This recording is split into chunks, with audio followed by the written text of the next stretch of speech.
outnumbered 3-1, you jumped in. No, you did. I grew up in a neighborhood, you either became a cop, a firefighter, or a priest. I wasn't qualified for any of them, so here I am. But, you know, and you jumped in to help the one.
Good morning, everybody. You are streaming live now from Fox on this Tuesday, May 17th. My name is Regina Gonzalez with you from our Orlando, Florida studios. I'll be with you for the next several hours, bringing you all the latest developments on top stories that we are not only following here in the United States, but internationally as well. We also do have some live events expected to start here a little bit early. We did mention yesterday that the Johnny Depp Amber Heard $50 million defamation trial is now going to be starting at 9 a.m. Eastern time instead of 10 a.m. Eastern time, because the jury does want to see a verdict hopefully by Memorial Day. So we are going to be streaming that for you here on Live Now from Fox. And we're also going to have the first Senate hearing out in Capitol Hill on UFOs. It's actually going to be the first UFO discussion and hearing that they have as a unit in basically 50 years. So that should be interesting. And we do plan on streaming that a little bit for you here on Live Now from Fox. But as always, I do want to give you a look at some of the major stories that we are also following today. And to start our hour, we are actually going to bring you some breaking news. So obviously, for the last several weeks, we have followed the Elon Musk Twitter saga. Elon Musk officially saying just a little less than an hour ago that his $44 billion purchase of Twitter will not move ahead until he has more clarity on how many accounts are fake. So we first kind of brought you the initial breaking news of this story last week. Twitter estimating in a filing earlier this month that fewer than 5% of its monetizable daily active users during the first quarter were bots or spam accounts. Now, but Musk estimates that 20% of the accounts on Twitter are fake or spam accounts, and he's concerned that the number could be even higher. Now, Twitter's shares slipped 2.22% in pre-market trading this morning, and a spokesperson for Twitter did not immediately respond to our request for comment. Now, Musk has said that he and his team are conducting their own analysis on the number of fake accounts on the platform. So again, some breaking news that has come into our desk within the last hour, and we are going to bring you the latest developments as we learn learn more, we are likely going to be joined by one of our Fox Business Network contributors. Kelly O'Grady, specifically out in California, has been following this story of Elon Musk trying to purchase Twitter for quite some time now. So hopefully we'll be able to get her on the show. Meanwhile, in other breaking news, we have learned some more regarding multiple shootings that have happened over the weekend. We have learned the very latest when it comes to the Buffalo mass shooting. Dr. Jill Biden, First Lady, and President Biden are actually heading to Buffalo today as their community is in mourning after 10 people were left dead from that mass shooting at a Buffalo grocery store. Police say the gunman had plans to kill more people if he got away. Investigators believe the suspect was targeting African Americans, and prosecutors are now considering federal hate crime charges. So in just a moment, we are going to get the latest from Fox News correspondent Alexis McAdams in Buffalo. But before we do that, I actually want to bring you an update on another mass shooting that we had followed out of California on the West Coast. We did get the suspect identified yesterday afternoon. Police in Orange County now saying that this suspected church shooter did have a political motive. They did identify this man as David Chu. He's in his 60s. They said that he was possibly upset about political tensions between China and Taiwan, and they called the incident a, quote, politically motivated hate incident. Now, Chu, who is specifically 68 years old and he is Chinese American, allegedly killed at least one person and injured 5 others after opening fire inside of the Geneva Presbyterian Church. It was actually a luncheon that was taking place after a service. So this is something that our Fox 11 Los Angeles team has been following since news first broke on Sunday. So we'll likely be getting some live reports from them. And then we do have 2 full press conferences on either of these mass shootings that happened coast to coast, and that's something we like to do here on Live Now from Fox, air you those press conferences raw and in their entirety so you can get all of that information. But we are going to shift our focus back out to Buffalo, New York. We actually do have a Live Now look at Buffalo right now, only about 5:15 a.m. here on the East Coast. But again, we're learning more about the motives behind this mass shooting. An 18-year-old suspect now in custody, actually on suicide watch. And police believe that he had traveled a day earlier to Buffalo to do some research. A 180-page manifesto being investigated where they say that the gunman allegedly had plans to kill more people, that he was targeting African Americans, and prosecutors are now considering federal hate crime charges. So Fox News correspondent Alexis McAdams is in Buffalo and shares the stories of those killed in this tragic attack. Let's listen in.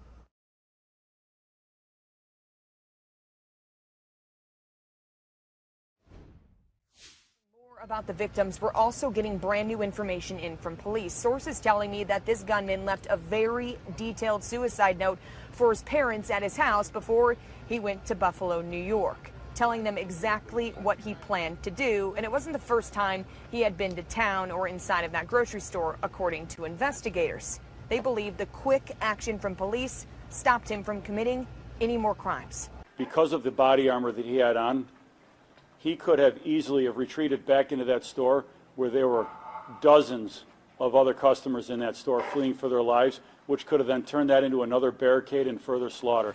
As investigators process this crime scene at the deadliest mass shooting in Buffalo's history, the community still trying to process the loss of 10 innocent lives taken on Saturday. My mom was my heart. She was the glue that held our family together.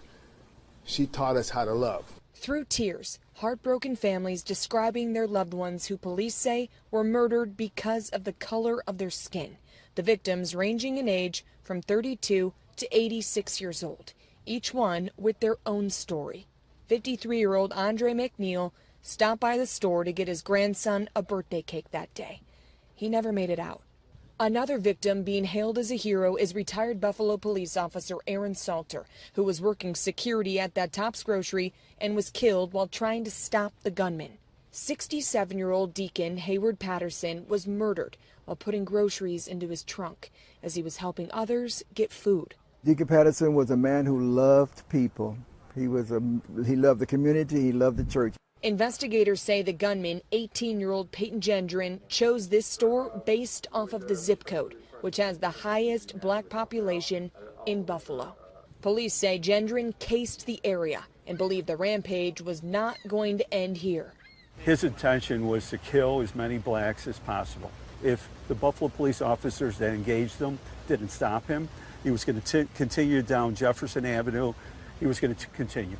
The suspect remains on suicide watch, but he'll be back in court on Thursday. The FBI says they're going through his phones and his computers, trying to get as much information as possible. President Joe Biden will be here in Buffalo tomorrow. Reporting in Buffalo, New York, I'm Alexis McAdams, Fox News.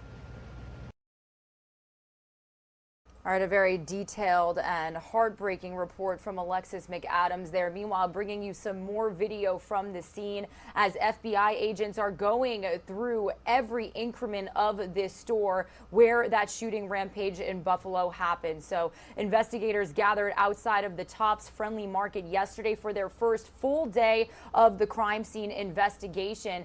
They are building a case against the suspect, like Alexis McAdams just mentioned, Peyton Gendron, who authorities say had previously made a threat at his high school. Gendron had no further contact with law enforcement after he was checked out of a hospital after the threat last year.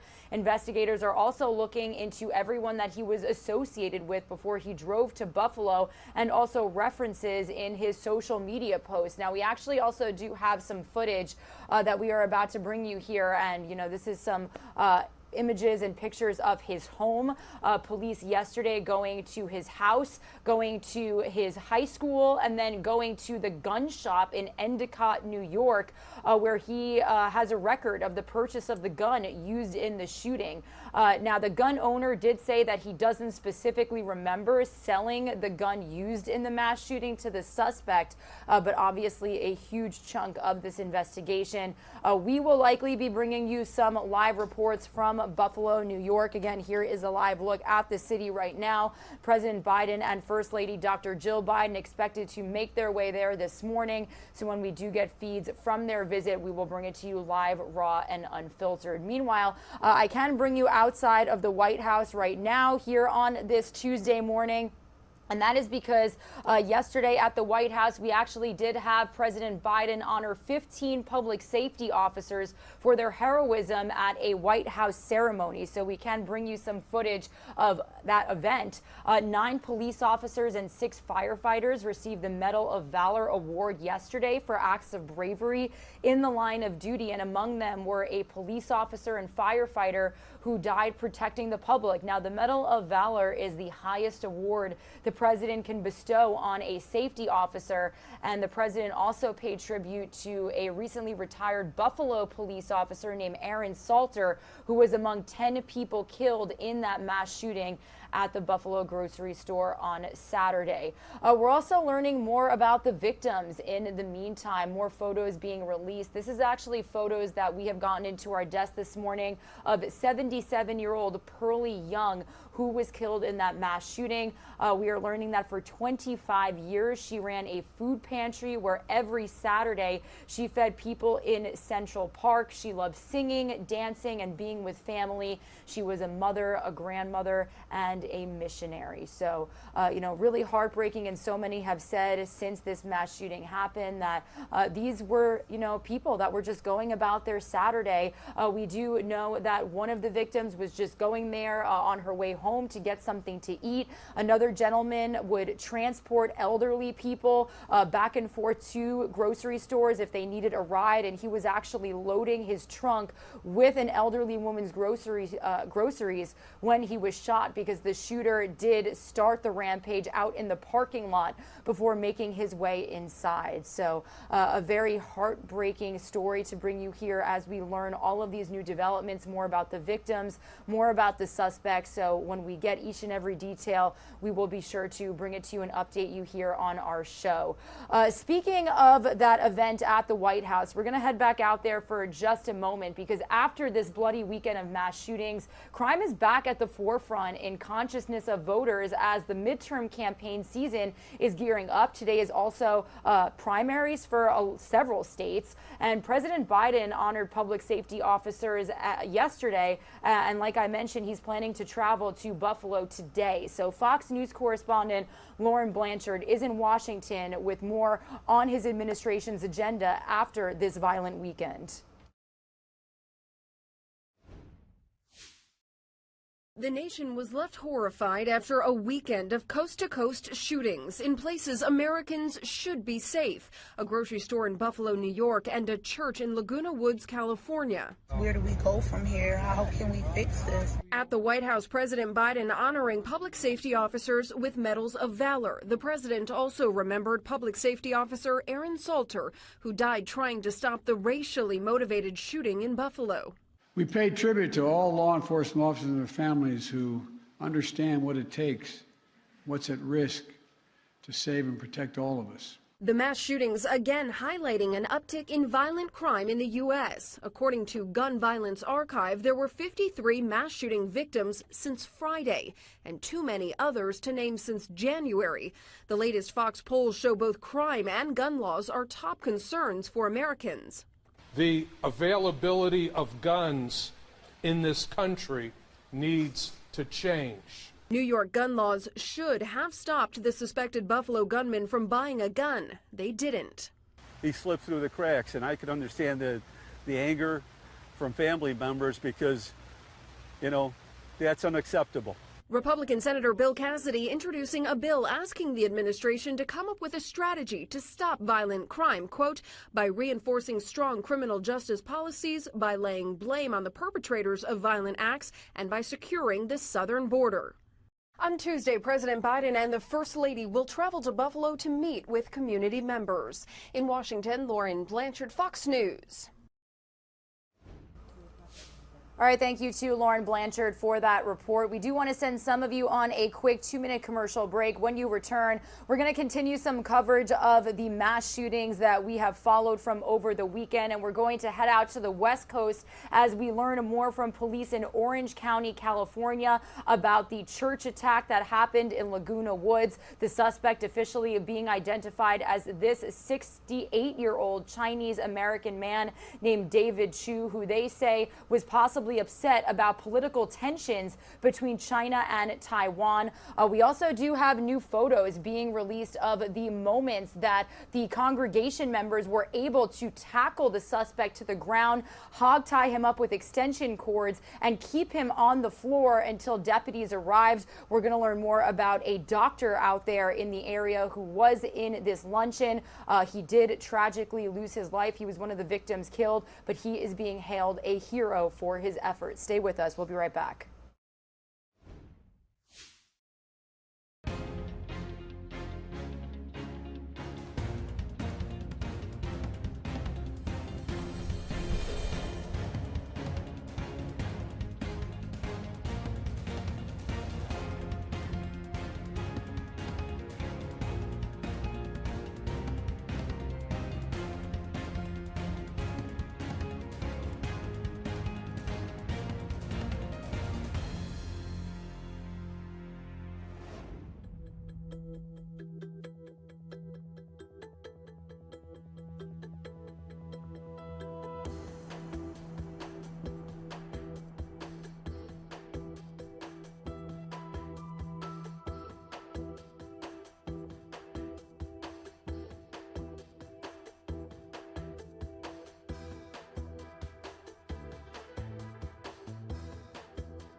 You are streaming live now from Fox, everybody. It is Tuesday, May 17th. My name is Regina Gonzalez with you live from our Orlando, Florida studios. But we are actually going to head out to the West Coast right now as we continue following all of the major mass shootings that happened over the weekend.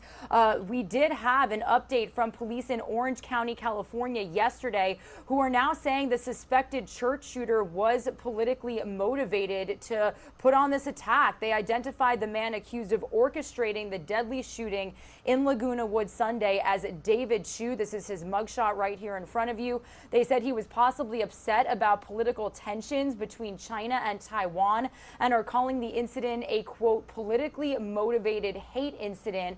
Now, Chu, who is a 68-year-old Chinese American, he allegedly killed at least one person and injured 5 others, 4 critically, 1 with minor injuries, after opening fire in the Geneva Presbyterian Church on Sunday. Now, when officers arrived, he was already hogtied by congregants, and we do have more photos, really remarkable photos coming into our desk this morning showing the moment. Somebody actually took pictures of when the congregants were able to tackle the suspect to the ground, tie him up with extension cords, and wait for deputies to arrive. Now, we are also learning more about one specific doctor identified as Dr. John Chang, and according to witnesses, Chang charged the suspect, allowing other people to intervene like you see here. And after Chang tackled Chu, he unfortunately was shot multiple times and died at the scene. But authorities describe Chang as a beloved member of the community, known for his hard work and work ethic in sports medicine.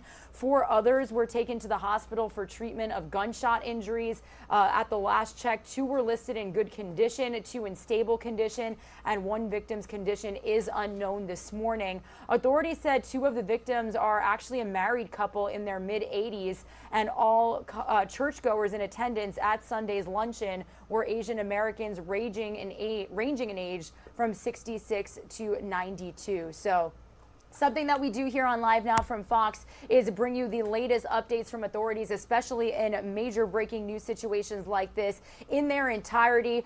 This next update we have for you from Orange County deputies that happened just yesterday. It's about 45 minutes long. We'll play probably about a half hour for you, and then we'll get all the rest of the top stories that we're following at the top of the 6 o'clock hour. So let's get the very latest update from authorities here on Live Now from Fox.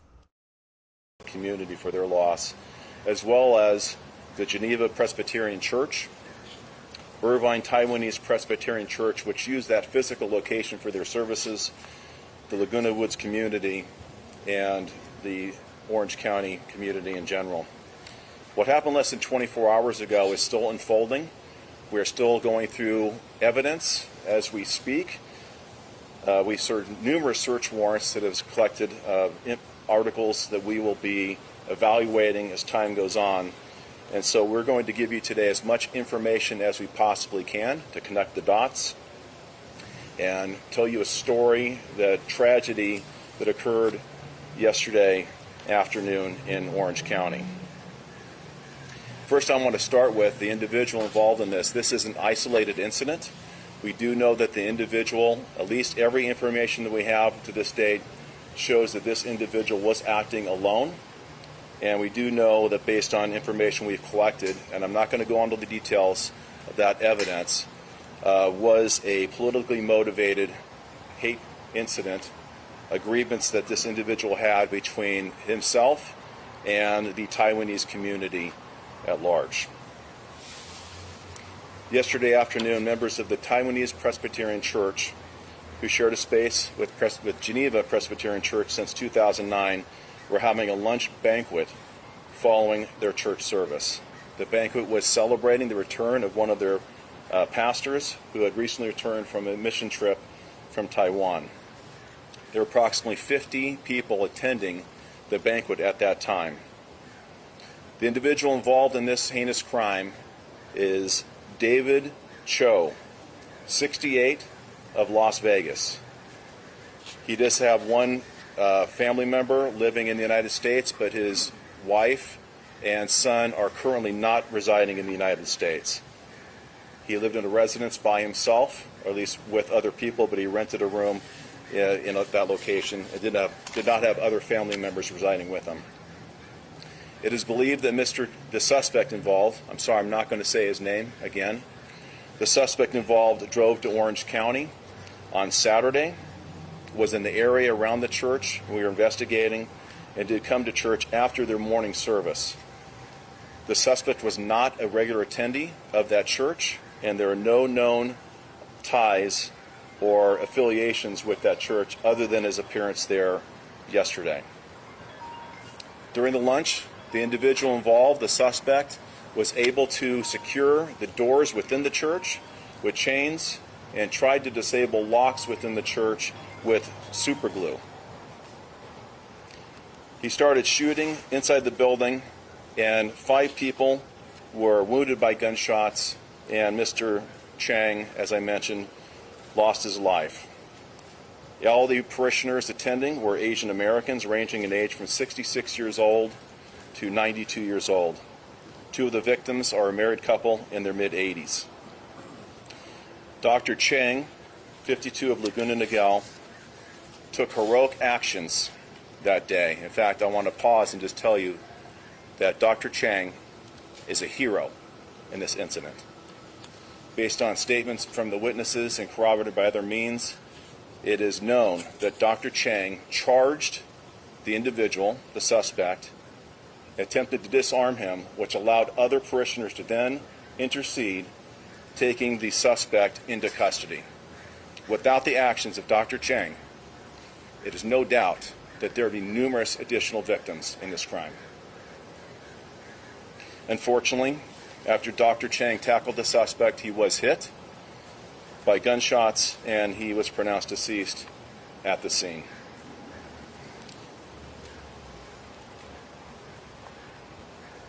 During the struggle, other parishioners got involved. A pastor threw a chair at the subject, and they were able to render him subdued and tied him for others before law enforcement was able to arrive on scene. Deputies arrived within minutes following the 911 call from inside the church. They forced entry into the church building and took the suspect safely into custody. 2 handguns were recovered at the scene. The special agent with the ATF will discuss those handguns specifically. After the suspect was detained, our deputies began life-saving measures, soon followed by response by the Orange County Fire Authority, who took over first aid and medical care. 5 victims were taken to local hospitals. I want to thank OCFA for their immediate response and their partnership we have with them in serving our community and providing care to the victims. Homicide investigators have worked tirelessly throughout the night to learn what we can share about the incident that occurred. I mentioned that numerous search warrants have been served, both on the individual, the residents in Las Vegas, and a vehicle that is registered to the subject that was located within the parking lot. We know that the subject involved is a U.S. citizen who immigrated from China. He has lived in the United States for many years, including other states, including Texas. He worked as a security guard in security jobs in the Las Vegas area. He is not believed to be associated with any specific church or any religion. And there's no direct connection to the church or any member of the church that we are aware of, but this investigation is still ongoing. During the day of the incident, yesterday, he drove to the church parking lot. On Sunday, his car has been searched and is still being processed by the Orange County Crime Lab, and evidence was collected linking him to this crime. Based on preliminary information in the investigation, it is believed the suspect involved was upset about political tensions between China and Taiwan. In addition to the evidence collected from the vehicle, and to show the intent of this specific suspect, during the course of his arranging his assault, we located several bags within the facility. They contained magazines with additional ammo, 4 Molotov cocktail-like incendiary devices that he had placed around the inside of the church. During the search warrant in Las Vegas, with the assistance of the Las Vegas Metropolitan Police, I want to thank that department as well for their assistance. Evidence was collected at that scene, including electronic devices, and we do have a cell phone that was left at the scene from him as well.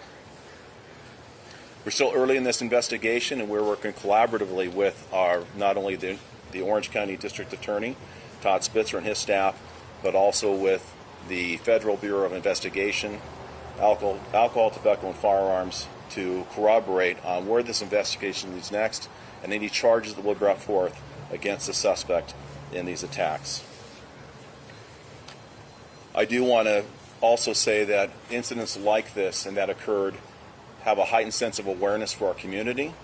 And when these things do happen, we have a heightened presence within our community to make sure those places of worship or any particular individuals targeted have an increased perception of their safety within the communities we serve. I want to thank also the deputies responding to this incident specifically. We train. It's unfortunate that we now live in an environment that we have to train for these types of incidents on a regular basis. And I can tell you that the members of my organization, Orange County Sheriff's Department, are trained to the highest level in emergency response and tactical readiness in an event that something like this were to occur. I want to thank the allied agencies who assisted us, specifically Chief John Lewis and the Newport Beach Police Department and his staff, who provided translators, and also the Irvine Police Department Chief Mike Kent for his assistance in Irvine. I also want to thank specifically the City of Laguna Woods, Mayor Carol Moore and the Laguna Woods City Council for their awareness and concern for their community, but also their continued support of the Orange County Sheriff's Department as a contract partner providing law enforcement services to their community for many years. I also want to acknowledge several people behind me who are here who won't be speaking but have been tremendously supportive of our efforts.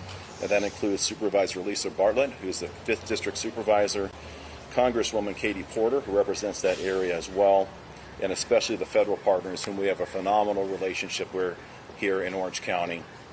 The Federal Bureau of Investigation, who you'll hear from shortly, the ATF, and other federal partners as well. And lastly, I really want to thank the members of the congregation who were there yesterday.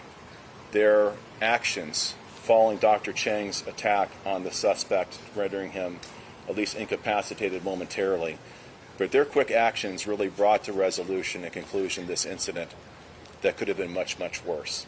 And I want to really emphasize that the majority of the people in attendance were elderly, and they acted spontaneously, heroically, and if not for their quick action, the way that this individual set up that environment to kill many more people, there would have been many, many more lives lost, if not for the concerted effort of the members of that church. I'll be available to answer any questions after the other speakers, and I'd like to turn it over to the Orange County Fire Authority.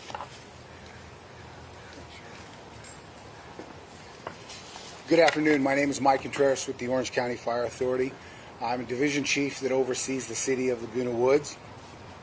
And like everybody, you're going to hear from everybody, our heartfelt concern for the victims, as well as the people and the sheriffs that were all involved, goes out to all of them. Yesterday, OCFA responded as part of an active shooter incident that we work with and train with the Orange County sheriffs.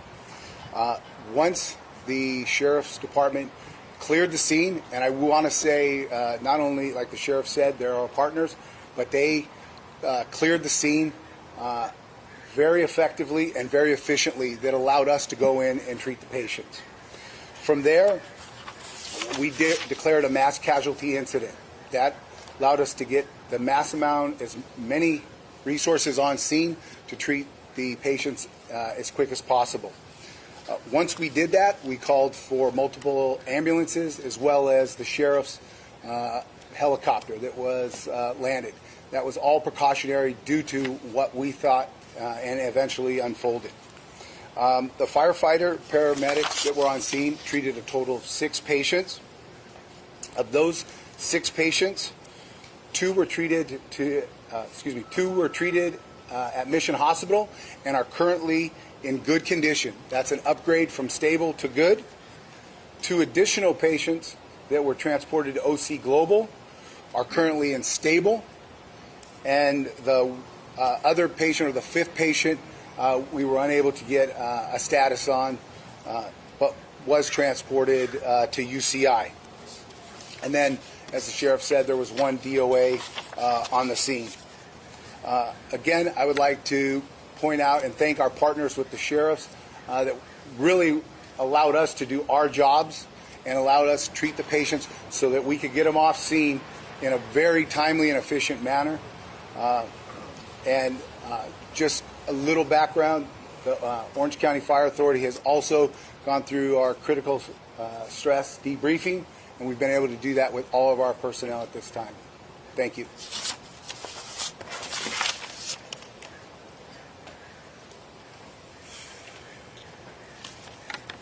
Good afternoon. My name is Christy Johnson. I'm the Assistant Director in charge of the FBI's Los Angeles Field Office. Like the Sheriff and the Chief mentioned, that we are all hurting today for the community, for the victims, and for specifically Dr. Chang's family. We are wanting to also recognize his heroic efforts in undoubtedly saving lives yesterday. We have been working around the clock with the Orange County Sheriff's Department since yesterday to determine what the motive has been in this case. We have provided offers of assistance with our evidence recovery team. We have provided linguists in the languages of Mandarin and Taiwanese, and we have also been involved in the investigation. We opened a federal hate crimes investigation today to determine further what type of federal charges can be brought. We'll be working very closely with the Orange County District Attorney's Office and the United States Attorney's Office to determine, on top of the state charges that you'll hear about shortly, what federal charges can also be brought. We do want to make sure that you know that we have discovered evidence that the individual was motivated by some type of hate, and we also want you to know that we will be working to get to the bottom of every piece of evidence that has been uncovered, which ranges from what was described by the sheriff, digital evidence, written evidence, and of course witness statements. We are here to work side by side in a an amazing, really, partnership with the Orange County Sheriff's Office, the Orange County, of course, Fire Department, the Orange County District Attorney's Office, and the United States Attorney's Office. We have, once our full review and full translation of the evidence is complete, we will have more information. Thank you.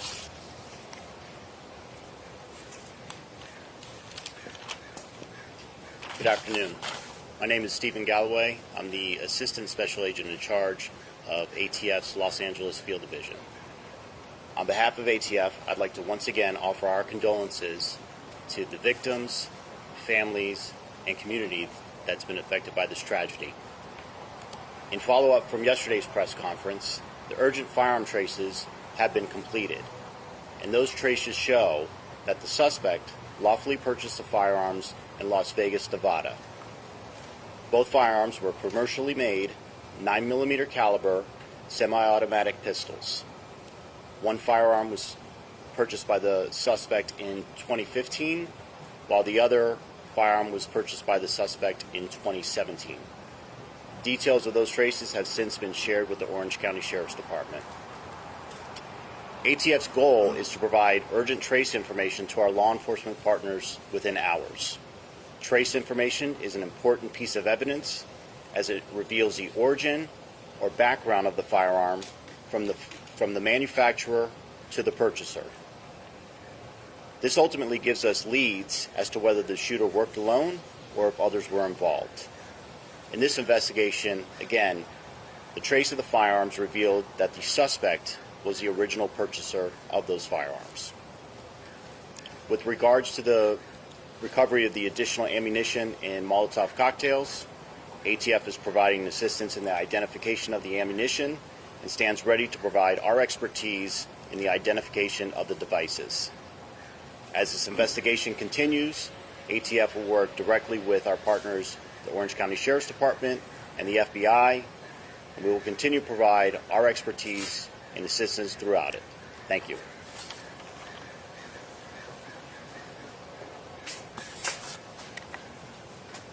Good morning. My name is Todd Spitzer. I'm the Orange County elected district attorney.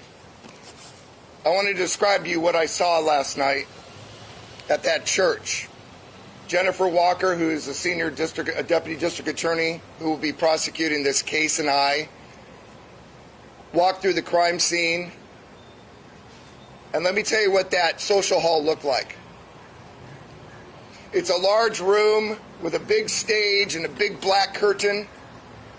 And it had about 10 tables set up with tablecloths. There were red Solo cups on the table. And you could tell that havoc had been created in that space. There was turned over containers of popcorn. A person left their walker, their cane, on the table because it was obvious from the scene that they had to get out of there as quickly as possible in an utmost panic. Lined on the walls in that social hall are New Testament phrases. Phrases about how we should treat our neighbors, how should we treat each other, how we should love. And I will tell you that evil was in that church yesterday. But I will tell you that that church, the congregants, and obviously the decedent, Dr. Cheng, and the others who were shot, and all the other congregants, engaged in the most heroic activity one could ever imagine. But one of the youngest congregants there yesterday, Dr. Cheng, understanding that there was elderly everywhere and they couldn't get out of the premises because the doors had been chained. After others had been shot, he took it upon himself to charge across the room and to do everything he could to disable the assailant. He was shot. And then there was an attempt to shoot him again, but the gun jammed. And he succumbed to his injuries. He sacrificed himself so that others could live. That irony in a church is not lost on me.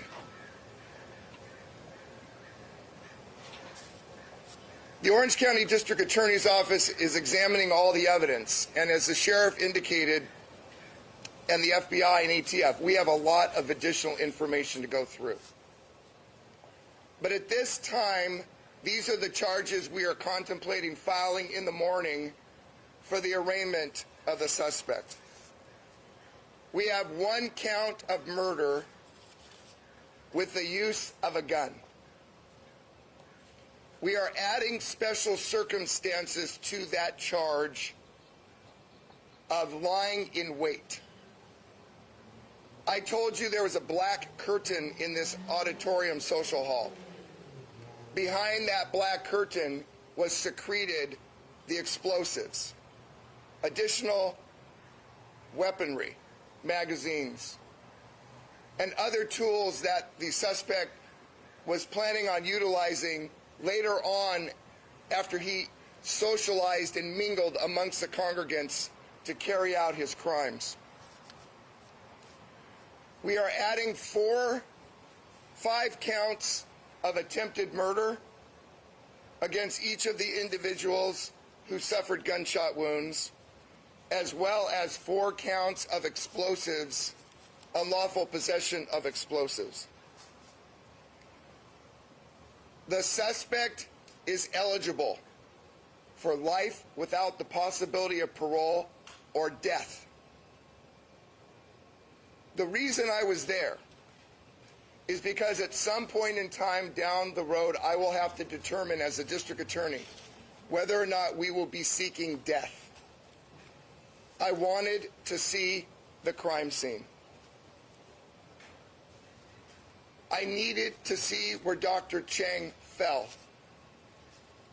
I needed to see with my own eyes the havoc the despair, the urgency, the emotion, and the lives that he has forever affected and ruined, I needed to see that for myself as the one who will decide whether we pursue or seek death. With respect to hate crimes, there's a lot of evidence that absolutely at this point in time indicates that the suspect had an absolute bias against the Taiwanese people, its country, as a Chinese or mainland national. However, we need to let this investigation play itself out, and we need to get all the evidence so that if we do add a hate crime enhancement, it will be done because we can prove that enhancement beyond a reasonable doubt. The enhancement of hate does not add any additional time to the life without possibility of parole or the death consideration. However, we have been, everybody behind me here and all the elected officials, we have made it unequivocally clear we will not tolerate hate in this county.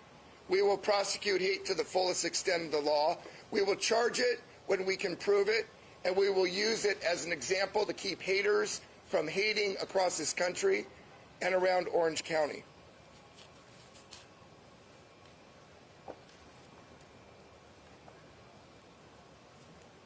The heroism of those individuals in that room is unbelievable to all of us in law enforcement. That these civilians took it upon them their own to take him into, to detain him, to stop his movements, one person sacrificing his lives. It is literally inspiring and unbelievable. When you were in that room last night where Dr. Cheng lost his life, you could feel it, you could see the chaos. It was permeable. It was life-changing. It was overwhelming. And now it's our job as members of law enforcement to continue this investigation, to conclude it, and to prosecute this individual to the fullest extent of the law while always supporting the victims. Thank you. We're going to take questions at this time, right here in front.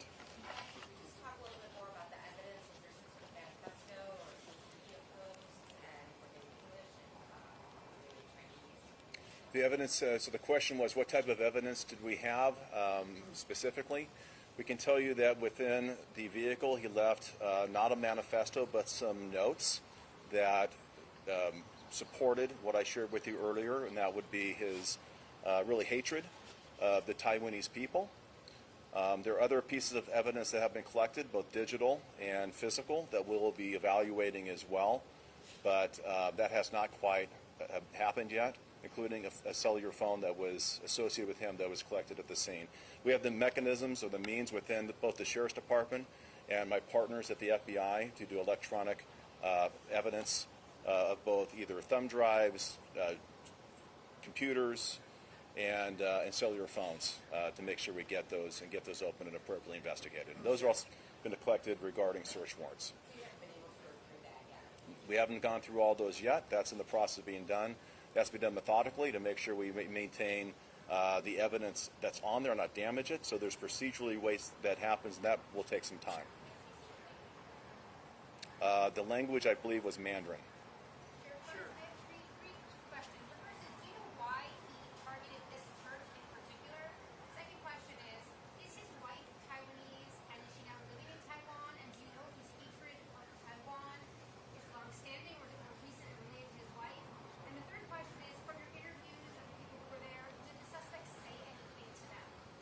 So that's a lot of questions. I'm going to try to get them in order. So of your first question, just summarize it real quick so I can tell everybody else what that was. So we're still trying to determine why he targeted a specific church. We can tell you that from a national framework, the Taiwanese Presbyterian is not a large congregant location. And this, if you look at proximity to Vegas, this may have just been the closest in proximity based on the target of his hatred of that particular group. His wife is currently not residing in the United States. She is in Taiwan. And your next question was? I believe his hatred of Taiwan manifested when he was residing there in previous years, possibly in his youth. He was not well received while living there, according to what we believe we've collected so far, and that's manifested into this hatred. That's combined with the political environment of his hatred of the Taiwanese people between the China and Taiwan tensions that are currently occurring. Did I answer your questions? The last one was, did the suspect say anything to people? That's part of the ongoing investigation, so we're not going to cover what any statements that he made, if any. All right, everybody, you are streaming live now from Fox on this Tuesday, May 17th. For the last couple of minutes, we have been listening in to the latest update from Orange County deputies in California talking about this deadly church shooting that happened on Sunday. Them identifying the man accused of orchestrating this entire attack as David Chu. They said that he was possibly upset about political tensions between China and Taiwan and are now calling the incident a, quote, politically motivated hate incident. They were also hailing some of the heroes, the members of the congregation that were able to attack the shooter, tie him up, and basically hold him down until deputies arrived at the scene. We actually do have some of that video to show you here on Live Now from Fox's pictures just came into our desk within the last couple of hours. So as we like to here on our show, we wanted to bring you that update, giving you all of the information from authorities. That press conference happening just yesterday, and we wanted to get you all up to speed on that situation. Unfortunately, one of the several shootings that we are continuing to follow from over the weekend. Some of you are going to see a quick 2-minute commercial break. We'll get you up to speed with all the top stories that we're following at the top of the 6 o'clock hour.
Good morning, everybody. You are streaming live now from Fox on this Tuesday, May 17th. My name is Regina Gonzalez with you from our Orlando, Florida studios.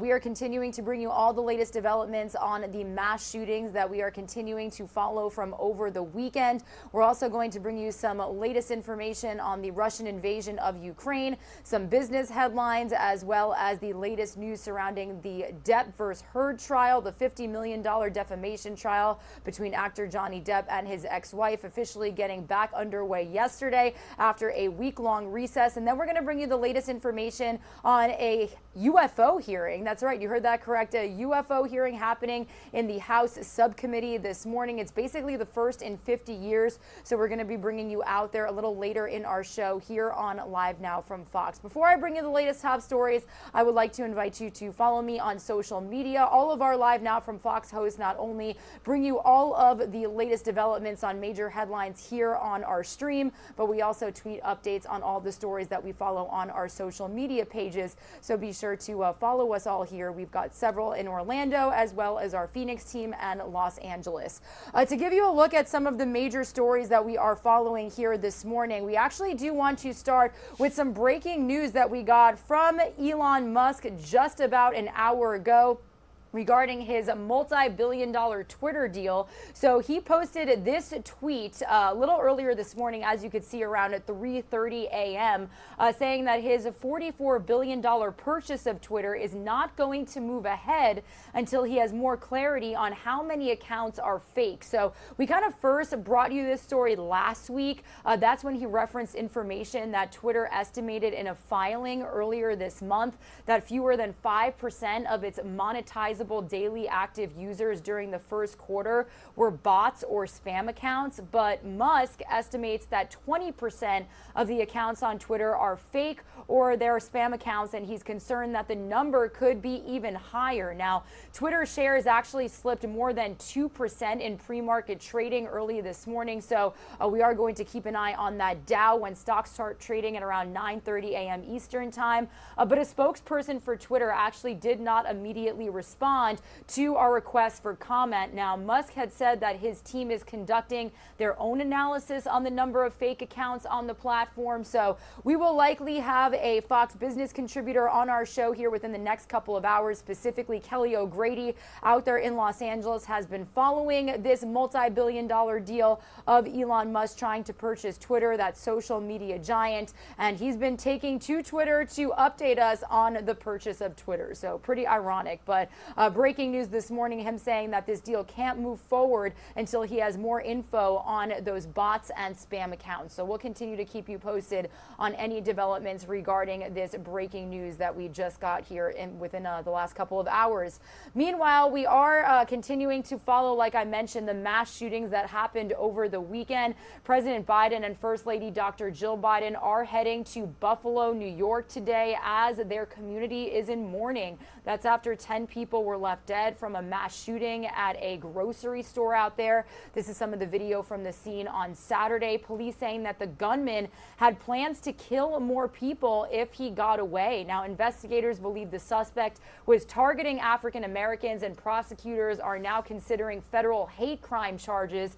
They believe that he had been plotting the shooting for months, and detectives actually found a 180-page document believed to have been posted by the suspect online. In it, he confesses to being a white supremacist and writes about white Americans being replaced by other races. Right now, he is behind bars on suicide watch. He faces life in prison if convicted, and he will be due back in court on a Thursday. So we have just gotten word that the president and first lady are expected to make their way to Buffalo, New York, which we actually do have a look at here live right now this morning, 6:05 a.m. here on the East Coast. They're expected to travel to Buffalo within the next couple of hours at around 9 o'clock this morning. So if we do get feeds coming from Joint Base Andrews as well as their arrival in Buffalo, and then they will be visiting the site of the Tops supermarket where the mass shooting unfolded over the weekend, we will absolutely be streaming it for you live, raw, and unfiltered. The topic of President Biden's remarks is, basically saying that they are with the victims, the families that have been impacted by this tragedy, and he does plan on speaking about gun control. So in just a couple of minutes, we'll have the very latest report from Fox's Doug Lazater, kind of giving us a little preview as to what President Biden is going to be speaking about today. Meanwhile, if you were just tuning into our stream before the top of the hour, we were also following the very latest when it came to the church shooting that happened on the West Coast in Laguna Woods, California on Sunday. Police in Orange County, California now saying that the suspected church shooter, who is right here in front of you, that he was politically motivated to carry out this attack. They identified this man as David Chu. He is 68 years old, a Chinese American. He allegedly killed at least one person and injured 5 others after opening fire in the Geneva Presbyterian Church Sunday. Now, some pretty remarkable photos coming into our desk this morning. These are the moments that churchgoers were able to tackle him to the ground, hog tie him up with extension cords, and kind of keep him, they kept him on the floor as deputies arrived. In that press conference that we were airing for you just minutes ago, they were pointing out some of the specific people that they were hailing heroes. A doctor out there in California who tragically lost his life as he tried to tackle the gunman to the ground. But they basically said that the suspect was possibly upset about political tensions between China and Taiwan and are calling the incident a, quote, politically motivated hate incident. So this is something that our Fox 11 Los Angeles team has been following very closely, so we will likely have some more live reports for you out there in Laguna Woods, California later today in our broadcast. Meanwhile, I also do want to take you out to Capitol Hill. Another interesting story that we are following here for you today. We are going to be talking about UFOs, and actually not really specifically us, but a House Intelligence Subcommittee will hold a hearing this morning on unidentified aerial phenomena with testimony expected from top U.S. intelligence and defense officials. The House Intelligence Subcommittee on Counterterrorism, Counterintelligence, and Counterproliferation, they are going to oversee this first hearing that's happening in more than 50 years. So they're expected to hear from the Secretary of Defense. We're also learning that this hearing follows a report on UAPs last year from the Office of the Director of National Intelligence, which found about 144 UAP encounters from 2004 to 2021. So something interesting to watch here. Now, I do want to let you know that that is going to be streaming at the same time that Amber Heard is expected to get back on the stand in her own defense as the Johnny Depp Amber Heard defamation trial is going to continue. They were back in court yesterday following that week-long recess. So we'll probably be weaving in and out of both. But I do want to let you know that if you have been keeping up with Live Now from Fox to watch the Johnny Depp defamation trial, that on our Live Now from Fox YouTube page, we do have an entire separate stream for from our own broadcast that is dedicated to airing the hearing, the trial, in its entirety throughout the entire day. Now, also something to mention, before that week-long recess, the trial was beginning at 10 a.m. Eastern time. From this point moving forward, it's going to start at 9 a.m. and go until about 5:30 because the jury is hoping to reach a verdict by Memorial Day. We're actually learning that they are even planning on staying in court on some Fridays within the next couple of weeks because before that week-long recess, they were not in court on Friday. So a little bit of change to that schedule. But again, if you are streaming and want to watch the Depp vs. Heard defamation trial, head to our Live Now from Fox YouTube page. We do have an entire stream dedicated to that live, raw, unfiltered feed of that trial in Fairfax County, Virginia. But in the meantime, I do want to shift our focus back out to some stories that we are following here. Also really important to mention, and we're going to have our eyes on several states today because we are monitoring the primaries. Now, we are going to have an interview segment for you here in just a moment with our very own Andrew Kraft because today marks the single busiest primary day to date this year. Voters in several states heading to the polls to cast their ballots. If we do get any feeds coming from polling places across the nation, we'll be sure to bring it to you here on Live Now from Fox. But at stake are hotly contested Senate nominations in crucial battleground states like Pennsylvania and North Carolina. Now, this will also be the latest primaries and the latest test of former President Trump's sway over Republican voters as he weighs another bid for the White House in 2024. So again, that is something that we are also following very very closely today. The fact that several primary races are being watched as voters head to the polls. But to kind of shift focus back to the mass shootings that we are following here on Live Now from Fox. Again, President Biden and First Lady Dr. Jill Biden heading to Buffalo this morning. This is a Live Now look at the city right now. We are going to stay in Buffalo and get the latest report from Fox News correspondent Alexis McAdams, who is bringing us some more insight on the investigation into the gunman that killed 10 people and injured 3 outside and inside of that grocery store. And this is now being investigated as a racially motivated attack. Let's listen in.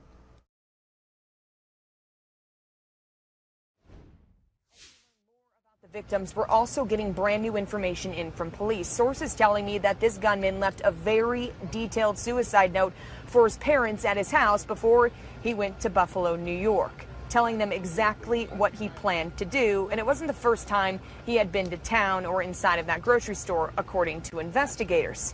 They believe the quick action from police stopped him from committing any more crimes. Because of the body armor that he had on, he could have easily have retreated back into that store where there were dozens of other customers in that store fleeing for their lives, which could have then turned that into another barricade and further slaughter.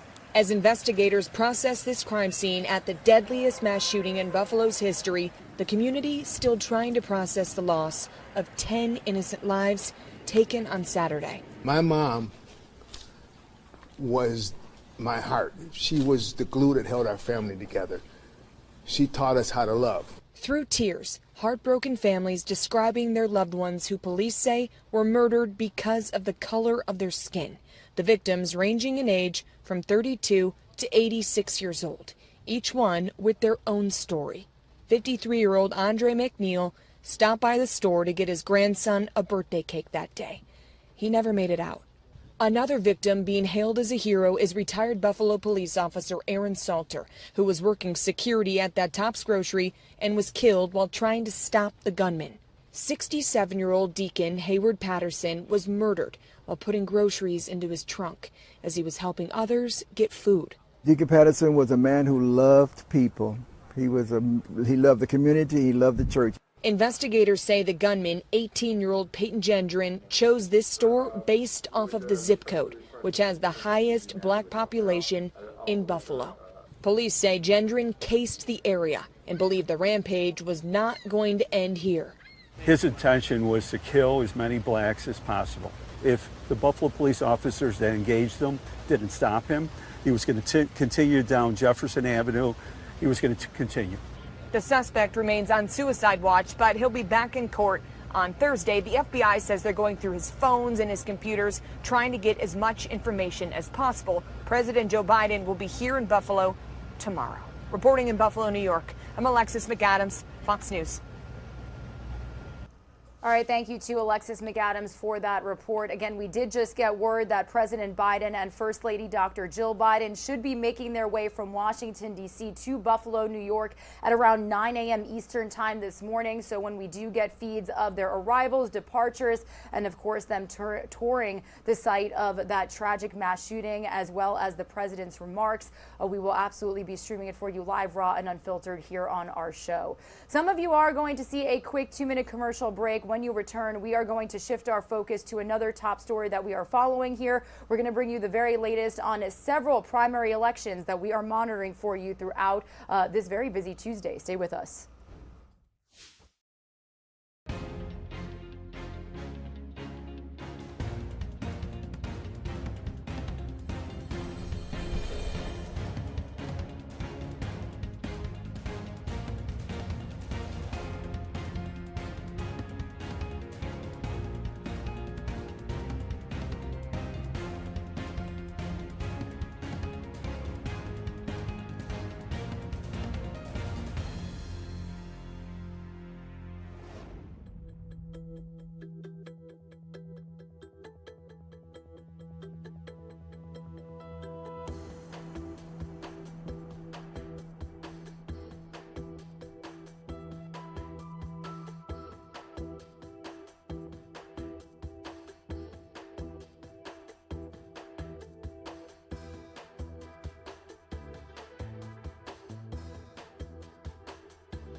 You are streaming live now from Fox on this Tuesday, May 17th, little after 6:15 a.m. here on the East Coast. And as you can see, the sun is rising over here in Hershey, Pennsylvania. Now, fun fact about Regina, that's who you're hearing. My family and I would go to Hershey, Pennsylvania almost every Christmas. It's so beautiful at Christmas time. Obviously, if you head out there, you have to get some chocolate, go to the chocolate factory, go to the amusement parks.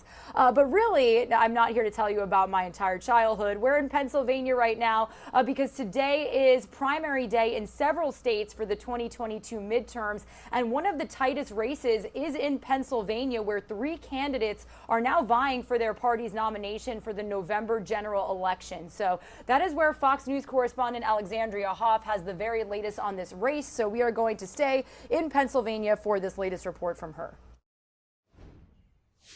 A major plot twist in Pennsylvania's race for Senate. It's 2 big-name, big-money Republican candidates who had been polling neck and neck now turn their attention to commentator Kathy Barnett. She has seen a surge in support, suddenly making this a 3-way tie at the top. It hasn't been vicious. I've been focused, right? And they're mad now that I've ran a far superior campaign. Little old me. They didn't expect it. We caught up with Barnett at a Republican women's breakfast in Chester County. The race has become a test of former President Trump's influence. Trump endorsed celebrity heart surgeon Dr. Mehmet Oz in April, but his backing only provided a marginal boost. Here's Oz on Barnett. She's a new idea, a new person. A lot of folks were getting confused by the negative advertising. I've had $35 million aimed at my head from outsiders. So despite that, I'm still in the lead, and I'm quite confident that we're going to prevail next Tuesday. Businessman and former Treasury official David McCormick has touted his leadership experience, saying voters have to remain focused on who can best win in November. Everybody's focused, and you can feel it now. It's come together over the last week, and they're asking tough questions of who's going to lead us forward, who can stand the scrutiny in the general election, who can win. Whoever wins the Republican nomination will likely face off against John Fetterman in November. Fetterman is the current lieutenant governor and on the Democratic side has been holding a sizable lead over Congressman Connor Lamb and State Representative Malcolm Kenyatta. Fetterman has been forced to cancel events both today and yesterday. According to his campaign, he has not been feeling well. In Chester County, Pennsylvania, Alexandria Hoff, Fox News. And to give us some more insight on which races are really being watched closely today, our very own Andrew Kraft at Live Now from Fox, who really follows our political beat, actually caught up with an expert to do just that. So as we follow this big primary day, I do want to bring you this full segment for you here on Live Now from Fox. Andrew Kraft, big races tomorrow to watch these primary elections in 2 key states, Pennsylvania and North Carolina. Joining me now to discuss what to look for tomorrow, Washington Post political reporter Dave Weigel. Dave, thanks so much for being with us yet again. You've kind of been guiding our viewers through many of these key races. The one that is so fascinating to me to watch for tomorrow is the Senate GOP primary in Pennsylvania. 3 candidates. They're all Republicans, but they all have different facets of who they cater to within the party. Break down some of those distinctions for us. Sure. There's a bigger field than that, but you're right that only 3 Republicans have emerged with enough support to maybe win the nomination tomorrow. You have Mehmet Oz, Dr. Oz, who probably doesn't need an introduction and has Donald Trump support, but it's a kind of soft support. Trump's endorsement of Oz, as he put it initially, is just he thinks that Oz has appeal to people who don't normally vote for Republicans, and therefore he's the most electable. Less about his ideology. You have David McCormick, this former hedge fund CEO, who didn't have a political profile much at all. His wife worked for the Trump administration. His wife's actually appearing in one of his final campaign ads before the primary. And you have Kathy Barnett, a conservative activist who ran for Congress in 2020 and lost pretty badly, went to January 6th to protest the election. All those candidates identify as America First MAGA candidates, Make America Great Again candidates, and all of them have a different kind of conversion story. One thing that they've been fighting about in the primary, and this is mostly between Oz and McCormick, is who is most sincere, who was the most liberal before they decided to run for office. Barnett has been moving up in part because she had a lot of grassroots support, in large part because these 2 candidates who didn't have a political profile in the state just kept bashing each other and calling each other liberal. So you have a classic situation where you have the 2 candidates who spent the most money worrying that they might have let somebody else come right through them. Yeah, Dave, I think that is what, for those of us who are watching this who don't live in Pennsylvania, kind of the question on so many people's minds, where did Kathy Barnett even come from? I think not even a week ago, people were not talking about her, and now she is kind of having this meteoric rise in the polls, so much so that former President Trump has come out quite strongly against her. Dr. Oz and David McCormick have both come out quite strongly against her. And then, of course, she was just on a special report with Fox's Bret Baier. He asked her about this NBC News exclusive that essentially had photos of Kathy Barnett at the January 6th Capitol riot and the rally that preceded it. She said in part, and she said to Bret Baier, "Allow me to correct you. I was not with the Proud Boys. I was out there because I wanted to hear what the president had to say." She said, "The media is smearing my name and sowing seeds of disinformation in order to suppress my vote and steal this election from me." What do you make of that? Well, that's a response I've heard from a lot of candidates this cycle. If they're getting negative attention, negative media scrutiny, the response is the media is being unfair to me. You're seeing this. We'll probably talk about other races where that's happening, where if you're accused of something, it's less important politically for you to prove that it's wrong than it is to deflect and say, this is happening because the media can't stand me, because they don't want people like me to win. Now, she did have a profile before this. She was the least known of these three candidates, but there was a period before Oz and McCormick got into the race, and Barnett was polling pretty high. She has a lot of grassroots support. I've seen it when I've been in Pennsylvania from these rank-and-file activists who just really consider her honest, consider her one of them. The fact that she was there at January 6th is another piece of evidence. And she's been campaigning almost as a package deal sometimes with Doug Mastriano, the state senator, who was also January 6th, who paid for buses to go down. The fact that they were out there even before Donald Trump decided to make an endorsement or support anyone meant a lot. That really meant a lot to conservative activists, and that put her in a position once McCormick and Oz were not really putting the race away or putting each other away. That was why she was a viable third option, even though she wasn't getting a lot of national attention. It was at that time, maybe not in the last 24 hours, but it was a very good position for her to be in. And of course, throughout the primary season, we have seen somewhat from these candidates a litmus test of getting former President Trump's endorsement on how far they will go in accepting his falsehoods about the 2020 election. Kathy Barnett does, but he did not endorse her. He endorsed Dr. Oz.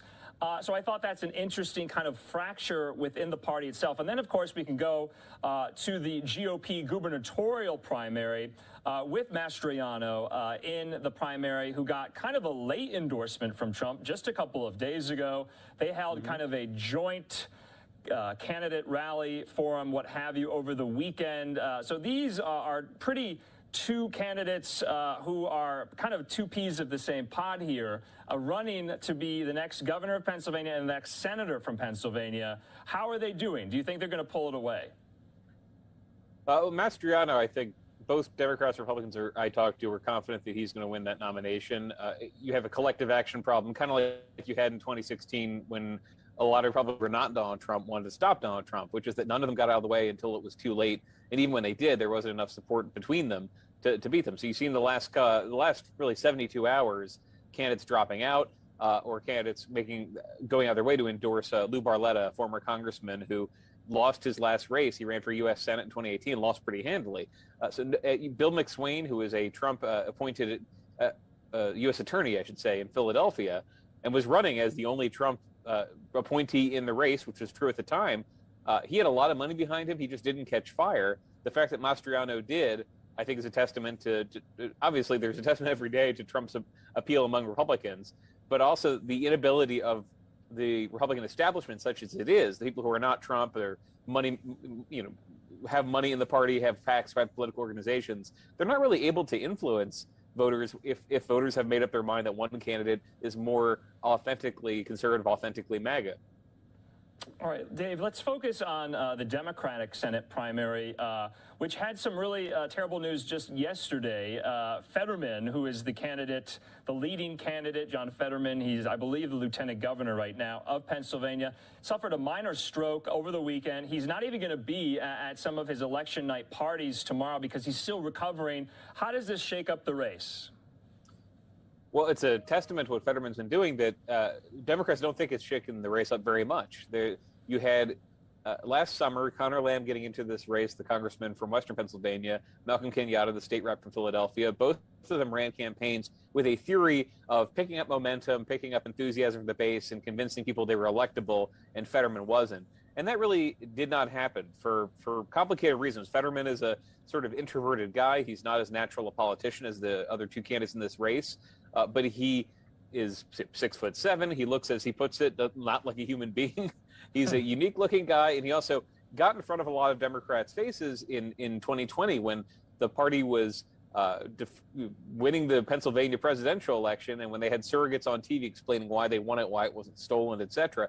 Fetterman was very pugnacious. He was part of that. So he built a lead in this race. Then he went on the air in the final 2 months with very positive ads, no negative ads, that were just about how he thinks nobody in Pennsylvania should be left behind, every county special, talking about his career as a mayor of a small town who was, tattooing the numbers on his body whenever somebody in the town was shot and killed as a way to stop it. He just has a compelling story. No one had a better one. So Democrats thought he was going into the weekend with a clear lead.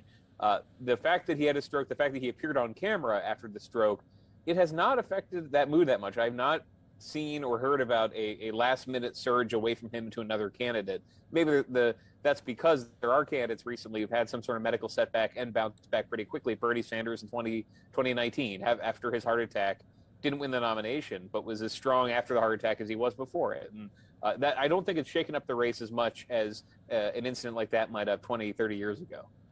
That's so interesting. Let's go to another state, the one state everyone is watching tomorrow, North Carolina. What races are there? Well, you've got another Senate race where Donald Trump has endorsed Congressman Ted Budd over former Governor Pat McCrory. That was one that seemed to be getting away from Budd for a while. It wasn't raising a ton of money. That changed in the final couple months. You had the Club for Growth, which is actually not taking Trump's side in Pennsylvania, but is in North Carolina, running a lot of ads bashing Budd. And same kind of race you're seeing everywhere in the country. Who is a real MAGA conservative? Budd seemed to be winning that argument. Trump came down to campaign for him. But Trump also went down to campaign for Madison Cawthorn, who is facing his first re-election as a member of Congress and has been definitely declining in the polls over it. We don't have the time to go into all the things he's been accused of. Right. But it started with Madison Cawthorn accused fellow Republicans, fellow members of Congress of going to lurid, illegal parties, and then he admitted he had embellished it. That kind of started this wave of questions about his integrity. There were videos and photos of him that were released. He was a fairly weak incumbent going into this. He also briefly left the district to go to a different one, came back. North Carolina has a runoff law where if he gets 30% or more, he's going to be the nominee. If he gets any less than that, which is less likely, there'll be a runoff. And that's why you've seen some hesitation. Is this the end of his career? It might be in a runoff state, but he probably has enough support to survive. If he collapses, that would be a case of Donald Trump endorsing somebody and it not going over. And you also have on the Democratic side, in the first congressional district and the fourth, they're next to each other. The fourth is very blue, Durham. The first is kind of the Black Belt, North Carolina, Northeast Carolina. You have two races where there are kind of reliably progressive left-wing candidates who are being swamped by ad money from AIPAC and from other PACs in favor of in the first district, a centrist candidate who's not always voted for abortion rights, and then in the other district, the Durham district, a black Democratic state senator who's been around for a while is fairly progressive, but is much more pro-Israel than the left-wing candidate who is a Muslim county official from Durham County, who would be the first Muslim woman from her state to be elected. That race didn't get a lot of attention, I think, until this money came in. You've seen this is another thing I've started to see as the PAC money started flowing. You saw the Democrat who was getting all the PAC attacks thrown against her, using that to pull people on her side, saying big money is against me, the powers that be are against me. It was a little bit effective. There's at least one state representative who unendorsed the candidate getting all the outside support over the fact that she was getting it, saying it, as a believer in democracy, she couldn't support it. Very messy races, and a theme that is emerging as these primaries get underway. I mean, we have 5 tomorrow, but we've only had a couple up to now. Is the left went into this election, the progressives, the Bernie wing of the movement, saying we want to win as many open seats as possible, maybe grow the squad from 6 people to 10 people. They had one success in Texas so far. they're increasingly worried about these primaries on Tuesday. If there's a bunch of progressives around the country where if they lose, they're going to maybe second guess their strategy, and if they can compete when a PAC comes in and spends $3 to $5 million against them. That'll be interesting to watch, too. Back to Madison Cawthorn for just a moment. I think a lot of people, definitely in Washington, will be watching this race. Is it safe to say, really, that the entire North Carolina Republican establishment is against him at this point in time going into tomorrow? Of course, we had former President Trump issue that statement, I think it was this morning, saying, you know, everyone deserves a second chance, kind of un-Trump-like, if you will.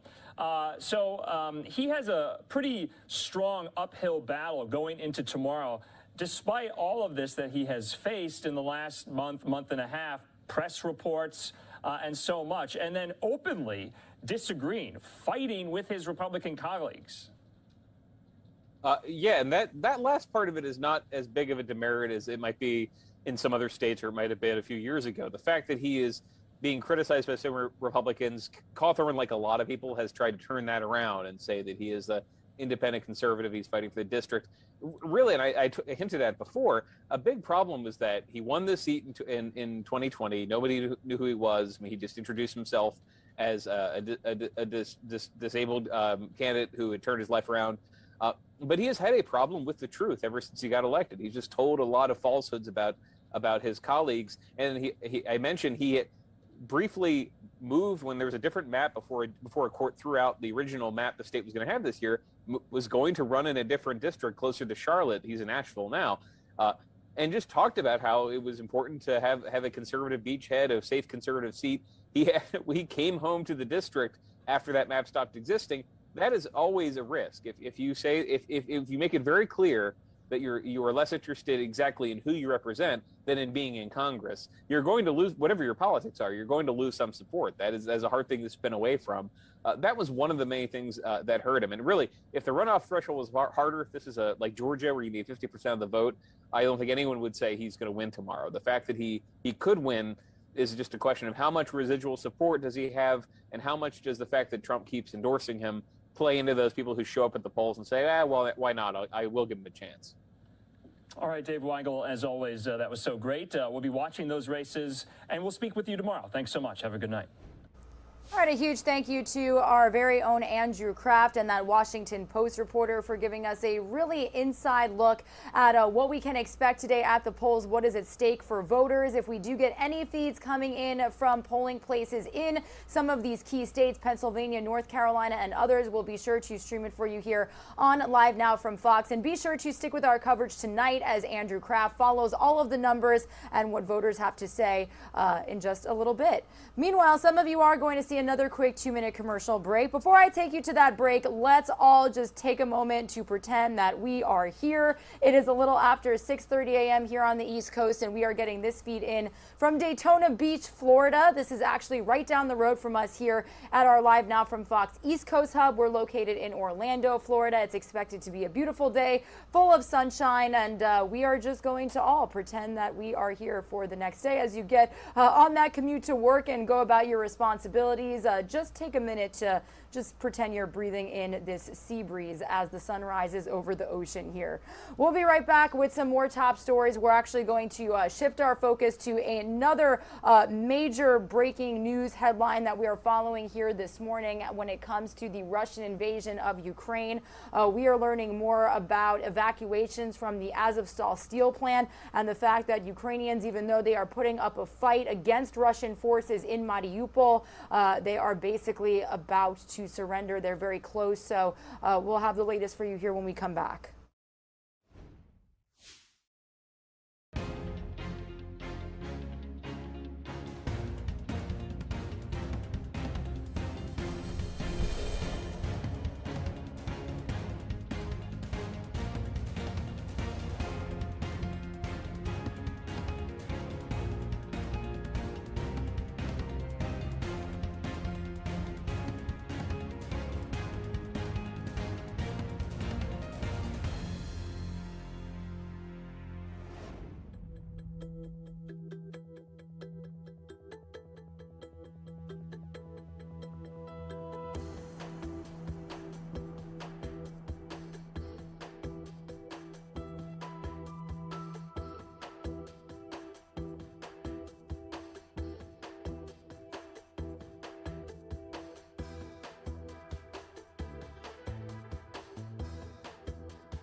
You are streaming live now from Fox, everybody. It is Tuesday, May 17th, and as promised before that quick commercial break, we are shifting our focus to some news related to the Russian invasion of Ukraine.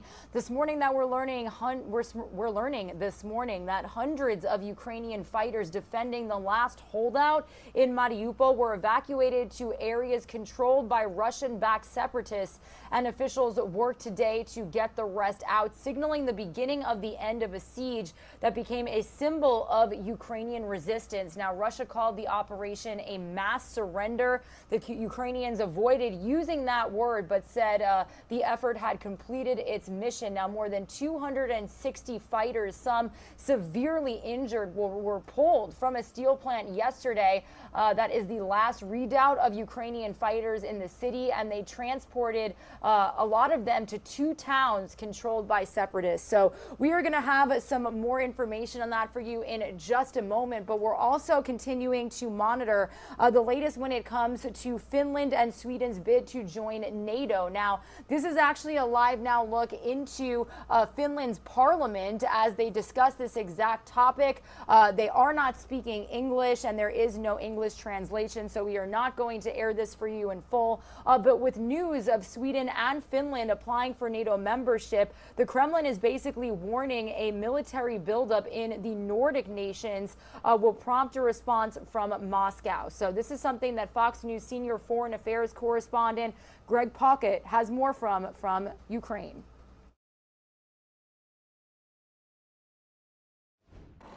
And then there were 2, Sweden dispensing with centuries of non-alignment, joining Finland in applying to NATO.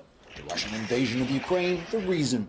The government has decided to inform NATO that Sweden wishes to become a member of the alliance. Despite new complaints by Turkish President Erdogan, the membership applications are expected to be approved.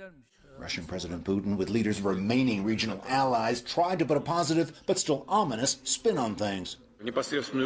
There is not an immediate threat to Russia with the inclusion of those countries, but the expansion of military infrastructure over that territory will obviously call for our response. This as battlefield gains for Ukraine grow, its troops reaching the border with Russia near Kharkiv, slowing the Russian advance in the east, targeting Russian-occupied land in the south. The country's president pleased. My gratitude has no limits. I wish all of you to stay healthy.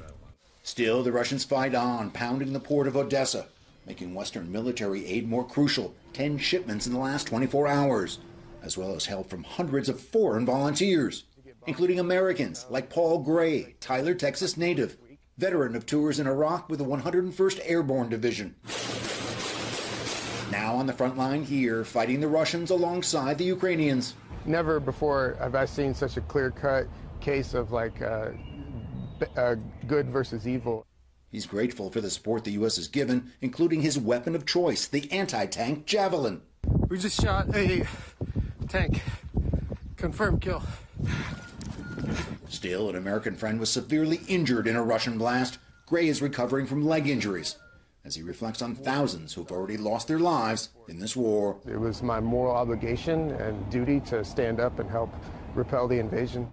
And this breaking news, new reports that some 260 Ukrainian fighters, some badly wounded, have been evacuated from that steel mill in the city of Mariupol, where they've been holding off the Russians for some 82 days. Ukrainian President Zelensky announced the move a short while ago, a possible indication we could be nearing the end of that very long siege. Courage all around. In Kyiv, Greg Palcott, Fox News.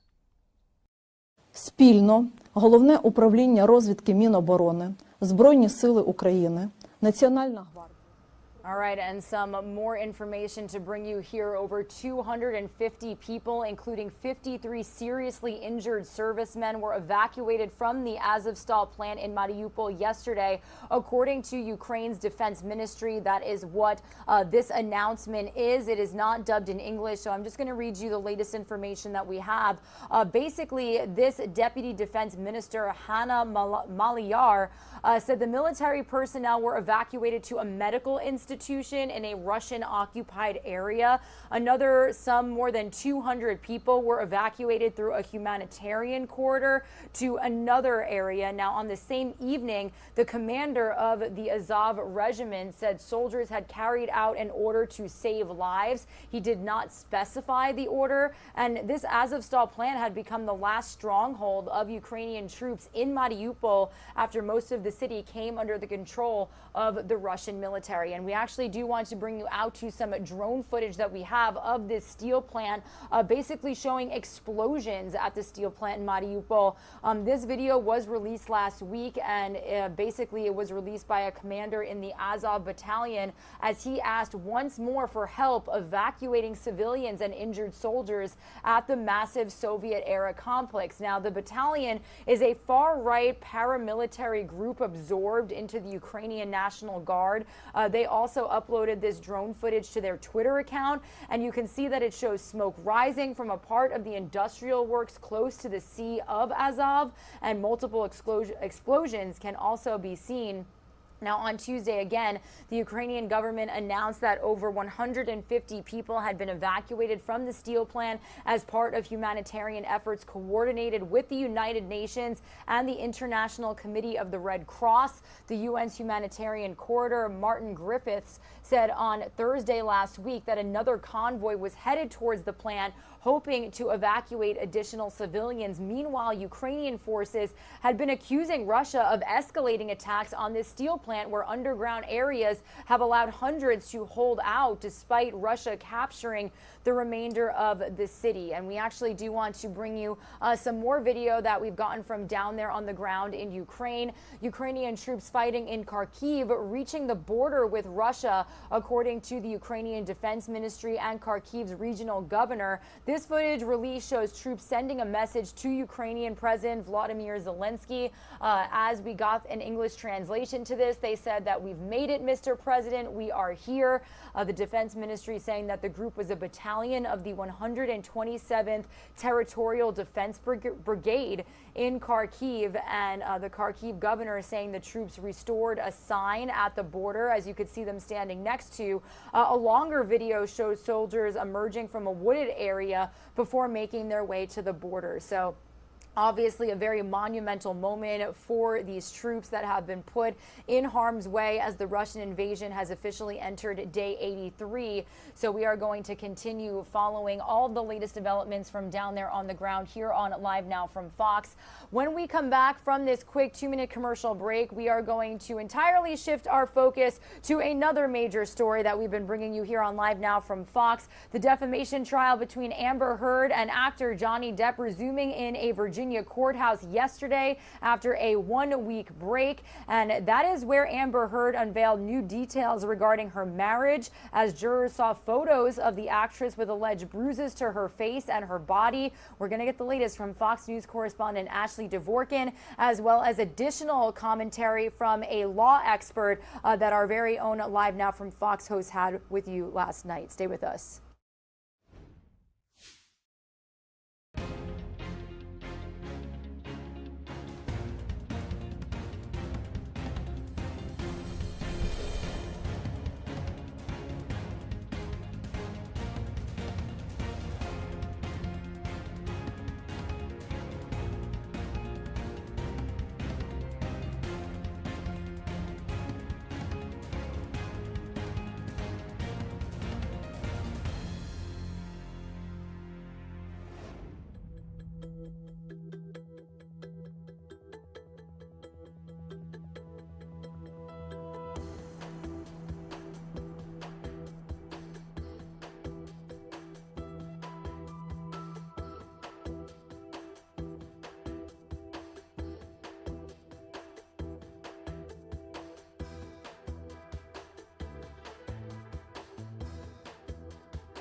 You're streaming live now from Fox, everybody. We are slowly approaching the top of the 7 o'clock Eastern Time hour, 6:50 a.m. here to be specific. And we are taking a live now look over Fairfax, Virginia. And that is where the defamation trial between Amber Heard and actor Johnny Depp resumed yesterday in a courthouse after a 1-week hiatus. Now, we did stream it for you here on Live Now from Fox. That is where Heard unveiled new details regarding her marriage to Johnny Depp, as jurors saw photos of the actress with alleged bruises to her face and her body. This is something that Fox entertainment correspondent Ashley Dvorkin has the latest on, a very high-profile case. Let's listen in.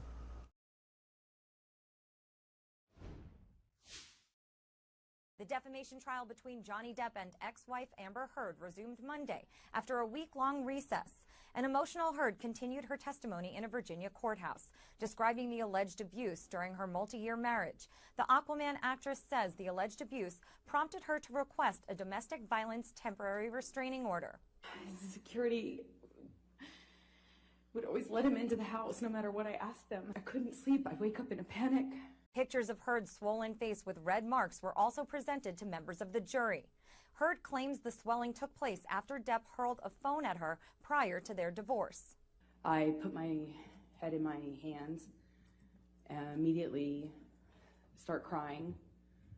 I said, "You hit me with the phone. Johnny, you hit me."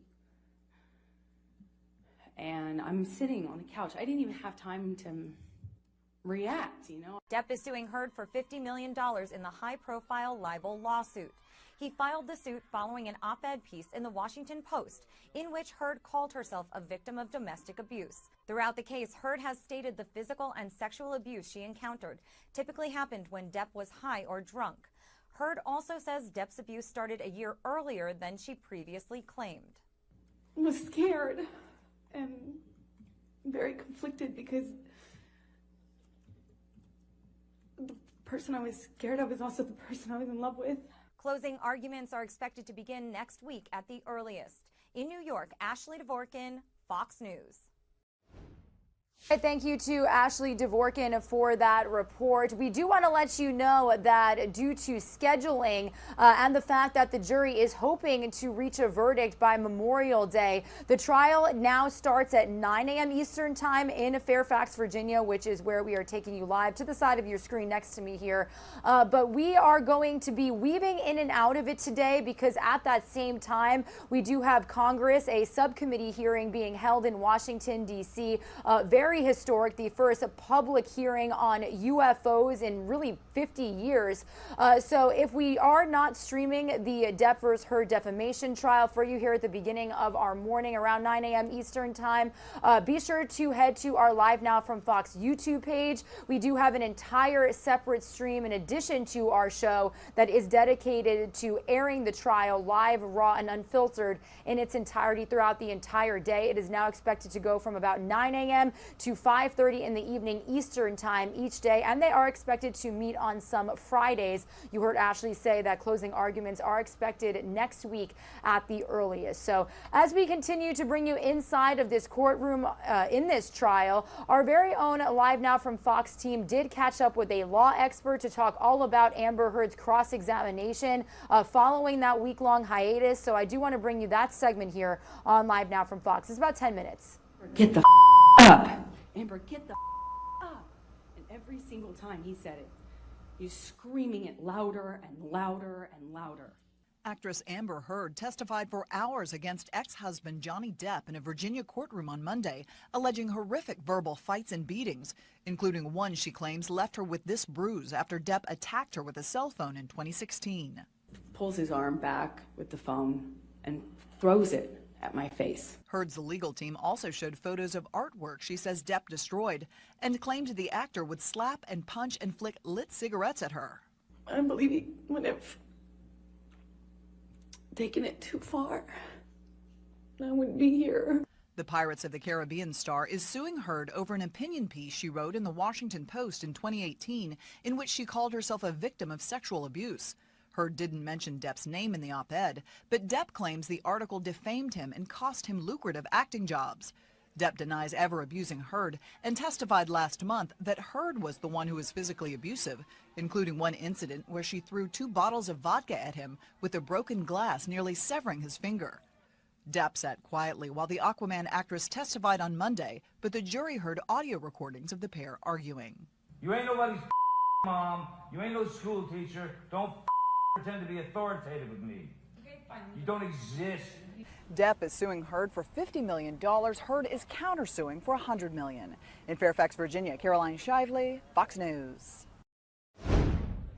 And to go into all of the proceedings in court today, cross-examination from Johnny Depp's legal team, I want to bring in legal analyst Nima Haddadi. Nima, thanks for being with us here on the show. We have all been waiting for this trial to pick back up, and here we are again with Johnny Depp's legal team asking pointed questions of Amber Heard, some that we probably could have guessed would be asked, including some of that alleged abuse, physical abuse, sexual abuse from Johnny Depp.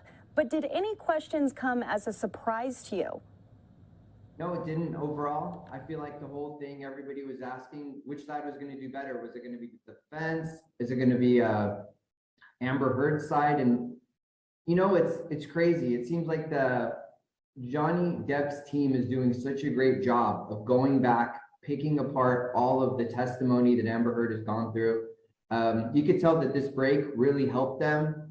It seems like they have a great grasp on the material that Amber Heard is testifying to. They know every little bit, anything that's off, even a smidgen. The attorney's right on top of it, and they're making Amber Heard look very, very uncredible. What about Amber Heard's legal team? Are they doing enough in this case? Are they able to counteract some of those claims from Johnny Depp's legal team? What should they be doing differently? I think it's difficult. At this point right now, I feel like most of the jurors, they're getting to the point where they're starting to make up their mind. For me personally, I'm watching this trial and I just keep thinking over and over that for whatever reason, Amber Heard just doesn't seem credible. It could be the defense, it could be the questions that the defense is posing. When I say defense, I'm talking about Johnny Depp's team, but it seems like I don't think Amber Heard's team can come back from this. You know, it's just too much. From everything from, oh, the bruises, well, why isn't there any scarring? Why didn't she go to the doctor? Why didn't she get checked up? None of the stories seem to make sense. And on top of everything, I get this sense that Amber Heard, there's no sense of responsibility. When Johnny Depp was testifying, he talked about himself. He was vulnerable. He said, you know, I have these issues. I have substance abuse issues, but no, not Amber Heard. It seems like I get the feeling that she thinks she's done everything perfectly. She bears no responsibility in anything. She was the perfect spouse in this relationship. It just doesn't seem real. She says that she's trying to protect Johnny Depp, but then you have her taking pictures of Johnny Depp. It seems like the last person that she really cares about is Johnny Depp. I just don't believe anything that she's saying. Well, you're right. There has been audio recordings. There has been photos that have been played today in court. And I want to touch on some of the highlights of this because people maybe haven't been able to sit and watch the hours of testimony.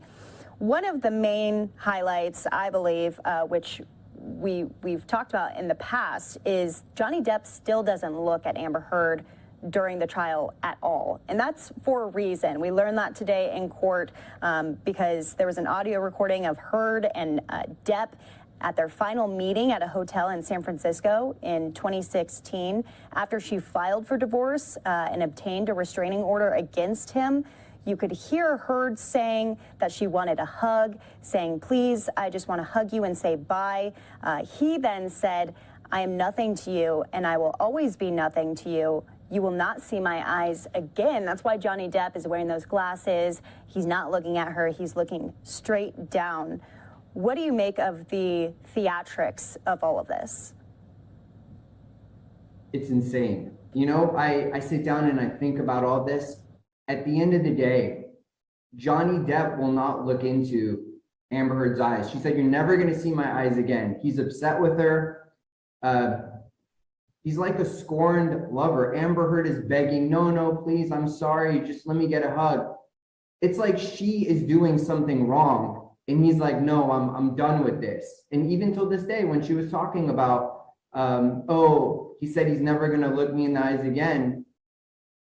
That was one of the only authentic moments I thought she seemed like she was gonna break down, because I think she's in love with him, you know, and she knows that whatever she has done to him or whatever has gone on, he's never gonna love her again. And it's devastating, you know, and the way that it was brought out by Johnny Depp's attorneys was brilliant. You know, it was like a slow motion movie. It was great.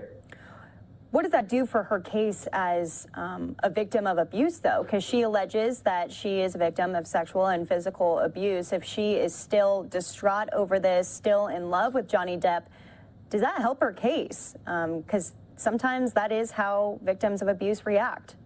Definitely. Yeah, could even be recanting witness. The thing is, it depends on Amber Heard's attorneys. How are they going to frame this now? Are they going to come back and try to rehabilitate the testimony?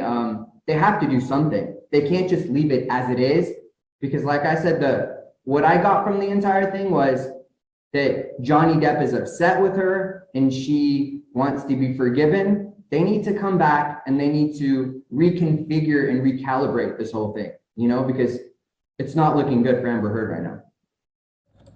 And one thing I want to touch on, because this has really been somewhat confusing, this $7 million charity donation to the ACLU. What are your thoughts on that? Is she believable in this? She's gone on Dutch talk shows saying that she has made this donation, and then she says she hasn't, and then she says it's not about the money. What are your thoughts on all of that? It's complete nonsense is what it is. If she had paid the money, she could have shown proof. Now she's coming out saying, I didn't pay the money. She's saying it's not about the money, but she's countersuing for $100 million. It's not good for her. You know, this is all of this is about credibility at the end of the day. And she's losing it by the second. The more she testifies, the worse it's getting for her. I feel like her attorneys need to step in and try to do something. And when you say something, I know I just asked you that, but what do you do in the immediate? They have to, you know, I honestly, at this point, I don't even know. I feel like it's like a slow motion quicksand that's happening. They should have thought of this over the weekend. They should have prepared for this. It doesn't seem like they can do anything. I'm hoping that they come back around on redirect and they try to do something, because I'm starting to feel bad for her up there. And I'm like, how much longer is this going to go on? And as I anticipate, I'm pretty sure that Johnny Depp's attorneys are going to keep this going and just see how far they can take this thing. And I think we're hearing that this could be the last week of the trial. Do you think it potentially could go longer? What are things that you're going to be looking for in the coming days here? Could they wrap sooner than we think? It's all the judge. Yeah. Both sides want more time. They're having concerns right now with timing. I know that the judge actually set limits beforehand. And it seems like Amber Heard's team they're running out of time, and they know they are. So they're going to try to do everything they can. I'm sure the attorneys are going to try to approach behind the scenes, see if they can extend this thing. Because the worst thing that can happen is if they can't finish their case and close it out and present it in the manner that they want, it's going to be issues. You know, it's going to be problems for them, and they're going to be sitting in bed weeks from now, devastated about what should have and could have happened. Well, legal analyst Nima Haddadi, thank you so much for being with us here on the show. We're going to play out some more of that cross-examination as everyone is still watching this, still on the edge of their seat for what happens next, what is exposed inside of that Virginia courtroom. We appreciate you. We'll talk to you soon. My pleasure. Thank you. All right, everybody, good morning. You're watching Live Now from Fox, officially a little after 7 a.m. here on the East Coast. That was a little more in-depth look of the Johnny Depp Amber Heard $50 million defamation trial. A law expert and our very own Daytona Everett speaking on her testimony as the trial resumed in Virginia following a week-long hiatus. Now, that trial has began earlier from this point on. It's going to be starting at 9 a.m. Eastern time, but we do want to let you know that that today we will mostly be in a historic UFO hearing, the first one in 50 years by a House Intelligence Subcommittee hearing. So if you do want to tune into the Depp Heard trial, be sure to head out to our Live Now from Fox YouTube page to join our separate stream dedicated to airing it live, raw, and in its entirety. Meanwhile, a couple of the top stories that we are looking at today: President Biden and First Lady Dr. Jill Biden expected to leave Washington, D.C. within the next couple of hours to visit the site of the Buffalo mass shooting in New York that claimed the lives of 10 people. He is expected to meet with community leaders, families, victims, and of course speak and make remarks. So we'll be airing those for you live, raw, and unfiltered. I actually also do want to take you out across the street in Washington, D.C. To let you know that at 9 a.m. Eastern time, we're going to be streaming that historic House panel subcommittee hearing on UFOs. So we're going to hear from basically defense experts, space experts. So be sure to stick around for that. It's the first one in 50 years. And then I actually do want to take you out live to a vantage point we have from a polling place in North Carolina. It is one of the key states that we are watching to as voters head to the polls for the 2022 primary elections. Meanwhile, as we do shift our focus back to that mass shooting in Buffalo, we're learning more about the gunman since this shooting first happened over the weekend. This is the alleged gunman right now, and we know that he is behind bars. He's actually on a suicide watch. And yesterday we did get an update from authorities, from officials in Buffalo, as well as police, the FBI officially doing an entire day of investigation at the crime scene at this top supermarket store. So I do want to play for you in full this Buffalo news conference that we got yesterday with more information on the shooter's past, on his motives, and what they have learned since this incident first happened on Saturday. So let's listen in here on Live Now from Fox.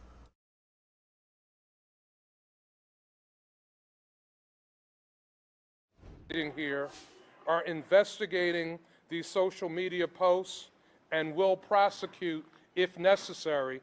And I want to emphasize arrests have already been made, and you'll be hearing more about those. I'm now going to turn things over to Buffalo Police Commissioner Joseph Gramaglia. Thank you, Mayor. So, as I said before, this is a very long investigation. It's going to continue to be a very lengthy investigation. The scene is still being processed. Search warrants have been obtained and executed, and they will still be obtained. There's a lot of digital footprint, electronics that we'll have to go through. So that process is ongoing. Information has also come as a result of some of this investigation that the individual was here a few months ago, back in early March.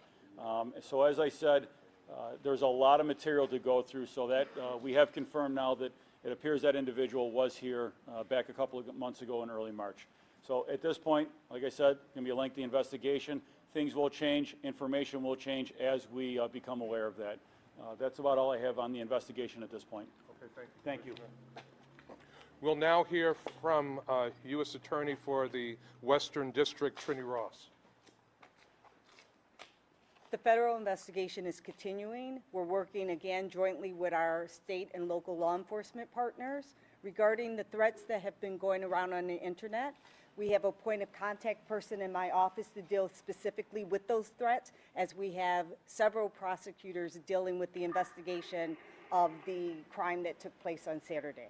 So the U.S. Attorney's Office is actively engaged in this investigation. We will continue to be, and we'll continue to work with our law enforcement partners and the District Attorney's Office, DA Flynn, as necessary. We'll now hear from Erie County District Attorney John Flynn. So I want to touch on a couple of topics right here this afternoon, and I'll piggyback on what the mayor said at the end here.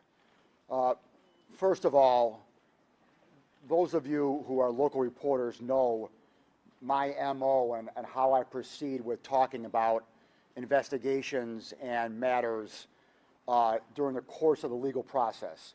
Some of you from out of town, let me explain how I work. Once an arraignment has happened, I pretty much shut down because The legal proceeding has started, and I just do not talk during the course of the legal proceeding. In this matter right here, obviously this is a very high-profile case. There's a lot of information out there. I made an exception for today. So today, Monday, being the first business day since Saturday, I've done a number of interviews today. I will continue to do some more interviews tonight. I'm here standing right now in front of you. But after today is over, I am done. And after today is over, the next proceeding that will take place will be the felony hearing. And once the felony hearing is over on Thursday, the matter is going to go, for lack of a better phrase, into grand jury posture. So once it goes into grand jury posture, the envelope of secrecy now is going to cover everything, and we're pretty much going to shut down all investigative, all prosecution information. So that's kind of the game plan going forward. I can tell you right now that there has been a new development with regard to the prosecution. As all of you know, on Saturday night at the arraignment, the defense attorney made a request for a forensic examination. That request was to the judge that 2 medical doctors look at my client and evaluate him to determine whether or not we can proceed. Less than 24 hours later, the defense attorney withdrew that request. So that forensic examination has now been withdrawn. I don't see the need to ask for it myself, so I'm not going to ask for it. The judge has the ability, sua sponte, on his own, for those of you who didn't take Latin, on his own to order the investigation, a forensic. He did not feel the need to do that, so the mental health forensic part of this has now become a moot point and is now off the table. So we are proceeding now to Thursday's felony hearing. One of 2 things is going to happen at that felony hearing. The defendant is either going to waive that felony hearing, or the felony hearing is going to happen on Thursday, and then we'll go forward. So again, just kind of I'm just trying to, let everyone know in advance. Once that felony hearing happens on Thursday, the quote-unquote grand jury investigation is going to begin, and I will not be able to talk more about anything having to do with this investigation until there has been an indictment on this matter. Again, for those of you out of town, my MO is after an indictment, there will be an arraignment on the indictment, and I will do a press conference on the arraignment on the indictment. But then,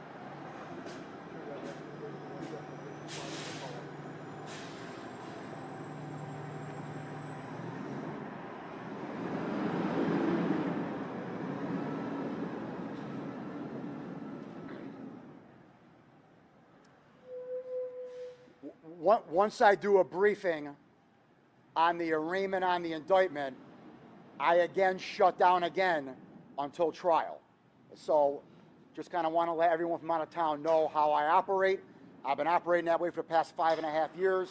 I'm going to continue to operate that way, even though obviously it's a very high-profile case. The second thing I want to say is that, I understand that there is a court of public opinion out there. I understand that there's the narrative out there that there is so much evidence, it's overwhelming, this guy is guilty, this guy did it, et cetera, et cetera, et cetera, et cetera. I understand that court of opinion. I understand emotions are high. I understand the rawness of this matter. However, I do not operate in the court of public opinion. I operate in a court of law. And this defendant is innocent until proven guilty. Let me repeat that. He is innocent until proven guilty. He has only been charged right now with one charge, and that's it. It is an accusation, it is an allegation, and that's all it is. As a prosecutor, I have 3 communities that I have to protect their rights. I have to protect the rights of the public, the victims, and the defendant. And I have to ensure that the defendant has a fair trial here in Buffalo, New York. That is my job, to ensure a fair and impartial trial. And I'm going to do everything I can to make sure that that happens. The last thing I want to talk about, and I want to piggyback what the mayor said, there's a lot of chatter out there. There is a lot of threats out there that I'm hearing about and that we're hearing about in law enforcement. One of those threats happened yesterday. 52-year-old man from Buffalo yesterday, allegedly, and again, allegedly, called up a pizzeria at 12:05 p.m. and made threatening comments to the employee referencing what happened at Tops. 45 minutes later, allegedly, that same individual called up a brewery in downtown Buffalo and made similar threatening comments, again alluding to what happened at Tops. The pizzeria and the brewery called BPD. As usual, BPD did a great job, found out who this guy was, went and arrested him last night. We held him last night because it was a D felony, and under the New York State bail laws, we can hold someone overnight for a D felony, which we did. We held him overnight, and we arraigned him this morning on a D felony, making a terrorist threat, facing up to 7 years in jail. Now, what's ironic is that this is a non-bailable qualifying offense. And in this case here, the judge ordered a forensic on him as well. So he's being held pending a forensic. But once that forensic is over, he has to walk free. That's something we also got to tweak in the bail laws right there, where we can hold someone overnight and arrest him on a D felony and hold him on an appearance ticket, but after he gets arraigned, we can't hold him and put him on bail. We got to let him walk out the door, which is going to happen here in this case once the forensic is over. But I go off on a tangent there, I'm sorry. Let me get back to the threats here that's going on. This is what's going to happen if you make threats. You are going to get arrested, and then I am going to prosecute you. So let this case send a message out there to any tough guy or anyone who wants to be cute out there and sending messages or threatening anyone or threatening to do anyone or putting anything on social media. I will find you, and I will arrest you, and I will prosecute you. And I don't mean to speak for Trini, but so will she. So let this case send a message. Again, this man is innocent until proven guilty as well.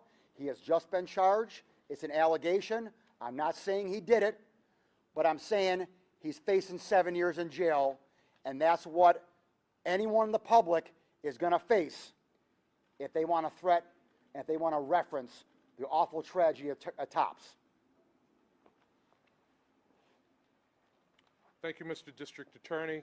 I want to thank the media for bearing with us. This is a very active working firehouse, so there might be more in and outs with fire apparatus.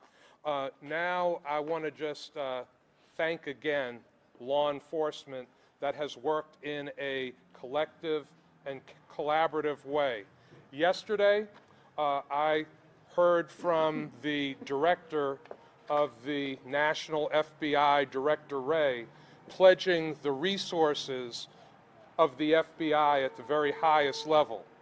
Steve Belongia, the special agent in charge of the FBI here in Buffalo, has been a tremendous partner, and we're going to hear from Special Agent in Charge Belongia right now. Thank you, Mayor. I just want to make a couple of comments. First, there have been questions in the community about when the processing of the Tops grocery store will be completed.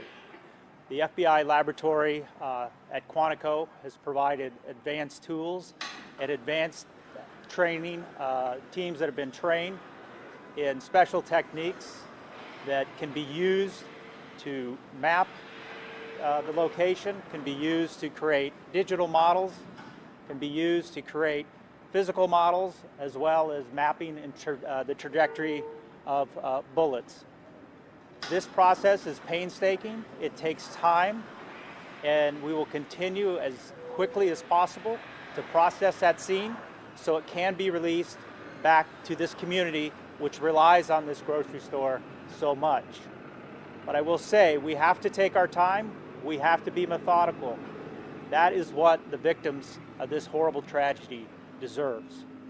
Also, to the mayor's point, besides the evidence response resources that the FBI has provided, the entire FBI Buffalo office is dedicated to this investigation, along with enormous resources from our state, federal, and local partners, including the ATF. We have resources that have been provided by headquarters, including from our domestic terrorism unit, from our criminal investigative division, from our victim services division, who has sent approximately 10 individuals up to help care for the needs of the victims in this horrible tragedy. Along with that, our headquarters has sent up resources from our our employee assistance program, who is going to help, they are going to help tend to the needs of the first responders, not only at the FBI, but also with our state and local partners, including the Buffalo PD, who had a lot of officers that were in on that horrible scene. So we are putting all available resources on this investigation. All of us, collectively, state, federal, and local, are working around the clock to get answers and get justice for the victims of this horrible, horrible crime. Thank you. Turn it over to Chief Garcia, our Thank you, Steve. The Erie County Sheriff's Office continues to provide all resources, all manpower to both the Buffalo Police Department and the FBI here. I'm so proud to work shoulder to shoulder with Commissioner Joseph Gramaglia and Special Agent in Charge Stephen Belongia, and also our prosecution, the Honorable John Flynn, and the DA's office, and Ms. Trini Ross in the U.S. Attorney's Office. You can be confident that you have a great team in place and everything will be done properly. I am so proud of the community. I walked around today and this individual that came here and tried to divide the city of Buffalo and Erie County did not succeed. People are stronger. We're more united than ever, and kudos to all the people. My condolences and that of the Sheriff's Office goes out to all the victims and their families. In regards to incarcerated individual 157103, he continues to be in our custody. He continues to be on suicide watch, which means he's in a cloth smock, which is ligature proof, with a blanket, which is ligature proof. He's in a segregated unit aside from the rest of the general population, and that's for his safety. He continues to be offered both health, physical and mental health. I will ensure that he will continue to be safe from himself and from everyone else. Again, thank you to Mayor Brown, and thank you to all the law enforcement and working together.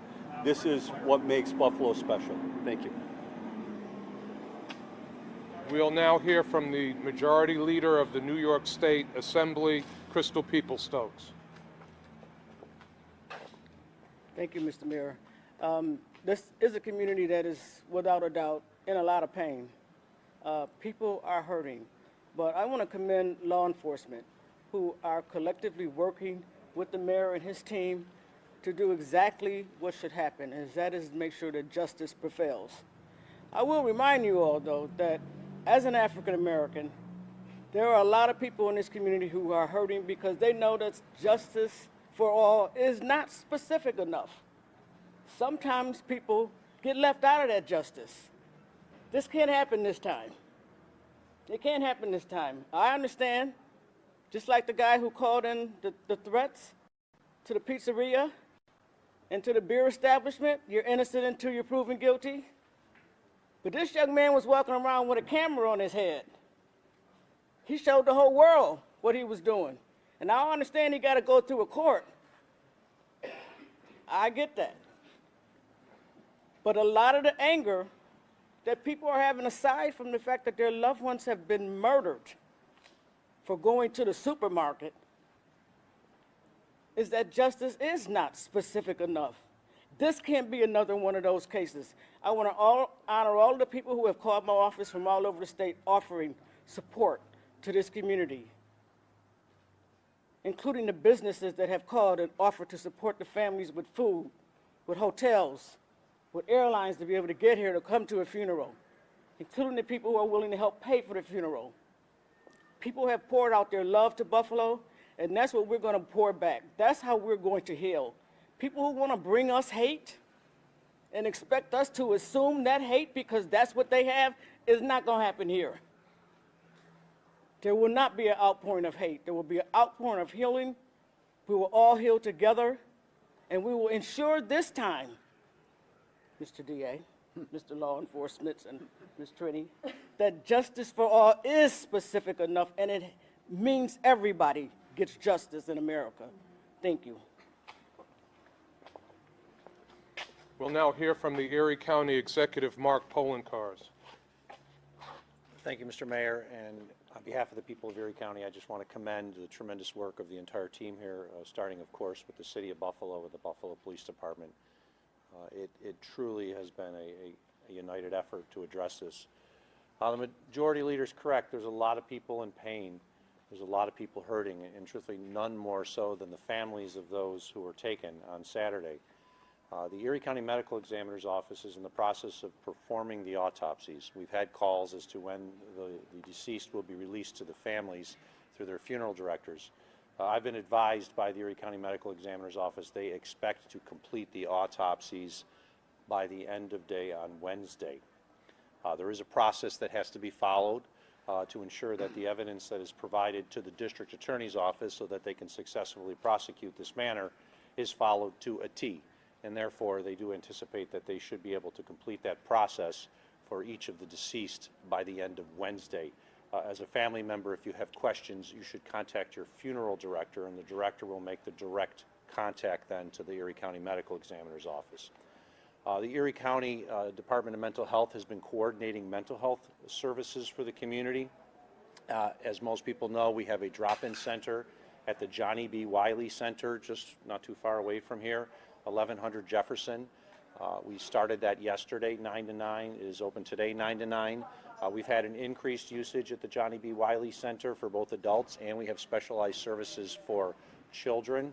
And therefore, we will be continuing the Johnny B. Wiley Center drop-in mental health service counseling. If you just want to talk to somebody, regardless of whether you are at the scene, you are a relative of a victim, or just someone who's in pain, like we know so many in our community are, you can come down to the Johnny B. Wiley Center and you will have a discussion with a trained counselor. For those who are not able to go to the Johnny B. Wiley Center, we also, of course, have our 24-hour crisis hotline, through crisis services, you can call 716-834-3131 to talk to a trained individual anytime. Doesn't matter if it's afternoon or 3 o'clock in the morning. It is a 24-hour staffed phone number, and I want to thank everyone in the local crisis intervention field and mental health counselors. They've all come together to offer their services so that the people of this community can heal as quickly as possible. And then, of course, we know that the Top supermarket is closed, and it is an integral part of this community, and because of its closure, it has basically created a food desert in this neighborhood. So there are many partners who, of course, are working to ensure that the community has access to fresh quality food. And I want to thank Tops Markets as well as Feed More of Western New York for collaborating with the Erie County Department of Social Services and Department of Health. There is a food distribution center at the Resource Council of Western New York building at 347 East Ferry, which is literally a couple blocks away from the site. There are stores, of course, neighborhood stores that exist, but many of them don't have fresh food and meats and vegetables. There is a refrigerated vehicle on site that's being provided by Tops Markets, and Feed More of Western New York is doing the same thing so that individuals do not have to travel out of their immediate neighborhood to access fresh quality food. And the goal is to continue that through May 27th. We understand that there was a significant line of individuals there today, and that will continue. We may open up another site in the immediate area so that there is sufficient locations for the public to get to. If we do open that other site, we will announce it to the general public. But once again, we are all working together to not only help this neighborhood that's in crisis and the individuals who unfortunately are dealing with serious mental health concerns as a result of this, but to heal as a community so that we are stronger. If this gentleman came here to hopefully to divide our community, he did the complete opposite. We are united like we've never been before. Thank you.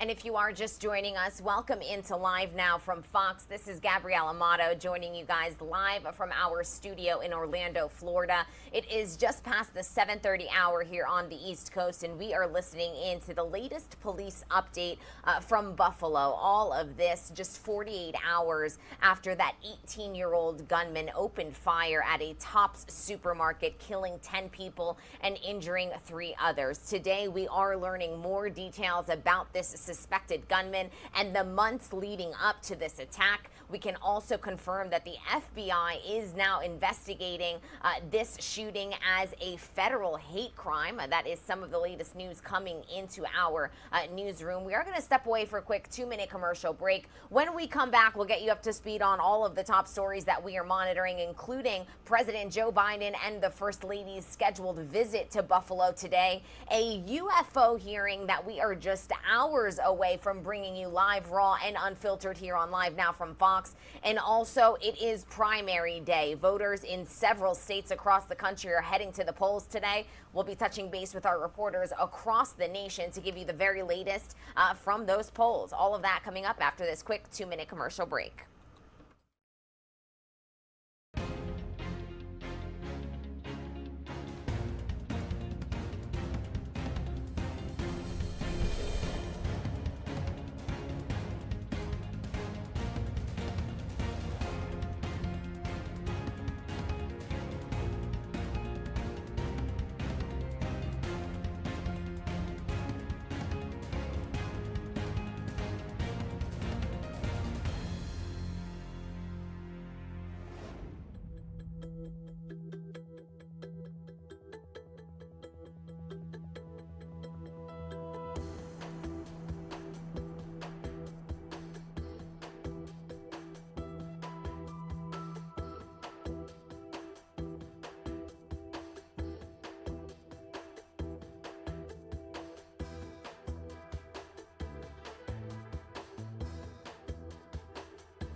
Good morning and welcome into Live Now from Fox. I'm your host, Gabrielle Amato, live now from our Orlando studios. It is just past the 7:30 hour here on the East Coast. And we do want to wish you a good morning and thank you for choosing to begin your morning with us here on Live Now from Fox. As we always do each and every morning, we want to get you up to speed on all of the top stories, not only stateside, but worldwide. Today is a big day in 5 states across the country as we are monitoring primaries. The polls have officially opened. We also are just hours away from a historic UFO hearing. Yes, that is correct. We're not only worldwide today, we're actually extraterrestrial as well. We also are keeping you all up to date on the latest out of Ukraine as the war in Ukraine has hit the 83rd day. And of course, the latest in those investigations across the nation after mass shootings rocked across the United States from California all the way to Buffalo. We do want to bring you out to our triple box view of everything that we are monitoring on this Tuesday morning. And here is a live look at the polls open in North Carolina. Today is primary day in 5 states across the country. Pennsylvania, North Carolina, Idaho, Kentucky, and Oregon all holding primaries today. Tuesday voting is expected to not only give obviously an answer in these primary races, but also provide insights into the direction the Democratic candidates and Republican candidates will be taking in the general election campaign. Of course, all of that coming later on this year in November. So we'll be touching base with our reporters on the ground. We're actually going to head live to Pennsylvania in just under 40 minutes to touch base with our reporters there, so you won't want to miss that. We also are monitoring the latest out of Buffalo after that mass shooting that occurred on Saturday afternoon. 18-year-old Peyton Gendron opened fire at a Tops supermarket, killing 10 people and injuring 3 others.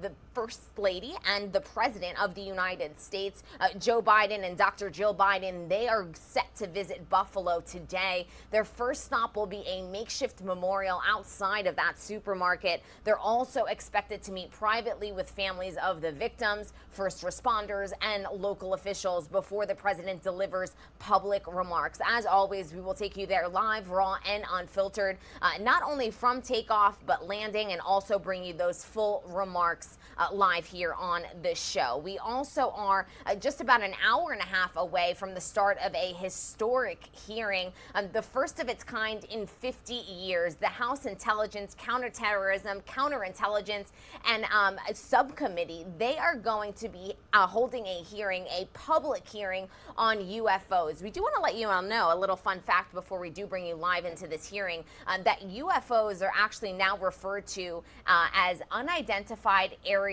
phenomena. So you will instead be hearing UAP. Essentially, that is a UFO, but it is now going to be referred to as UAP. So we do want to bring you that note because we are sure that you'll be hearing that acronym quite a bit throughout this hearing, and we want to make sure that you're all understanding what it is that you are listening to. We also, of course, are keeping up to date on the very latest out of Ukraine. We have officially hit day 83 of this war. We can report to you all that Ukrainian troops have evacuated for them Azovstal steel plant in Mariupol, subsequently ceding control to the Russians. President Zelensky has said, quote, "Ukraine needs Ukrainian heroes alive. This is our principle. I think that every adequate person will understand these words." So that is the latest out of Ukraine. We'll be touching base with our reporters out there as well. And last but certainly not least, Elon Musk back in the headlines this morning after we did bring you this breaking news. He said the Twitter deal cannot move forward until he gets more information on those Twitter bots. So we will be covering all of these stories this morning, but we will begin first and foremost with the latest out of Buffalo while we continue to monitor the investigation underway at what occurred over the weekend at this Tops supermarket located on Jefferson Avenue, once again in Buffalo, New York. We can report to you all that the latest news coming into our newsroom is that the suspected gunman reportedly plotted this attack for weeks. That is the very latest. The 18-year-old white gunman accused of killing 10 people, all of whom are African American, and injuring 3 others at a Buffalo supermarket wrote as far back as November about staging this type of live-streamed attack, practiced shooting from his car, and traveled hours from his home in March to scout out the store, according to a detailed diary entry he appears to have posted online. All of this is the latest news coming into our newsroom. Once again, on an investigation that is very much underway. We do know that this is a combined effort across multiple agencies across the United States, including local officials, state officials, and the FBI. We can also report to you all that the author of this diary that we are now getting information on posted hand-drawn maps of the grocery store along with tallies of the number of black people he counted there. He recounted how a black security guard at the supermarket confronted him that day and asked what he was up to. We all do know that Aaron Salter did lose his life as a result of this attack. Just one of the many harrowing details that are coming into our newsroom as this investigation does continue to unfold. Of course, the big news today is that we have learned that President Joe Biden and the First Lady, they are actually expected to visit Buffalo, New York today. We will have you the latest information on their visit. But first and foremost, we do want to get you up to speed on all of the latest when it comes to this investigation. And our Fox News correspondent, Alexis McAdams, she's actually been in Buffalo covering this story from a 360-degree angle. So let's take a listen to her latest report. The victims were also getting brand new information in from police. Sources telling me that this gunman left a very detailed suicide note for his parents at his house before he went to Buffalo, New York, telling them exactly what he planned to do. And it wasn't the first time he had been to town or inside of that grocery store, according to investigators. They believe the quick action from police stopped him from committing any more crimes. Because of the body armor that he had on, he could have easily have retreated back into that store where there were dozens of other customers in that store fleeing for their lives, which could have then turned that into another barricade and further slaughter. As investigators process this crime scene at the deadliest mass shooting in Buffalo's history, the community still trying to process the loss of 10 innocent lives taken on Saturday. My mom was my heart. She was the glue that held our family together. She taught us how to love. Through tears, heartbroken families describing their loved ones who police say were murdered because of the color of their skin. The victims ranging in age from 32 to 86 years old, each one with their own story. 53-year-old Andre McNeil stopped by the store to get his grandson a birthday cake that day. He never made it out. Another victim being hailed as a hero is retired Buffalo police officer Aaron Salter, who was working security at that Tops grocery and was killed while trying to stop the gunman. 67-year-old Deacon Hayward Patterson was murdered while putting groceries into his trunk as he was helping others get food. Deacon Patterson was a man who loved people. He loved the community, he loved the church. Investigators say the gunman, 18-year-old Peyton Gendron, chose this store based off of the zip code, which has the highest black population in Buffalo. Police say Gendron cased the area and believe the rampage was not going to end here. His intention was to kill as many blacks as possible. If the Buffalo police officers that engaged them didn't stop him, he was going to continue down Jefferson Avenue. He was going to continue. The suspect remains on suicide watch, but he'll be back in court on Thursday. The FBI says they're going through his phones and his computers, trying to get as much information as possible. President Joe Biden will be here in Buffalo tomorrow. Reporting in Buffalo, New York, I'm Alexis McAdams, Fox News. And thank you to Alexis for that update. And as she just alluded to, FBI agents are going through the scene of the shooting rampage in Buffalo.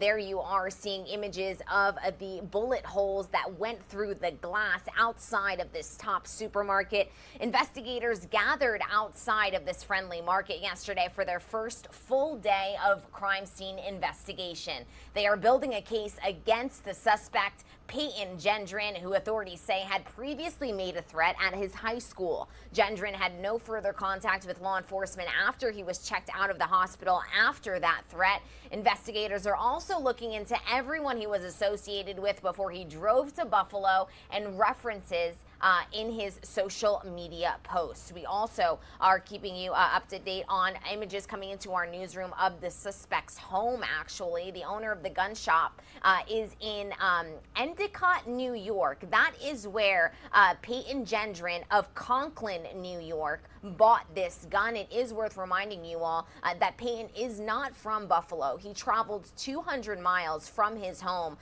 to this supermarket in Buffalo, reportedly chosen because of its high population of African Americans within this zip code, this portion of town. And this is images coming into our newsroom of where Peyton was from. That is the Susquehanna Valley High School, where police were actually called to last year in regard and in relation to an incident involving Peyton Gendron. We heard from officials that he spent a day and a half in a mental facility being evaluated, but was subsequently released. Well, fast forward nearly under a year, and here we are. He has taken the lives of 10 innocent people. As you did just hear from our very own reporter Alexis McAdams, we are expecting President Joe Biden to visit Buffalo today. Our very own Doug Lazader, he has more information on this visit from the president. Well, given the divide in Congress, we don't expect new gun control legislation to gain traction here on Capitol Hill. But after a weekend of violence from one coast to the other, President Biden will make his pitch today. This is the scene that President Biden will see firsthand today in Buffalo, the grocery store where 10 people were killed by an 18-year-old who police say was filled with racial hatred. We're not going to get into politics here about this. We want to make sure that we're calling out what we're seeing. But on Capitol Hill, the political charges were flying. These hard-right MAGA Republicans argue that people of color and minority communities are somehow posing a threat to the American way of life.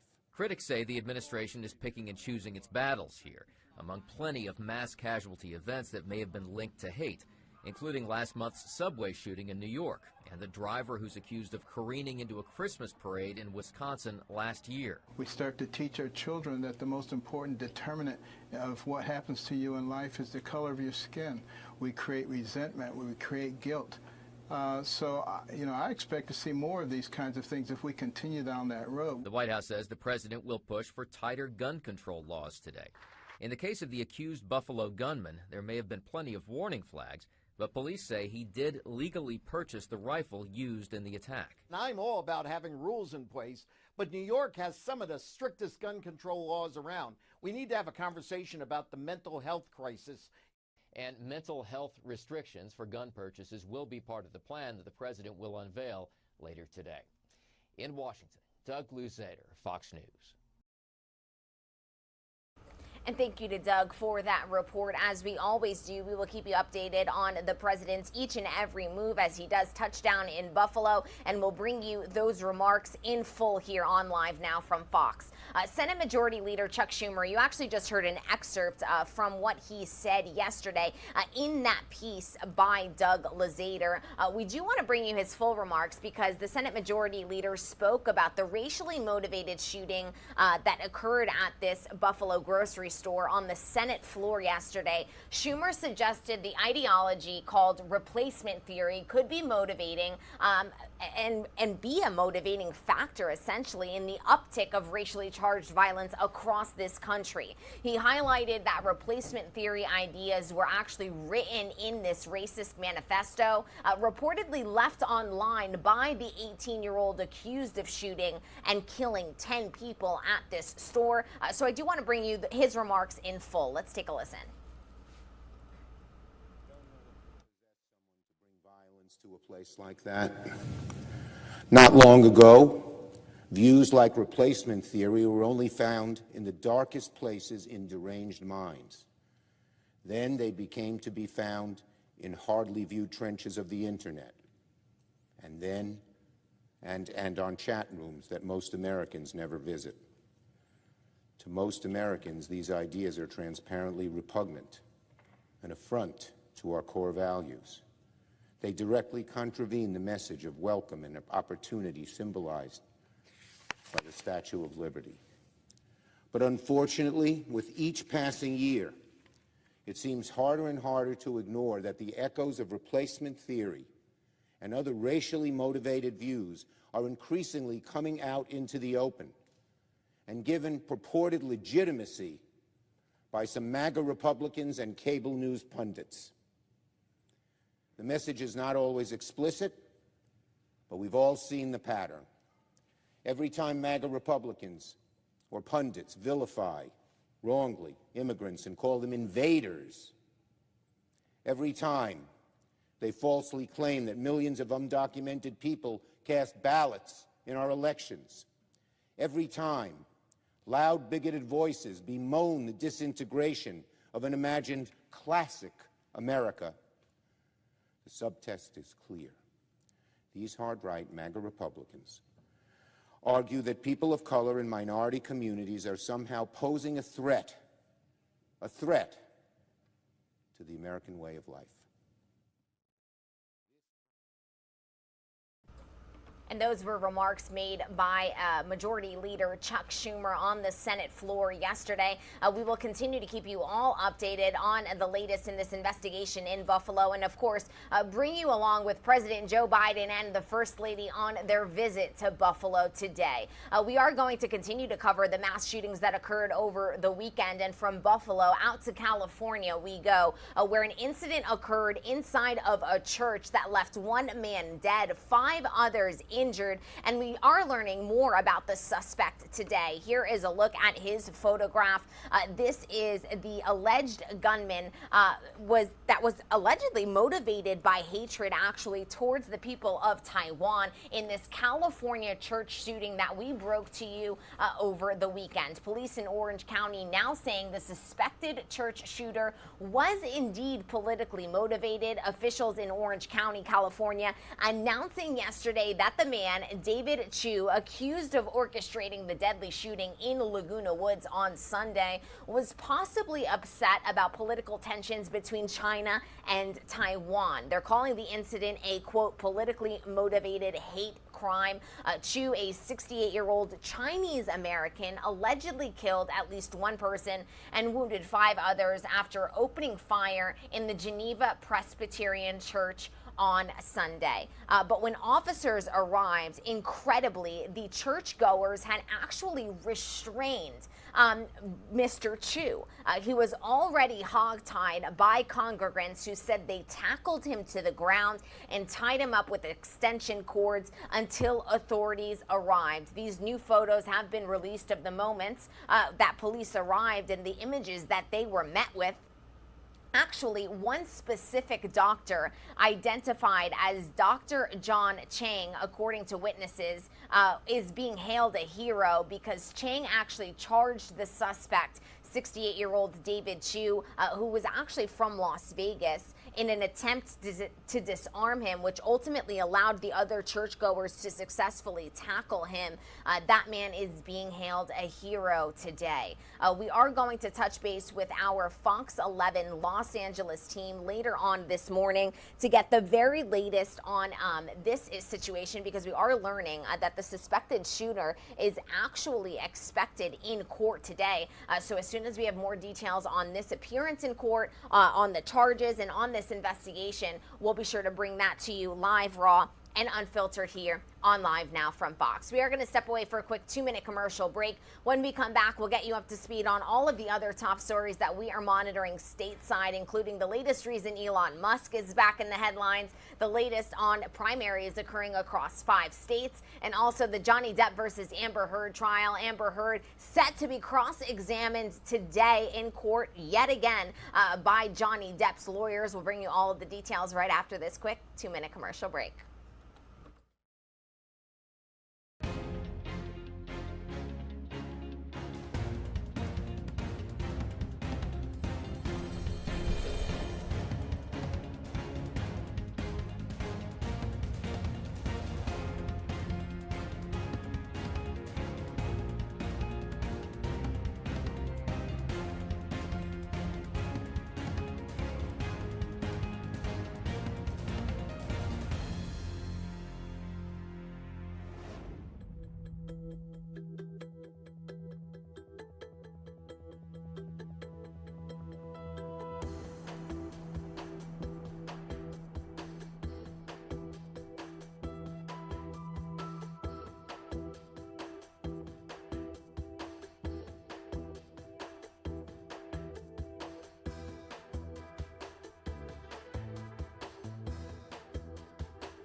Good morning and welcome into Live Now from Fox. I'm your host, Gabrielle Amato. It is 7:57 here on the East Coast, and we do want to continue to get you up to speed on all of the top stories that we are monitoring on this Tuesday morning. Let's take you back out to our triple box view, and here is a look at everything that we are monitoring on this Tuesday morning. Today is primary day in 5 states across the country. In that larger box on your screens, we are actually taking a live look at the polls open in North Carolina.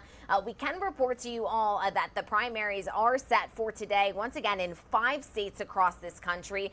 Pennsylvania, North Carolina, Idaho, Kentucky, and Oregon all holding their primaries today. We will be touching base with our reporters on the ground on the very latest when it comes to a day that will also give us insight into the midterm elections later on this year. So as soon as we do have an update, we'll bring that to you. We are expecting to touch base with our reporters on the ground in Pennsylvania in just about 15 minutes time, so you won't want to miss that. We are also just about an hour away now from the first public hearing on UFOs set to take place in 50 years. That is going to air live, raw, and unfiltered here on Live Now from Fox beginning at 9 a.m. Eastern Time. Once again, it is a historic day. It's the first in decades. U.S. Congress holding this public hearing. And we do want to let you know that UFOs are actually going to be referred to as UAPs. That acronym is for Unidentified Aerial Phenomena. In this hearing, that is how moving forward, these types of devices that you are going to hear about will be referred to as. So we do want to give you that nugget, all of this in preparation for taking you live out to that event later on this morning. And speaking of later on this morning, the President of the United States, Joe Biden, and the First Lady of the United States, Dr. Jill Biden, they are set to visit Buffalo later on this morning. President Joe Biden is set to meet privately with families of the victims.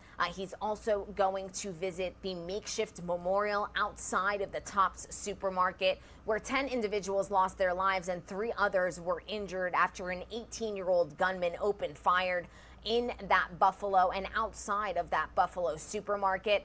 President Joe Biden is also set to deliver public remarks in a speech at a nearby community center. Biden plans to call for stricter gun laws and urge Americans to reject racism and embrace the nation's diversity. We are going to bring you all of the very latest when it comes to that event later on this morning. Those remarks are scheduled right now to be around 1 o'clock in the afternoon. So we will bring those to you live, raw, and unfiltered here on Live Now from Fox. But we do want to get you up to speed on a bit of breaking news that we brought to you this morning when it comes to the man that you see on your screens there, Elon Musk. He was back in the headlines this morning after publishing a tweet that has sent Twitter stock crumbling this morning. Twitter stocks are down in pre-trading. We are about an hour and a half away from the markets officially opening. But Elon Musk put out a tweet saying, quote, the Twitter deal can't move forward. And he pretty much set this standard. He needs more information on those bots. Elon Musk said his $44 billion purchase of Twitter will not move ahead unless he has more clarity on how many Twitter accounts are fake. Twitter estimated in a filing earlier this month that fewer than 5% of its active users in the first quarter were bots or those spam accounts. Well, Musk is actually estimating that that number is closer to 20%, and he wants proof that it is 5% or less, which the Twitter CEO, according to Elon Musk, has not given him yet. Musk said his team are conducting their own analysis on the number of fake accounts on the platform, and he went out to send out this tweet saying simply that this deal is going to be off if he is not given the proof that he needs. So this is just the latest chapter in this Twitter saga that we have been covering so closely with our Fox Business team. Our very own Mackenzie Stasko, a little bit later on this morning, she is going to chat with Kelly O'Grady, who has been covering this story for us since the very beginning, to get the latest. So what does this mean? What are we going to see moving forward? Is this deal really really off? And is that Twitter bot number more than 5% like Elon Musk is saying it is? So we'll get all of those details for you. And ultimately, the big question, what is this going to mean for the markets? What can we expect the stock market to look like, not only when it opens at 9:30 a.m., but looking ahead to the future as well. So we'll be giving you all of those details a little bit later on this morning. We are going to shift gears and head from the latest on Twitter to the latest on the situation on the ground between Russia and Ukraine. We can officially report that we have hit day 83 of this situation on the ground in Ukraine. And we do want to report to you all that Ukrainian troops have been evacuated from Mariupol, ceding control of the Azovstal steel plant to Russia. The images that you are seeing on your screens right now is actually images coming into our newsroom from the U.S. Senate, which overnight advanced a bill to give 40 billion, yes, billion with a B, more U.S. dollars in aid to Ukraine. A bill is heading to the president's desk, providing even more help to that country under attack by Russia. This comes after a Senate vote yesterday passing the $40 billion worth of relief as Ukraine continues fighting on day 83 of this war. The bill passed 81-11 with only Republicans, so 11 Republicans voting against this bill. This included Senator Marsha Blackburn and Rand Paul. Ukrainian forces continuing to fight in the southeast. And we can report to you all the day that the latest coming out of Mariupol, we do want to bring you images coming into our newsroom of the situation that has been and what the situation has been like on the ground in Mariupol. Here's a look at that Azovstal steel plant where not only once upon a time civilians were going to safety and hiding in the basement, but it was also a stronghold for the Ukrainian army. We can report to you all that the latest out of Mariupol is that efforts were underway today to rescue the last of the defenders inside of this Azovstal steel plant in the besieged city of Mariupol. The Ukrainian military avoided using the term surrender to describe this effort, but that is essentially what it is. Ukrainian troops have been successfully evacuated from this steel plant, and that ultimately cedes control to Russian forces. The Ukrainian Deputy Defense Minister has actually said that 53 seriously wounded fighters were taken from this plant to a nearby hospital. Another 211 fighters were evacuated through a humanitarian corridor. She said an exchange would be worked out for their return home. It is worth noting that they are being evacuated to other cities under Russian control. So we will continue to keep you updated on the very latest on the ground. And to help us do that, our Fox News senior foreign affairs correspondent, Greg Palcott, he has more on the situation from Kyiv, Ukraine. Let's take a listen. Sweden dispensing with centuries of non-alignment, joining Finland in applying to NATO. The Russian invasion of Ukraine, the reason. The government has decided to inform NATO that Sweden wishes to become a member of the alliance. Despite new complaints by Turkish President Erdogan, the membership applications are expected to be approved. Russian President Putin, with leaders of remaining regional allies, tried to put a positive but still ominous spin on things. There is not an immediate threat to Russia with the inclusion of those countries, but the expansion of military infrastructure over that territory will obviously call for our response. This as battlefield gains for Ukraine grow, its troops reaching the border with Russia near Kharkiv, slowing the Russian advance in the east, targeting Russian-occupied land in the south. The country's president pleased. My gratitude has no limits. I wish all of you to stay healthy. Still, the Russians fight on, pounding the port of Odessa, making Western military aid more crucial. 10 shipments in the last 24 hours, as well as help from hundreds of foreign volunteers, including Americans like Paul Gray, Tyler, Texas native, veteran of tours in Iraq with the 101st Airborne Division. Now on the front line here, fighting the Russians alongside the Ukrainians. Never before have I seen such a clear-cut case of good versus evil. He's grateful for the support the U.S. has given, including his weapon of choice, the anti-tank Javelin. We just shot a tank. Confirmed kill. Still, an American friend was severely injured in a Russian blast. Gray is recovering from leg injuries as he reflects on thousands who've already lost their lives in this war. It was my moral obligation and duty to stand up and help repel the invasion. And this breaking news, new reports that some 260 Ukrainian fighters, some badly wounded, have been evacuated from that steel mill in the city of Mariupol, where they've been holding off the Russians for some 82 days. Ukrainian President Zelensky announced the move a short while ago, a possible indication we could be nearing the end of that very long siege. Courage all around. In Kyiv, Greg Balcott, Fox News.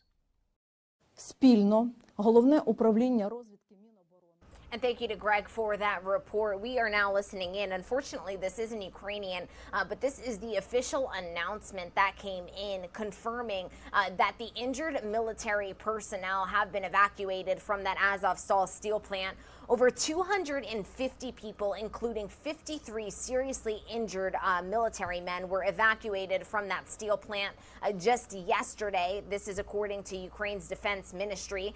The deputy defense minister, and that is who you are seeing on your screens there, she said that the military personnel were evacuated to a medical institution in Russian-occupied Novoskovsk. So this is another city in Ukraine that is Russian-occupied, and these very severely injured soldiers have been evacuated to seek medical attention in another city, also, once again, Russian occupied. We do want to report to you all that another 211 people were evacuated through a humanitarian corridor to another neighboring town. This is the very latest on the ground as a result of all of the fighting that we have seen in and around this Azovstal steel plant. Just for reference, I do want to bring up this video once again that we have been showing you for quite a few days now. This is what the situation was like in Mariupol. This is the type of fighting that was happening around this Azovstal steel plant that for the past couple of weeks really has been known as the last and final stronghold of the Ukrainian army in this besieged city. This is a city that has been under heavy attack since the very beginning of this invasion. It is that southern port city of Mariupol, a strategic get by the Russian military, and it does appear that the very latest is that the good news, these Ukrainian troops, many of whom were severely injured, have been evacuated, but this ultimately also means that this steel plant has been ceding to Russia. The control has now been handed over to Russian forces. We also have satellite imagery coming into our newsroom, and this shows the aftermath of strikes not only in Ukraine's Azovstal steel plant in Mariupol, but also the situation in Snake Island and also in Odessa. This is the imagery provided by Maxar Technologies. We've been able to show you guys this type of imagery since the very beginning of this war 83 days ago, and it just shows the level of devastation that has been seen there on the ground as a result of this Russian invasion. We also have some other news to report, and I do want to make sure this volume is low enough for you because this is video coming into our newsroom, very raw video of Ukrainian forces posing near the Russian border near Kharkiv. This is something that we have been reporting to you on for quite a few days now, that the Ukrainian military was actually making some ground in and around Ukraine's second largest city, which is that city known as Kharkiv. Obviously, the biggest city is Kyiv.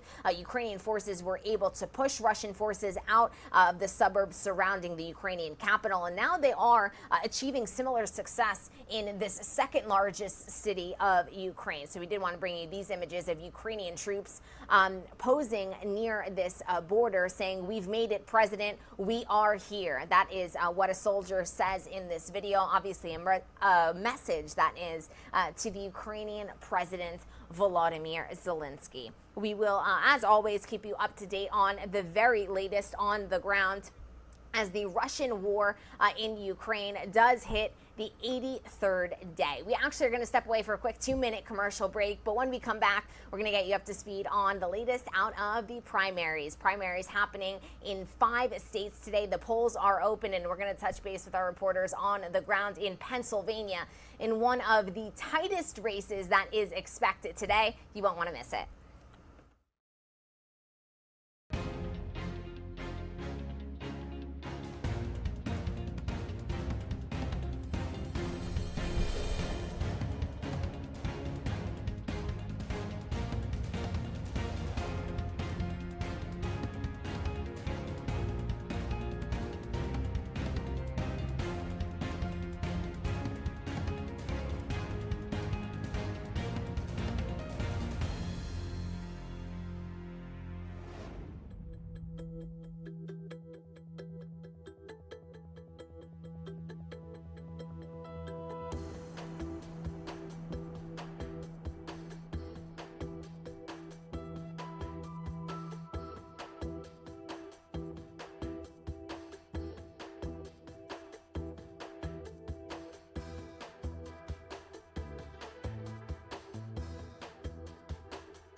Good morning and welcome into Live Now from Fox. I'm your host, Gabrielle Amato, live now from our Orlando studios. It is 8:14 here on the East Coast, and we do want to thank you for choosing to begin your morning with us here on Live Now from Fox. We are not only covering the top stories stateside, but we have been worldwide all morning long. We do want to take you out to our triple box view of everything that we are monitoring on this Monday, or Tuesday morning, I should say, 2022. We do want to pull up this image in the larger box on your screens of the polls that are currently opening across the country as we monitor primary day, not only in the state of North Carolina, where this live feed is actually coming in from, but also in 5 other states across the nation as well. It is primary day in North Carolina, Pennsylvania, Idaho, Kentucky, and Oregon. The polls are open across the nation, and we do actually want to touch base with our reporters on the ground across the nation. We're going to begin with the very latest out of Pennsylvania. Our very own Shayna Ferreira, she joins us with all of the details on primary day. Shayna, the polls are open there in Pennsylvania. What is the latest? Well, good morning to you. Yes, they opened at 7 a.m. and actually the mail-in ballots are already being counted at this hour. Polling opportunities, of course, go from 7 a.m. all the way through 8 p.m. We're live in Bucks County with one of the polling locations right outside of the Ben Salem Free Public Library there. And this is really the opportunity where folks have been coming out really steady for the last hour or so. We don't see many lines yet. It hasn't really picked up just yet in terms of that. Unfortunately, primaries don't have the same turnout that we see in November for different general elections, but there is a steady line that has been coming in at least since 7 o'clock this morning. So this is what we know so far. Some of our local races are being watched across the country in the race for Republican nomination for U.S. Senate. Dr. Mehmet Oz, Kathy Barnett, and Dave McCormick all neck and neck right now in the polls for U.S. Senate on the Republican side. To the Democratic side, it's Lieutenant Governor John Fetterman, Malcolm Kenyatta, and Alex Khalil, along with Connor Lamb right now on that Democratic ticket. Recent polls do show John Fetterman in the lead, but it's also a big day for the Republican nomination for governor. An Emerson College poll over the weekend does show Doug Mastriano with an 18-point lead in the race, and we do have a Republican uncontested candidate. That's Josh Shapiro. He's set to actually vote in our area over in Montgomery County, about 30 minutes from where I'm standing at 9:30. So lots of races to be watching here in Pennsylvania as folks make their way to the polls this morning. A lot of them have already mailed in their ballots. So as I mentioned, some of those ballots are already being counted this morning. But certainly a busy day in Pennsylvania politics as all eyes are on Pennsylvania to see what the next steps are going to be and really decide the future of these candidates' future here in the race. Back to you. You're absolutely right, Shayna. It is one of the most highly anticipated races, not only today, but really when you look at all of the primaries expected during this calendar year, it is one of the most highly anticipated. Is there a time in which voters out there and people tuning in, highly anticipating these results, can expect a result to ultimately be announced? Well, again, I mean, polls do go until 8 p.m. is when the last cutoff time for folks to vote. But, I mean, those results could go into well into the night. We've seen primary elections and even other elections go into the next day as many ballots continue to get counted. So it could be as early as tonight. Could be as early or late as tomorrow, but certainly just depends on voter turnout and poll workers and how that works out in terms of counting all of those votes to make sure that they're both first legal, on time, and in where they're supposed to be in. You're absolutely right. A lot of moving pieces. Well, thank you so much for the update. I'm sure we'll be touching base not only throughout the day, but also later into the week as we do kind of analyze the results of this highly anticipated primary in Pennsylvania. Shayna Ferreira, thank you so much for the time. Have a great day. And we do want to take you back out to our triple box view of everything that we are continuing to monitor on this Tuesday, May 17th, 2022. Here's a live look at our triple box view. And once again, we were not only just live in Pennsylvania, but now we are live in North Carolina as well. That is another one of the highly anticipated primaries that we are going to continue to keep a very close eye on. All of this as we are within the hour now of the first House hearing on UFOs in 50 years. We are going to bring that to you live, raw, and unfiltered here on Live Now from Fox, beginning at 9 a.m. Eastern. We also, later on this morning, are going to bring you all of the details from President Joe Biden and First Lady Dr. Jill Biden's visit to Buffalo. All of this, of course, as a result of that mass shooting that occurred at a Tops supermarket that left 10 innocent people dead and 3 others injured at the hands of an 18-year-old who was armed with a rifle and live streamed that attack on Twitch. So a lot of news that is coming into our newsroom, a lot of events that we are going to continue to keep an eye on, and one that I have yet to mention, but I know many of you have been tuning in each and every day to get the very latest details on this, is of course the Amber Heard versus Johnny Depp trial. We are expecting to have this woman right here on your screens, Amber Heard, back on the stand today, set for more cross-examination by Johnny Depp and his legal team as the defamation trial between Amber Heard and Johnny Depp resumed in Virginia after a 1-week hiatus. Our Fox's Ashley Dvorkin, she has the latest on this high-profile case from New York City. The defamation trial between Johnny Depp and ex-wife Amber Heard resumed Monday after a week-long recess. An emotional Heard continued her testimony in a Virginia courthouse, describing the alleged abuse during her multi-year marriage. The Aquaman actress says the alleged abuse prompted her to request a domestic violence temporary restraining order. Security would always let him into the house no matter what I asked them. I couldn't sleep. I'd wake up in a panic. Pictures of Heard's swollen face with red marks were also presented to members of the jury. Heard claims the swelling took place after Depp hurled a phone at her prior to their divorce. I put my head in my hands and immediately start crying. I said, "You hit me with the phone. Johnny, you hit me." And I'm sitting on the couch. I didn't even have time to react, you know. Depp is suing Heard for $50 million in the high-profile libel lawsuit. He filed the suit following an op-ed piece in the Washington Post in which Heard called herself a victim of domestic abuse. Throughout the case, Heard has stated the physical and sexual abuse she encountered typically happened when Depp was high or drunk. Heard also says Depp's abuse started a year earlier than she previously claimed. I was scared and very conflicted because the person I was scared of is also the person I was in love with. Closing arguments are expected to begin next week at the earliest. In New York, Ashley Dvorkin, Fox News. And here is a live look at Fairfax, Virginia, where this trial is going to resume later on this morning. That is set to once again begin at 9 a.m. Eastern Time. While we will be inside of the UFO hearing on Live Now from Fox at 9 a.m., you can watch the Johnny Depp versus Amber Heard trial live, raw, and unfiltered over on our YouTube page.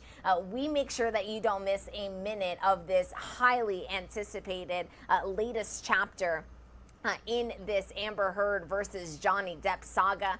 So we do want to make sure that you are all aware that that is available for you all here on Live Now from Fox. We continue to monitor all of the latest news across the country, including, that is, the latest on the baby formula shortage. The White House has tried to ease pressure on new mothers in need of baby formula. The FDA is streamlining its review process to make it easier for foreign companies to export products to the United States. In addition, the largest domestic manufacturing plant for formula is set to reopen in Michigan after a contamination scare closed it back in February. While these steps are important for future supply, the effects won't be seen for a number of weeks. Our Fox's Madeline Rivera, she has more details on the latest situation live from Washington.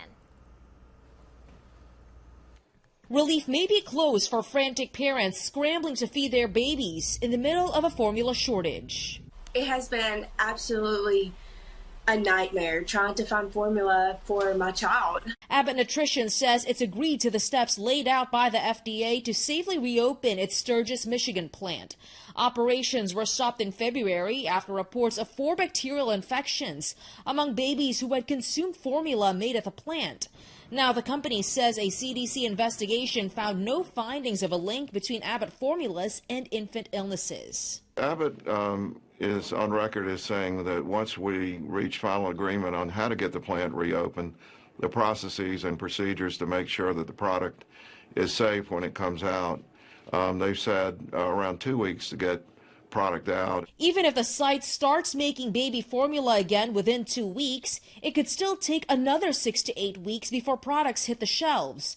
In the meantime, the Biden administration is looking at other options to restock. We're also moving as quickly as possible to safely bring in additional product from other countries as soon as today as well. Still, congressional lawmakers have questions, including how to prevent a crisis like this from happening again. Why isn't the FDA figuring out where we could manufacture more in the United States of America? At least 2 House committees are planning to hold congressional hearings this month to find out how to ease nationwide baby formula shortages in the future. In Washington, Malva Rivera, Fox News. And thank you to Madeline for that update. We are getting this image live into our newsroom of Air Force One here, preparing to take President Joe Biden and the First Lady of the United States out to Buffalo for their visit to meet with victims of the mass shooting that occurred over the weekend that left 10 innocent people dead and 3 others injured. We do have more information on what you can all expect as President Joe Biden does make his way onto Air Force One to eventually make this trip here.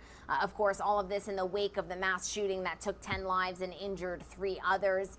We are learning much more about the victims who unfortunately lost their life, but President Joe Biden and the First Lady, Dr. Jill Biden, are expected to arrive at the Buffalo airport at around 9:45 this morning, which is just about good timing because this is exactly precisely where they are leaving from. And this is the live feed coming into our newsroom, and it does appear that the camera has turned around.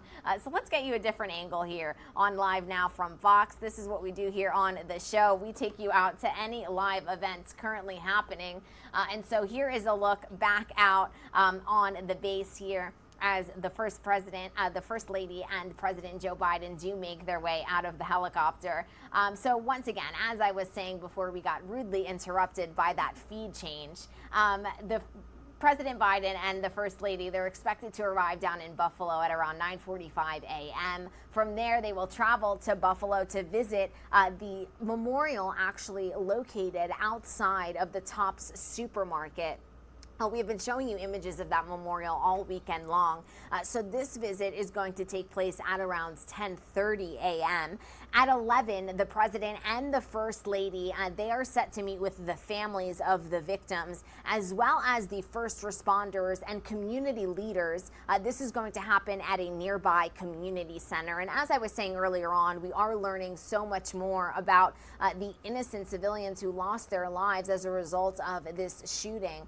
Those 10 individuals, each of whom had a story, each of whom was simply trying to make their way to a grocery store, whether to pick up the weekend's groceries, or like Aaron Salter, the security man who was outside trying to defend the store, who actually fired shots at the 18-year-old suspected gunman, Peyton Gendron, and who lost his life simply doing his job. So President Joe Biden and the First Lady, they are set to meet with the families of those victims, as well as the heroic first responders who responded to the scene 2 minutes after that call was made and was able to not only get Peyton Gendron in custody, but he was arraigned within 5 hours of this incident occurring. We then will hear later on today remarks from President Biden himself. He is expected to speak at 1 p.m. Eastern time, and then the President and the First Lady will ultimately leave Buffalo later on this afternoon. So all of these events we will be monitoring live, raw, and unfiltered here on the show, as we always do you with breaking news and events that happen not only stateside but worldwide as well. So this is really step one of this trip. President Joe Biden, he just boarded Air Force One. He is on his way to Buffalo. He will land in about an hour and 15 minutes. We will bring you images of that landing, no doubt about it, and then he will make his way to that Tops supermarket to visit that memorial outside dedicated to the innocent people who lost their lives in the latest mass shooting to rock this nation. We are going to step away for a quick 2-minute commercial break. When we come back, we'll get you up to speed on the latest information that we have in the investigation that is currently underway into this Buffalo mass shooting. We'll also head out to California to bring you up to speed on the very latest when it comes to the California church shooting that also happened this weekend. We're actually going to link up with our reporter on the ground, Fox 11's Mario Ramirez, who is going to walk us through what we can expect today, as that suspected gunman is also expected to appear in court later on today. So all of those details are coming up right after this quick 2-minute commercial break.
Good morning and welcome into Live Now from Fox. I'm your host, Gabrielle Amato. It is just past the 8:30 hour here on the East Coast, and we are monitoring quite a few top stories, not only stateside but worldwide on this Tuesday morning. We did just bring you out live to watch President Joe Biden and the First Lady, Dr. Jill Biden, board Air Force One as they are going to be headed to Buffalo, New York today. We do want to bring you out to a live look at the White House as we continue to monitor not only this trip, but the very latest in the investigation into what exactly occurred and what led to the mass shooting that took the lives of 10 people on Saturday and injured 3 others. As I just said, President Biden and the First Lady are set to visit Buffalo today. We actually still have that feed up live for you, so I do want to bring you out live there. President Joe Biden, Dr. Jill Biden.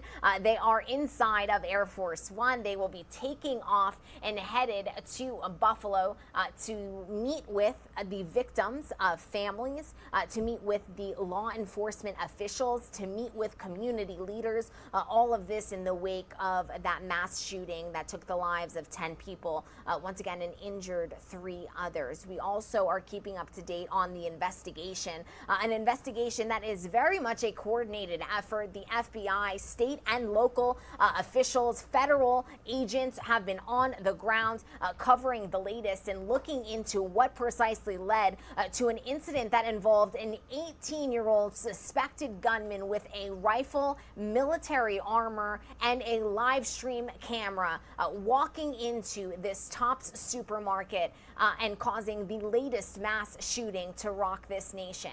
We do want to give you a little schedule here as the President of the United States and First Lady Jill Biden do make their way to Buffalo.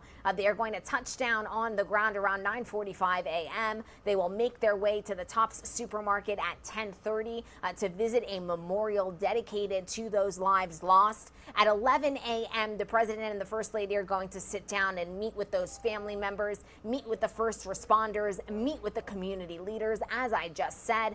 And then at around 1 o'clock in the afternoon Eastern Time, President Joe Biden is set to deliver remarks, and we will bring all of those events for you, live, raw, and unfiltered here on Live Now from Fox. If you are just joining us this morning, we do want to get you up to speed on what we know as a result of this investigation that once again is still very much underway. For that, we'll go to our Alexis McAdams, who has been in Buffalo covering this story since it first broke. So let's take a listen into her latest report. As we learn more about the victims, we're also getting brand new information in from police. Sources telling me that this gunman left a very detailed suicide note for his parents at his house before he went to Buffalo, New York, telling them exactly what he planned to do. And it wasn't the first time he had been to town or inside of that grocery store, according to investigators. They believe the quick action from police stopped him from committing any more crimes. Because of the body armor that he had on, he could have easily have retreated back into that store where there were dozens of other customers in that store fleeing for their lives, which could have then turned that into another barricade and further slaughter. As investigators process this crime scene at the deadliest mass shooting in Buffalo's history, the community still trying to process the loss of 10 innocent lives taken on Saturday. My mom was my heart. She was the glue that held our family together. She taught us how to love. Through tears, heartbroken families describing their loved ones who police say were murdered because of the color of their skin. The victims ranging in age from 32 to 86 years old, each one with their own story. 53-year-old Andre McNeil stopped by the store to get his grandson a birthday cake that day. He never made it out. Another victim being hailed as a hero is retired Buffalo police officer Aaron Salter, who was working security at that Tops grocery and was killed while trying to stop the gunman. 67-year-old Deacon Hayward Patterson was murdered while putting groceries into his trunk as he was helping others get food. Deacon Patterson was a man who loved people. He loved the community, he loved the church. Investigators say the gunman, 18-year-old Peyton Gendron, chose this store based off of the zip code, which has the highest black population in Buffalo. Police say Gendron cased the area and believe the rampage was not going to end here. His intention was to kill as many blacks as possible. If the Buffalo police officers that engaged them didn't stop him, he was going to continue down Jefferson Avenue. He was going to continue.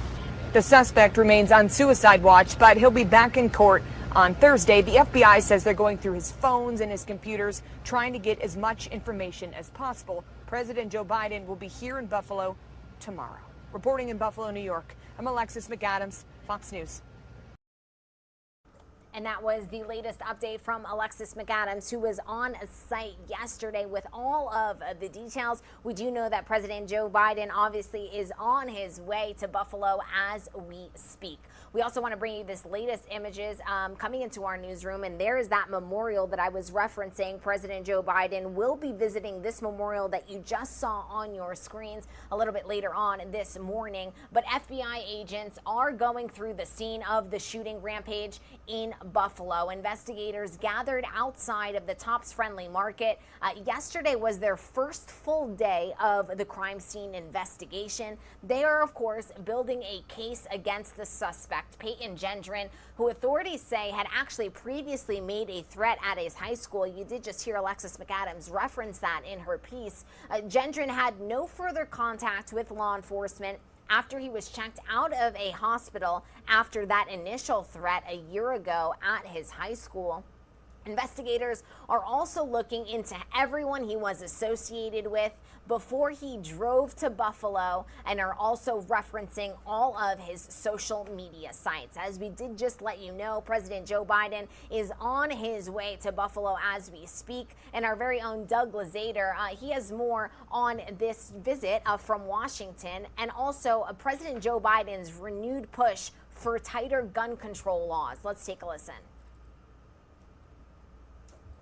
Well, given the divide in Congress, we don't expect new gun control legislation to gain traction here on Capitol Hill. But after a weekend of violence from one coast to the other, President Biden will make his pitch today.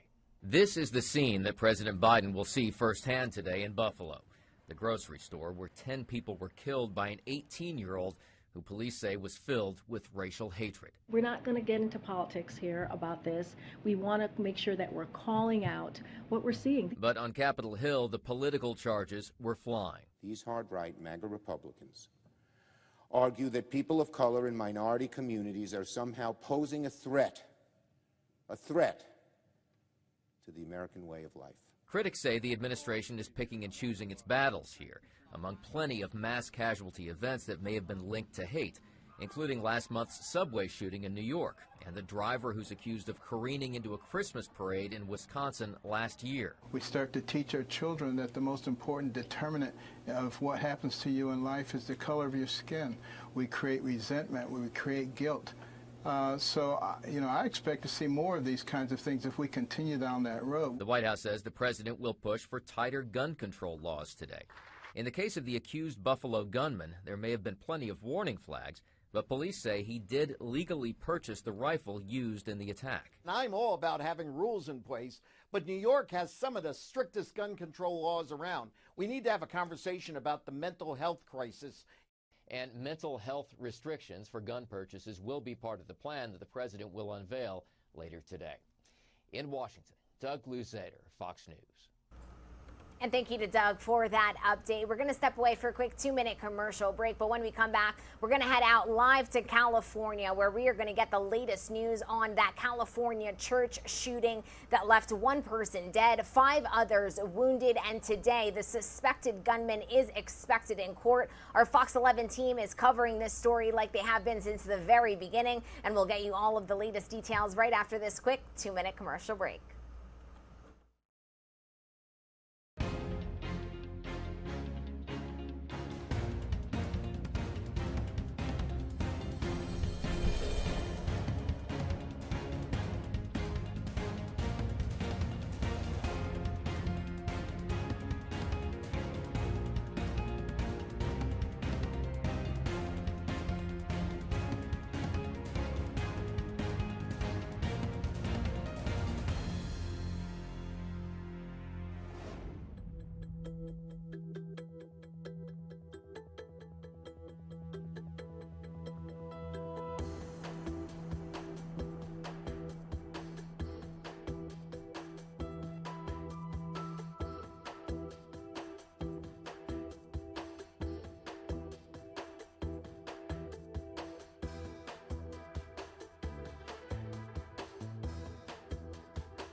Welcome into Live Now from Fox. I'm your host, Gabrielle Amato, and as promised, we are going to head out live to California to get the very latest on an investigation underway into a California church shooting that occurred over the weekend. Our Fox 11 LA's Mario Ramirez is here. And Mario, what is the latest in this investigation?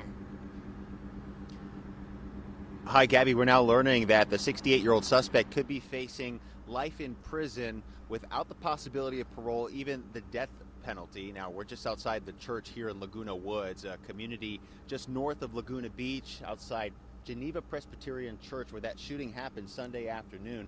Parishioners inside taking quick action to bring down that suspect. We'll show you the suspect's picture here, 68-year-old David Chu. He's facing 1 felony count of murder and 5 felony counts of attempted murder. The suspect accused of barricading several doors of the church, then initially mingling with parishioners before opening fire, killing 1 and injuring 5 others. And we also have new pictures from inside the church Sunday afternoon showing several parishioners and the pastor holding the gunman down after shots were fired. Police say when that shooting erupted, the visiting pastor threw a chair at the gunman when he paused to reload his weapon. Then several parishioners grabbed what they could and hog-tied that man before police arrived. And we know Dr. John Chang, a 52-year-old Orange County physician, was killed when he charged at the gunman. Authorities now determining this shooting was a politically motivated hate crime. We know the suspect, a U.S. citizen of Chinese descent, they say, was upset about political tensions between China and Taiwan. They say his family was forced to move to Taiwan before coming to the U.S., and he had complained he was treated as an outsider for years. Meanwhile, Orange County District Attorney Todd Spitzer is expecting prosecutors to file a murder charge with a special circumstance allegation of lying in waiting, which could make him eligible for life in prison without parole or the death penalty. Investigators are also pursuing federal hate crime charges. That suspect, Gabby, is due in court inside of an Orange County Superior Courtroom later today. So we'll stay on top of this and more to come throughout the day. Yeah, and you guys have been on top of it since the very beginning, Mario. What more do we know about the victims? Well, those 5 other victims, their names haven't been released, but we know they range from ages 66 to 92 years old. Again, parishioners at this church. Investigators do say they have improved. Their conditions have improved, but they are expected to survive, so that is the good news here. That certainly is good news. And what more are we learning about the murder weapon actually used? Well, there were 2 handguns retrieved from the attacker, and investigators say they were both purchased legally in the state of Nevada, one in 2015, the other in 2017. Unclear if that suspect was using them for work as a security guard in Las Vegas, but they were obtained legally in the state of Nevada. Fox 11's Mario Ramirez with all of the latest details. Thank you so much for the time. I'm sure we'll be touching base throughout the day. Once again, as the suspect is expected in court later on this morning or at some point today. Mario Ramirez, thanks again for the time. Have a great day.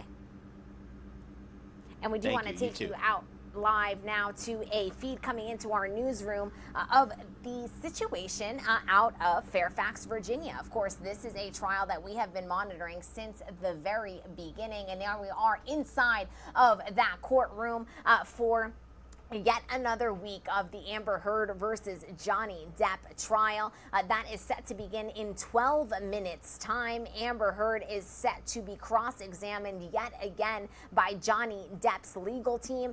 So we will not be live inside of this courtroom for its entirety here on this show, but we do want to remind you all that we have a live feed streaming this live, raw, and unfiltered over on our YouTube page. As soon as this trial does begin, we go live once again over on our YouTube site, so you will want to tune into that if this is what interests you.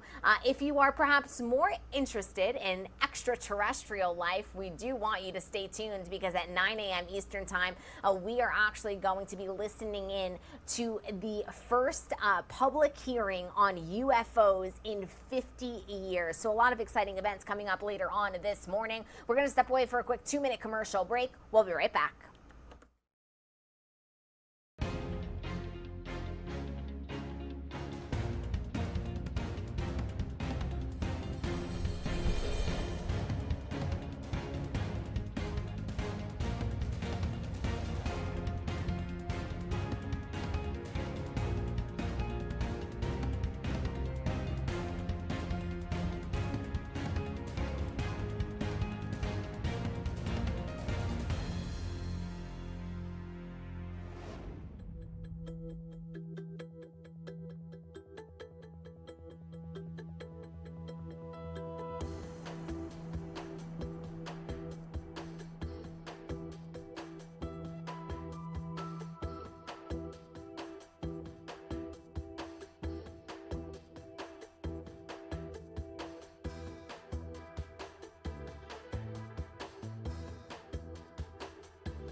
Good morning and welcome into Live Now from Fox. I'm your host, Gabrielle Amato, live now from our Orlando studios. It is 8:51 here on the East Coast. And we do want to get you up to speed on all of the top stories that we are monitoring on this Tuesday morning. We were just live in California hearing the very latest out of the California church mass shooting investigation. That suspected gunman is expected in court today. We just touched base with our Fox 11's Mario Ramirez. So as we do get more details on that, we'll be sure to bring that to you live, raw, and unfiltered here on the show. We also are just about an hour away from President Joe Biden and the First Lady, Dr. Jill Biden, touching down in Buffalo to pay their respects, meet with victims, and also make a public announcement after a mass shooting in Buffalo over the weekend that left 10 people dead and 3 others injured. As soon as the President of the United States does touch down in Buffalo, we'll bring you his remarks in full as well. But of course, today is Tuesday, and it is another day in the Johnny Depp versus Amber Heard trial. We do want to take you out to a live look at the courtroom today, and it does appear that we lost that feed. I'm so confused as to why that has not appeared there.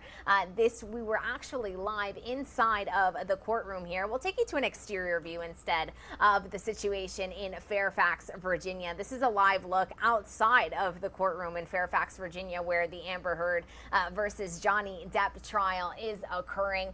We are entering yet another week of this saga as these two legal teams look towards closing arguments on March 27th. So we are inching closer to a resolution here. But we were just getting a live feed from inside of that courtroom where Amber Heard is set to take the stand yet again. She is going to be cross-examined by Johnny Depp's legal team. So we will bring you those remarks in full. And just like that, the magic of TV, we are back out live with a look at Johnny Depp arriving in court.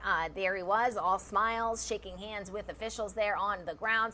His car has just pulled up, which means we are 1 minute closer to this trial resuming. It's 8:53. It's set to kick off at 9 a.m. Eastern time. So as these proceedings do get underway, if we are not live here at this event here on Live Now from Fox, we will most definitely be live over on our YouTube page. So we will be sure that you won't miss a minute of this action. We actually got a new look at the courtroom, and now we are live inside of it for a full recap of what we saw yesterday and what we can expect to happen today. I do want to show you the latest recap from our very own Ashley Dvorkin. Let's listen in. The defamation trial between Johnny Depp and ex-wife Amber Heard resumed Monday after a week-long recess. An emotional Heard continued her testimony in a Virginia courthouse, describing the alleged abuse during her multi-year marriage. The Aquaman actress says the alleged abuse prompted her to request a domestic violence temporary restraining order. Security would always let him into the house no matter what I asked them. I couldn't sleep. I'd wake up in a panic. Pictures of Heard's swollen face with red marks were also presented to members of the jury. Heard claims the swelling took place after Depp hurled a phone at her prior to their divorce. I put my head in my hands and immediately start crying. I said, "You hit me with the phone. Johnny, you hit me." And I'm sitting on the couch. I didn't even have time to react, you know. Depp is suing Heard for $50 million in the high-profile libel lawsuit. He filed the suit following an op-ed piece in the Washington Post in which Heard called herself a victim of domestic abuse. Throughout the case, Heard has stated the physical and sexual abuse she encountered typically happened when Depp was high or drunk. Heard also says Depp's abuse started a year earlier than she previously claimed. I was scared and very conflicted because the person I was scared of is also the person I was in love with. Closing arguments are expected to begin next week at the earliest. In New York, Ashley Dvorkin, Fox News. It's not how your memory or my memory works. You know, we were together for... And those were some of the statements that we heard from Amber Heard yesterday as she was cross-examined by Johnny Depp's attorneys. We do want to take you back out live to the courtroom where once again we are minutes away from yet another day of this Johnny Depp versus Amber Heard trial. There you are seeing Johnny Depp. We saw him outside make his way inside the courtroom, and now he is officially making his way to his seat, waving to fans. We have been touching base with our reporters who have been covering this trial since the beginning. Bob Barnard, he was actually outside of this Fairfax, Virginia courtroom, speaking with fans who arrive very early in the morning to get a lucky wristband. That is what he described this as. And if you get a wristband, you are allowed to sit in the back end of that courtroom. There is Amber Heard, who is expected to take the stand yet again today. There she is, exchanging remarks there with her lawyer. She seemed to have just mouthed, "I can't even imagine," or something of the sort there. She is expected to take the stand once again, be cross-examined by Johnny Depp's lawyers. That did begin yesterday. You just heard there in Ashley Dvorkin's piece that they are actually aiming for closing arguments on March 27th. So that's about 10 days away. Once upon a time, this trial was actually between the hours of 10 and 5, but they've actually pushed earlier the start time to be able to move this trial along. For those of you that perhaps have not been following it since the very beginning, this is a $50 million defamation showdown between Johnny Depp and Amber Heard. Johnny Depp is suing his ex-wife Amber Heard for $50 million because of a post-op that she wrote in the Washington Post, claiming to be a victim of domestic abuse. While in that piece, she does not name Johnny Depp by name. He claims that he lost jobs and lost out on, obviously, money. He was defamed as a result of that post-op and post-ed. We do know that Amber Heard is actually counter-suing her ex-husband, Johnny Depp, for $100 million. And so that is why this has been a showdown that really we have been monitoring since the very beginning. We do want to play for you a full breakdown, an analysis of the cross-examination that we saw yesterday, and more detail as to what we can expect today. For that, we'll look back at our Live Now from Fox's breakdown on what we saw just 24 hours ago inside of this courtroom. Let's take a listen. And every single time he said it, he's screaming it louder and louder and louder. Actress Amber Heard testified for hours against ex-husband Johnny Depp in a Virginia courtroom on Monday, alleging horrific verbal fights and beatings, including one she claims left her with this bruise after Depp attacked her with a cell phone in 2016. Pulls his arm back with the phone and throws it at my face. Heard's legal team also showed photos of artwork she says Depp destroyed and claimed the actor would slap and punch and flick lit cigarettes at her. I believe he would have taken it too far. I wouldn't be here. The Pirates of the Caribbean star is suing Heard over an opinion piece she wrote in the Washington Post in 2018 in which she called herself a victim of sexual abuse. Heard didn't mention Depp's name in the op-ed, but Depp claims the article defamed him and cost him lucrative acting jobs. Depp denies ever abusing Heard and testified last month that Heard was the one who was physically abusive, including one incident where she threw 2 bottles of vodka at him with a broken glass, nearly severing his finger. Depp sat quietly while the Aquaman actress testified on Monday, but the jury heard audio recordings of the pair arguing. You ain't nobody's mom. You ain't no school teacher. Don't pretend to be authoritative with me. Okay, fine. You don't exist. Depp is suing Heard for $50 million. Heard is countersuing for $100 million. In Fairfax, Virginia, Caroline Shively, Fox News. And to go into all of the proceedings in court today, cross-examination from Johnny Depp's legal team, I want to bring in legal analyst Nima Haddadi. Nima, thanks for being with us here on the show. We have all been waiting for this trial to pick back up, and here we are again with Johnny Depp's legal team asking pointed questions of Amber Heard, some that we probably could have guessed would be asked, including some of that alleged abuse, physical abuse, sexual abuse from Johnny Depp. But did any questions come as a surprise to you? No, it didn't overall. I feel like the whole thing, everybody was asking which side was going to do better. Was it going to be the defense? Is it going to be Amber Heard's side. And, you know, it's crazy. It seems like the Johnny Depp's team is doing such a great job of going back, picking apart all of the testimony that Amber Heard has gone through. You could tell that this break really helped them. It seems like they have a great grasp on the material that Amber Heard is testifying to. They know every little bit, anything that's off, even a smidgen. The attorney's right on top of it, and they're making Amber Heard look very, very uncredible. What about Amber Heard's legal team? Are they doing enough in this case? Are they able to counteract some of those claims from Johnny Depp's legal team? What should they be doing differently? I think it's difficult. At this point right now, I feel like most of the jurors, they're getting to the point where they're starting to make up their mind. For me personally, I'm watching this trial and I just keep thinking over and over that for whatever reason, Amber Heard just doesn't seem credible. It could be the defense, it could be the questions that the defense is posing.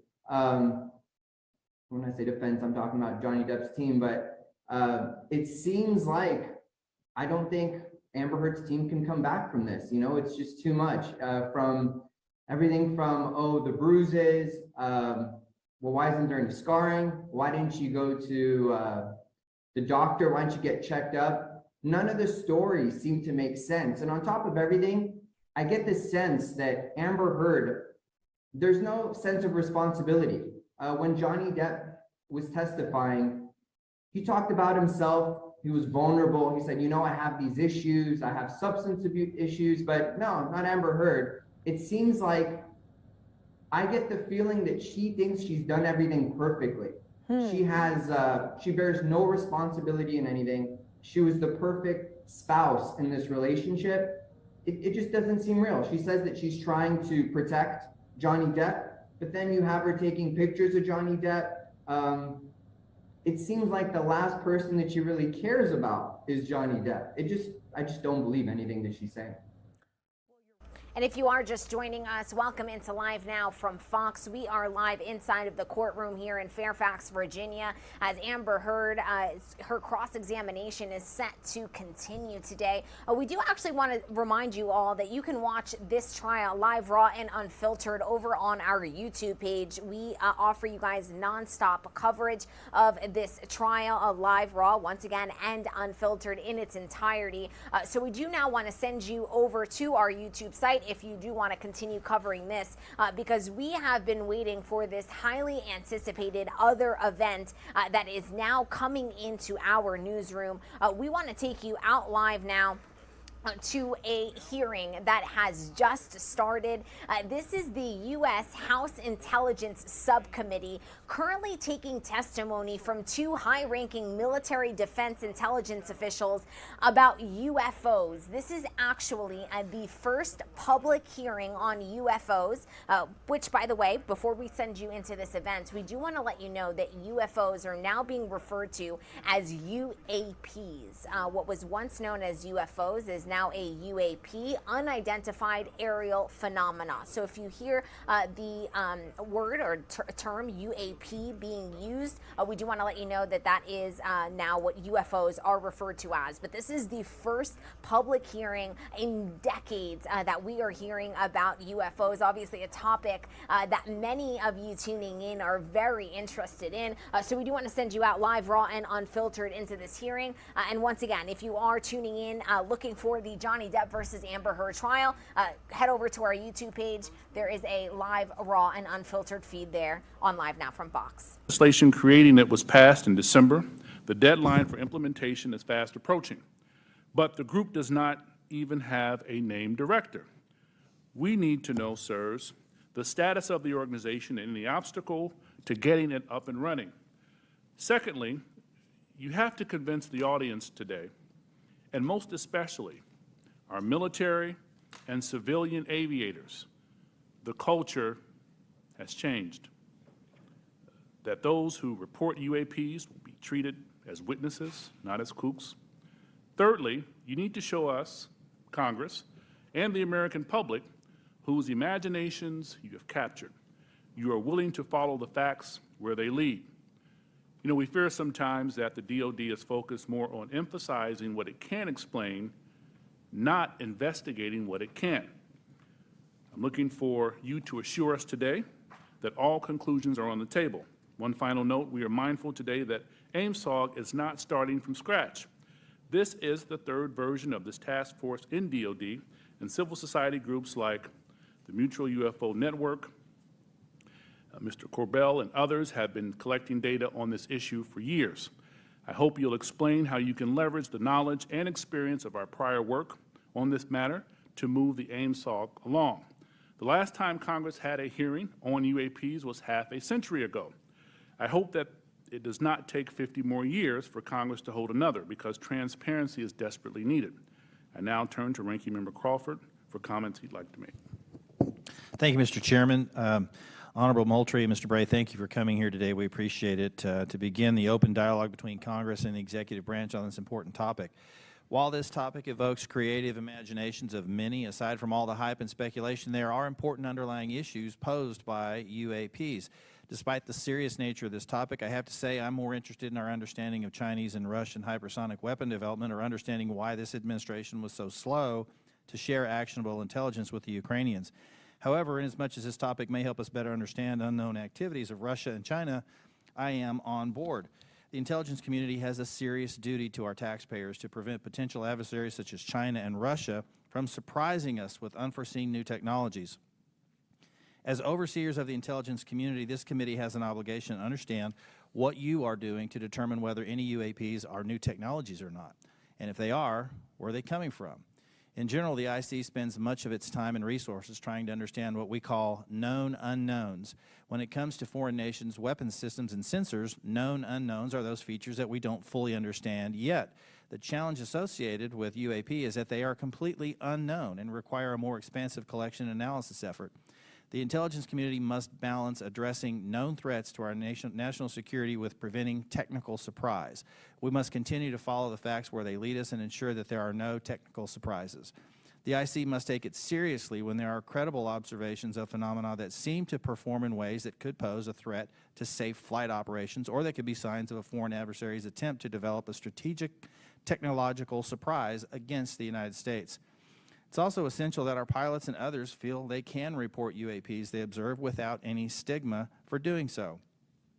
This is the open, unclassified portion of our hearing. We'll have a closed, classified part later. It's important for the public to know that the classification of information exists to protect national security, not to try to hide the truth. When we're trying to determine if any UAPs are new technologies being developed by foreign governments, we are inevitably going to run into classified information about what new systems and technologies we do know are in the works here or abroad. But where information does not risk national security, it should be shared with our allies and the public when feasible. I hope that we can have your assurance to this end today. It's my hope that the intelligence community will continue to try to determine the nature of UAPs we've observed, and will keep Congress fully apprised of all developments. I look forward to this hearing and continued dialogue and oversight with the intelligence community on this topic. And with that, I yield back. Gentleman yields back, and now I will turn to our distinguished chairman, Adam Schiff, for any comments he wishes to make. Thank you, Chairman Carson, for holding this open hearing on unidentified aerial phenomenon and for your leadership on this issue. Holding a portion of our discussion today in open session is critical to the cause of transparency and openness, which was Congress's intent in authorizing and funding this new task force. The larger effort that is being undertaken to study and characterize UAP reports is an important step towards understanding these phenomenon, what we know and don't know. And I look forward to hearing more during both the open session and the closed setting about how DOD and the IC are undertaking that task. UAP reports have been around for decades, and yet we haven't had an orderly way for them to be reported without stigma and to be investigated. That needs to change. UAP reports need to be understood as a national security matter, and that message needs to go out across DOD, the IC, and the whole of the U.S. government. When we spot something we don't understand or can't identify in our airspace, it's the job of those we entrust with our national security to investigate and to report back. That is why it's important that we hold this open hearing for the public to hear directly from the Department of Defense on the steps it's taking to track, analyze, and transparently communicate the work that is being done on this issue. It is also the responsibility of our government and this panel to share as much as we can with the American people, since excessive secrecy only breeds distrust and speculation. I look forward to hearing how the UAP task force is being stood up, what challenges they still face, and how this committee can make sure the task force is able to shed light on one of the world's most enduring mysteries. I thank you gentlemen for your work, and be very interested to hear what you have to say. To me, among the most fascinating questions are these phenomena that we can measure. That is, instruments report there is something there. It is not the human eye confusing objects in the sky. There is something there, measurable by multiple instruments, and yet it seems to move in directions that are inconsistent with what we know of physics or science more broadly. And that to me poses questions of tremendous interest and as well as potential national security significance. So we look forward to hearing what you're able to report to us today in open session, and I want to thank Chairman Carson again for his extraordinary leadership on this issue, and I yield back. Chairman yields back. Thank you. With that, we will start our hearing. Under Secretary Moultrie, the floor is yours, sir. Thank you. Chairman Schiff, Committee Chairman Carson, Ranking Member Crawford, distinguished members of the subcommittee, it's a privilege to be here with you today to address your questions regarding unidentified aerial phenomenon, or UAP. I'm pleased to be joined by Mr. Scott Bray, the Deputy Director of Naval Intelligence, who will speak to the Navy's Unidentified Aerial Phenomenon Task Force, which laid the foundation for the efforts we will discuss today.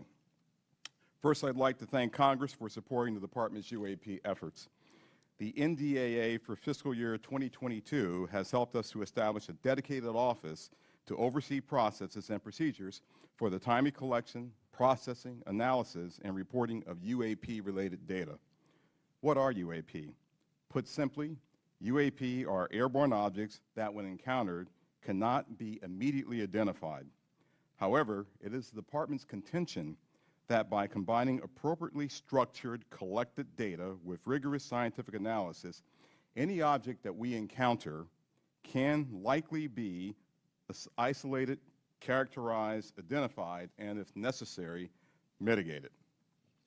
We know that our service members have encountered unidentified aerial phenomena, and because UAPs pose potential flight safety and general security risks, we are committed to a focused effort to determine their origins. Our effort will include the thorough examination of adversarial platforms and potential breakthrough technologies, U.S. government or commercial platforms, allied or partner systems, and other natural phenomena. We also understand that there has been a cultural stigma surrounding UAP. Our goal is to eliminate the stigma by fully incorporating our operators and mission personnel into a standardized data gathering process. We believe that making UAP reporting a mission imperative will be instrumental to the effort's success. The Defense Intelligence and Security Enterprise provides real-time support to our warfighters and mission personnel across all domains. To optimize the Department's UAP work, we are establishing an office within the Office of the Secretary of Defense. That office's function is clear: to facilitate the identification of previously unknown or unidentified airborne objects in a methodical, logical, and standardized manner. These goals will ensure that we are working closely with operational personnel on training and reporting requirements, developing data and intelligence requirements, standardizing and integrating processes and procedures for collection, operational surveillance, analysis, and reporting, leveraging our research and development capabilities to improve detection, characterization, and identification of UAPs, developing mitigating solutions and procedures, and identifying strategy and policy solutions. This effort will maximize collaboration and build upon already existing relationships with the Office of the Director of National Intelligence, the FAA, DHS, and the FBI. We are also committed to strong partnerships with the Department of Energy, NOAA, the DEA, NASA, and the national labs, and just as importantly, our international partners and allies. With regard to the importance of transparency, the Department is fully committed to the principle of openness and accountability to the American people. However, we are also mindful of our obligation to protect sensitive sources and methods. Our goal is to strike that delicate balance, one that enables us to maintain the public's trust while preserving those capabilities that are vital to the support of our service personnel. In closing, the Department is committed to this effort and welcomes the challenge. We thank you for your committed support and look forward to your questions.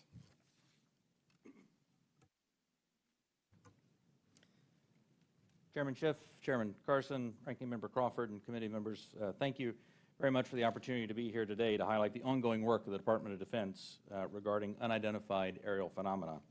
Since the early 2000s, we have seen an increasing number of unauthorized and or unidentified aircraft or objects in military-controlled training areas and training ranges and other designated airspace. We factors reporting an increase in the number of new systems such as quadcopters and unmanned aerial systems that are in our airspace, identification of what we can classify as clutter, mylar balloons and other types of air trash, and improvements in the capabilities of our various sensors to detect things in our airspace. Almost 2 years ago, in August of 2020, Deputy Secretary of Defense Nordquist directed the establishment of the Unidentified Aerial Phenomena Task Force within the Department of the Navy. The UAP Task Force was built on the foundation of the Navy's initial efforts to respond to the reports from our aviators on unidentified objects observed in our training ranges. The basic issues then and now are twofold. First, incursions in our training ranges by unidentified objects represent serious hazards to safety of flight. In every aspect of naval aviation, safety of our air crews is paramount. Second, intrusions by unknown aircraft or objects pose potential threats to the security of our operations. Our aviators train as they would fight. So any intrusions that may compromise the security of our operations by revealing our capabilities, our tactics, techniques, or procedures are of great concern to the Navy and the Department of Defense. From the very beginning, we took these reports very seriously. We instituted a data-driven approach to the investigations where we could collect as much data as possible and use all available resources to analyze and make informed decisions on the best ways to address our findings. Our main objective was to transition UAP efforts from an anecdotal or narrative-based approach to a rigorous science and technology engineering-focused study. This data-driven approach requires input from a wide variety of sources. In the early stages, the task force worked to standardize the reporting mechanisms and processes to make it as easy as possible for personnel to report any engagement so that we were getting that wide range of reporting that we needed. We also spent considerable efforts engaging directly with our naval aviators and building relationships to help destigmatize the act of reporting sightings or encounters. And we worked with naval aviation leadership to provide additional equipment to record any encounter. Navy and Air Force crews now have step-by-step procedures for reporting on a UAP on their knee board in the cockpit and in their post-flight debrief procedures. The direct result of those efforts has been increased reporting with increased opportunities to focus a number of sensors on any objects. The message is now clear. If you see something, you need to report it. And the message has been received. In fact, recently, I received a call from a senior naval aviator with over 2,000 flight hours. He called me personally from the flight line after landing to talk about an encounter that he had just experienced. Those were just the initial steps. We also made a concerted effort to assemble subject matter experts from across the Department of Defense and the intelligence community and other U.S. government agencies and departments. We forged partnerships with the research, development, and acquisition communities, with industry partners, and with academic research labs, and we brought many allies and international partners into our discussions on UAP. Additionally, subject matter experts from a wide variety of fields, including physics, optics, metallurgy, meteorology, just to name a few, have been brought in to expand our understanding in areas where we may not have organic expertise. In short, we've endeavored to bring an all-hands-on-deck approach to better understand this phenomena. So what have we learned so far? Any given observation may be fleeting or longer. It may be recorded or not. It may be observable by one or multiple assets. in short, there's rarely an easy answer. For example, let me share with you the first video that we have here today, which shows an observation in real time.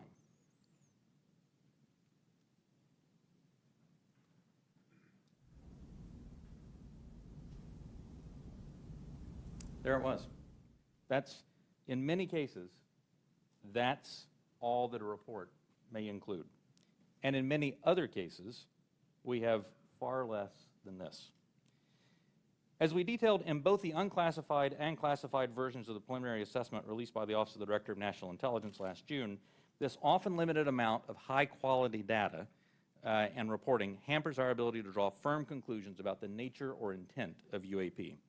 As detailed in the ODNI report, if and when individual UAP incidents are resolved, they likely fall into one of 5 potential explanatory categories: airborne clutter, natural atmospheric phenomena, U.S. government or U.S. industry developmental programs, foreign adversary systems, or a other bin that allows for a holding bin of difficult cases and for the possibility of surprise and potential scientific discovery. We stand by those initial results. Since the release of that preliminary report, UAP Task Force database has now grown to contain approximately 400 reports. The stigma has been reduced. We've also made progress in resolving the character of a limited number of UAP encounters. For example, let me show you a couple of another video and image taken years apart in different areas. In this video, U.S. Navy personnel recorded what appears to be triangles, some flashing, recorded several years ago off the coast of the United States. This was recorded while the U.S. Navy ship observed a number of small unmanned aerial systems in the area. And importantly, the video was taken through night vision goggles with a single lens reflex camera. These remained unresolved for several years.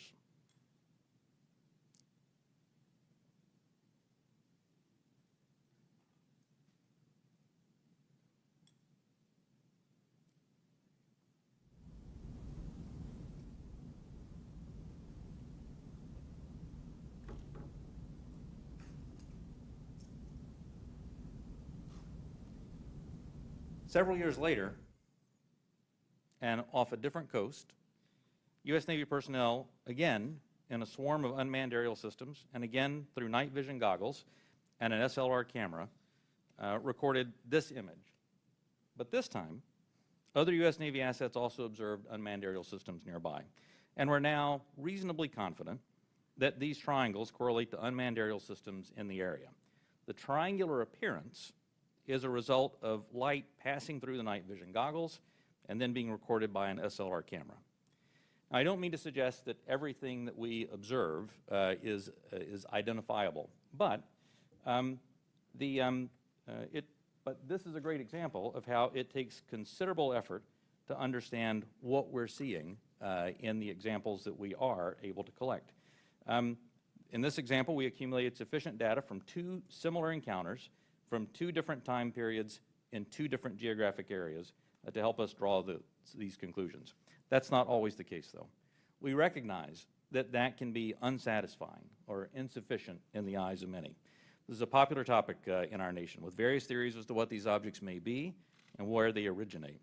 By nature, we are all curious and we seek to understand the unknown. And as a lifelong intelligence professional, I'm impatient. I want immediate explanations for this as much as anyone else.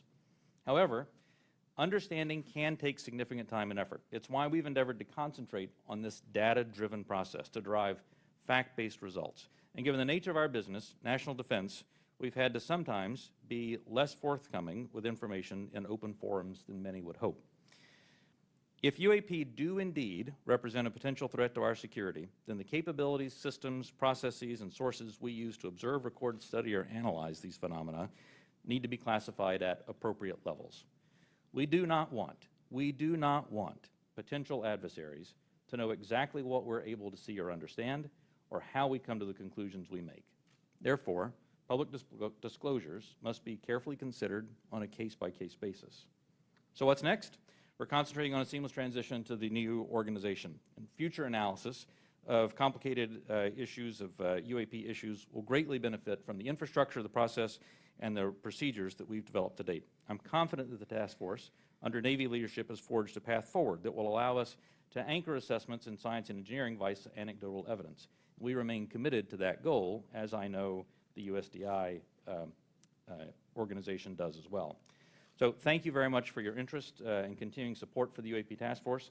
The team's made a lot of progress, but we really are just establishing the foundation for the more detailed analysis that's yet to be done. And with your continued support, we can sustain that momentum necessary to produce data-centric analysis and understanding of the phenomena. I look forward to your questions. Thank you. Thank you, Mr. Bray. This is the third version of this task force, and to be frank, one of Congress's concerns is that the executive branch and administration from both parties has been sweeping concerns about UAPs under the rug by focusing on events that can be explained and avoiding events that cannot be explained. What can you what can you say to give the American people confidence that you aren't just focusing our attention on low-hanging fruit with easy explanations? Congressman, I'll start, and then Mr. Bray, please feel free to weigh in. So the way that we're approaching this is with a more thorough, standardized methodology than what we have in the past. First and foremost, the Secretary of Defense is chartering this effort. This is not someone lower in the Department of Defense. And he has assigned that task to the Office of Secretary of Defense, the Undersecretary for Intelligence and Security, that's me, because I'm responsible for looking at intelligence matters, I'm responsible for security matters. This is potentially both. So when you start concerning ourselves with the safety of our personnel, the safety of our installations and bases, there's no other higher priority than what we have than actually getting after this. And as you have stated, we have been assigned that task to actually stand up an office, the AIM-SOG, which I believe the name, sir, will likely change. But we have moved forward in terms of moving to establish that office. We have, as of this week, picked a director for that effort, a very established and accomplished individual. We've identified spaces. We've worked with personnel across the Department of Defense, with the services, and we've worked with the IC, which is on board in helping us work through this standardized methodology for now, bringing in data, analyzing that data, and reporting that data in the appropriate method and appropriate means so we can either get it to our service personnel to ensure their safety, or get it to you and the Congress and to the public to ensure that you have oversight to what we're doing. So chartered by the Secretary of Defense, standardized, and really a methodical approach is something that we're doing that has not been done before. Can we get some kinds of assurances that your analysts will follow the facts where they lead and assess all hypotheses? Absolutely. So we're open to all hypotheses. We're open to any conclusions that we may encounter. Quickly, before I pass it to the ranking member and Chairman Schiff, I want to thank you both for taking the time, and I had a good time meeting with you last week, Director Moultrie, Undersecretary Moultrie. It's fair to say that you are a science fiction fan, is that correct? It is fair to say that I am an inquisitive mind who has spent 40 years in the intelligence field and has focused on both science and science fiction. That is fair. Could you tell us about it? Yeah, well, yeah, look, my generation grew up looking at space sagas and the Apollo program. So all of us who grew up in the 60s were just thrilled by watching our first astronaut land on the moon. That was a momentous occasion. To people who were of different generations, some of them didn't believe that it happened. I still have relatives and friends who don't believe it happened, right? Science fiction to them. But to us, it was, no, that's the progress that we've made. And so I was enthralled by that, and I've taken that to heart. I enjoy the challenge of what may be out there. I have mentioned to you that, yes, I have followed science fiction. I have gone to conventions, even. I'll say it on the record. Got to break the ice somehow. But, you know, I have done that, right? But there's nothing wrong with that. Don't necessarily dress up, but I do, you know, I do believe that it's important to show that the Department of Defense has, you know, we have character, and we're people just like you, just like the American people. We have our inquisitiveness. We have our questions. We want to know what's out there as much as you want to know what's out there. We get the questions not just from you, we get it from family members. And we get them night and day, not just in committee hearings. So finding what's out there is important, but first and foremost, it's important for us to do that so that we can ensure that our people, our personnel, our aviators, our bases and installations are safe. And then that curiosity factor is something else that we just want to know, because that's the human race. It's just, you know, that insatiable desire to know. Thank you, sir. Ranking Member Crawford. Mr. Rowe.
Well, we're having a technical difficulty because I'm not hearing you, Mackenzie, but I do expect that gasoline prices on a national average are going to increase to $4.75 a gallon.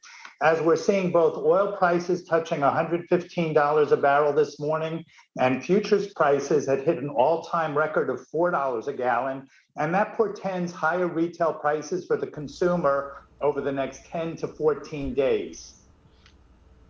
All right, you said the next 10 to 14 days. What about diesel gas prices? We know that the price of diesel is rising as well. How will that affect not only truck drivers, but shipping costs, which could eventually be handed down to the consumer? Well, the way I think about it is gasoline is the fuel that hauls around the consumer from point to point, whereas diesel is the fuel that hauls around consumer goods and services from point to point. And you can think about all those goods and services starting with food, when we're moving corn and wheat out of the Midwest to a food processor somewhere and ultimately getting those products to the grocery store, it's going to cost you more money. In addition, when we see Amazon or FedEx or UPS delivering those packages, they ultimately are going to have to pass through those costs again to the consumer. All those goods and commodities that are hauled around by railroads, which includes cars or goods that come into Los Angeles, LA, and make it to the interior of the country, all of those transportation methods are consuming diesel. So unfortunately for the consumer, it means higher prices ahead. And, you know, talking about shipping and diesel, I do want to talk about some summer travel plans. Of course, summer right around the corner. What can we expect to see for airlines? I know, checking for myself, prices have definitely increased just within the past few weeks. Well, there's no doubt that airline tickets are going to cost more money, because as diesel prices increase, so do jet fuel prices as well. And I expect that ticket prices are going up 15 to 20% per ticket as airlines try to recover the higher jet fuel costs. So for the consumer trying to decide where they want to go on vacation, they're balancing the increasing cost of gasoline to drive to their destination, or do they want to pay those higher airfare tickets, but then they have to rent a car at the destination, and those rental car fees have gone up as well.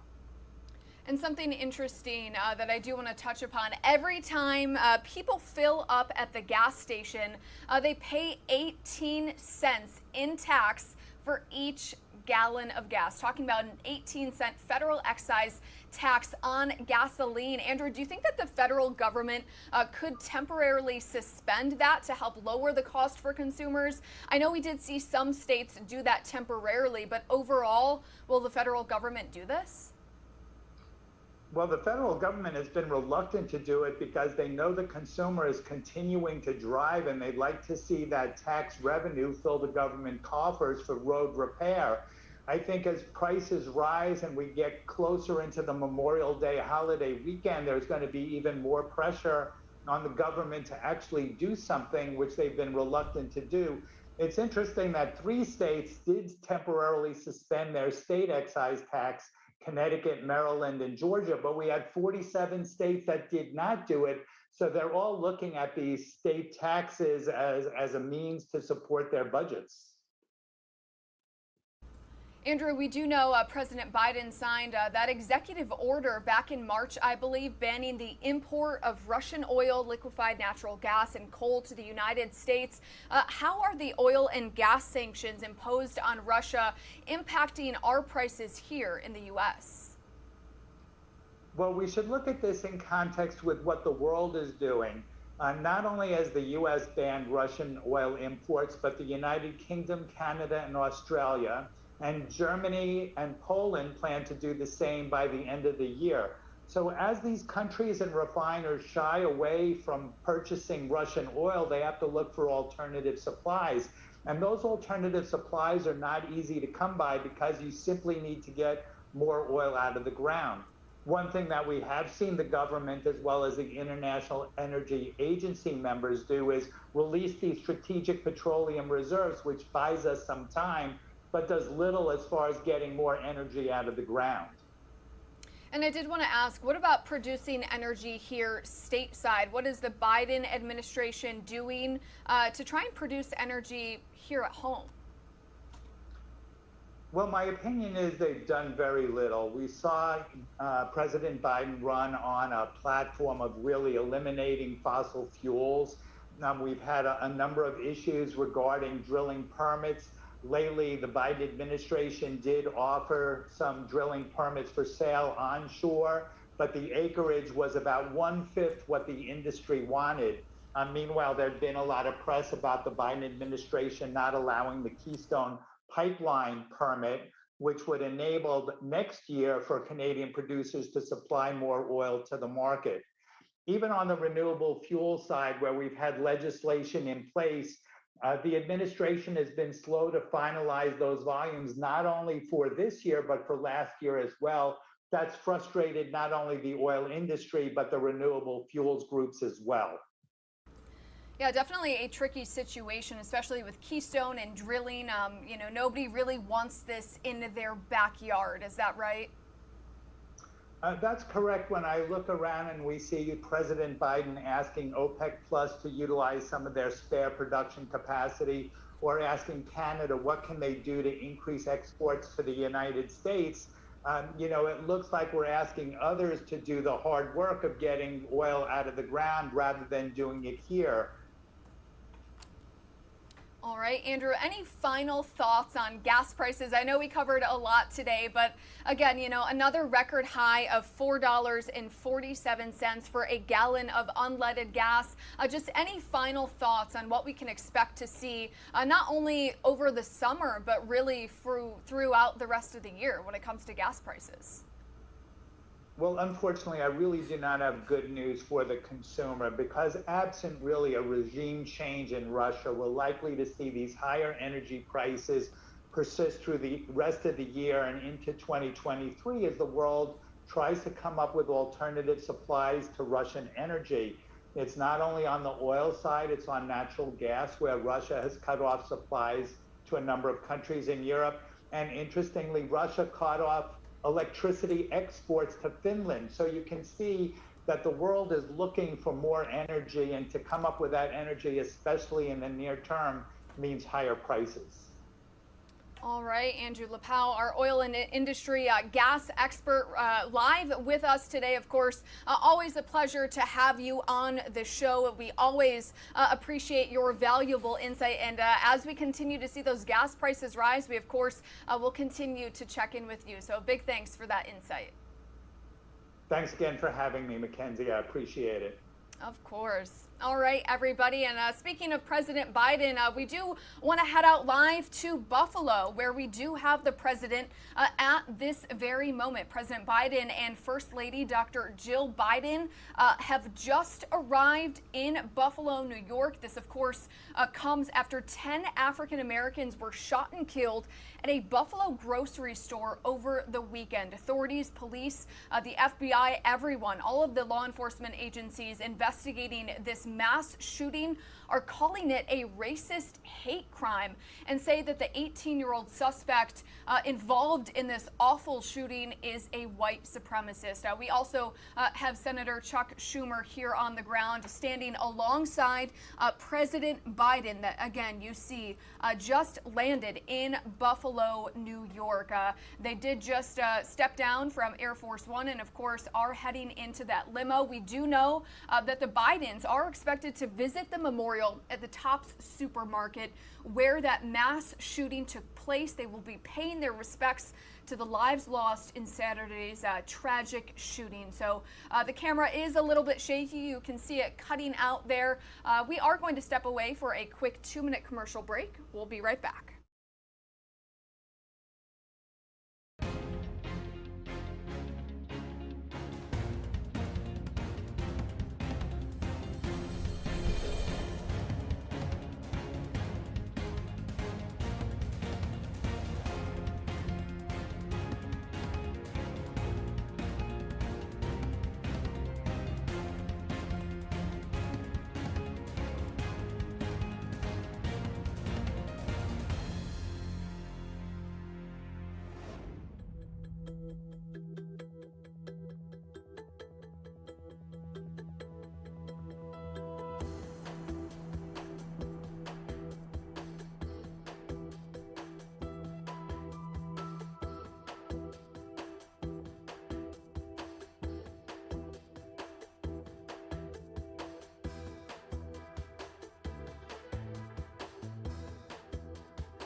Welcome back to Live Now from Fox, everybody. My name is Mackenzie Stasko. It is just before 10 o'clock in the morning here on the East Coast. I'll be with you for the next few hours, bringing you up to speed on some of the top stories that we are following today. Right now, you're taking a live look at 3 feeds that we have. The first one there, where you just saw the camera sort of spin around.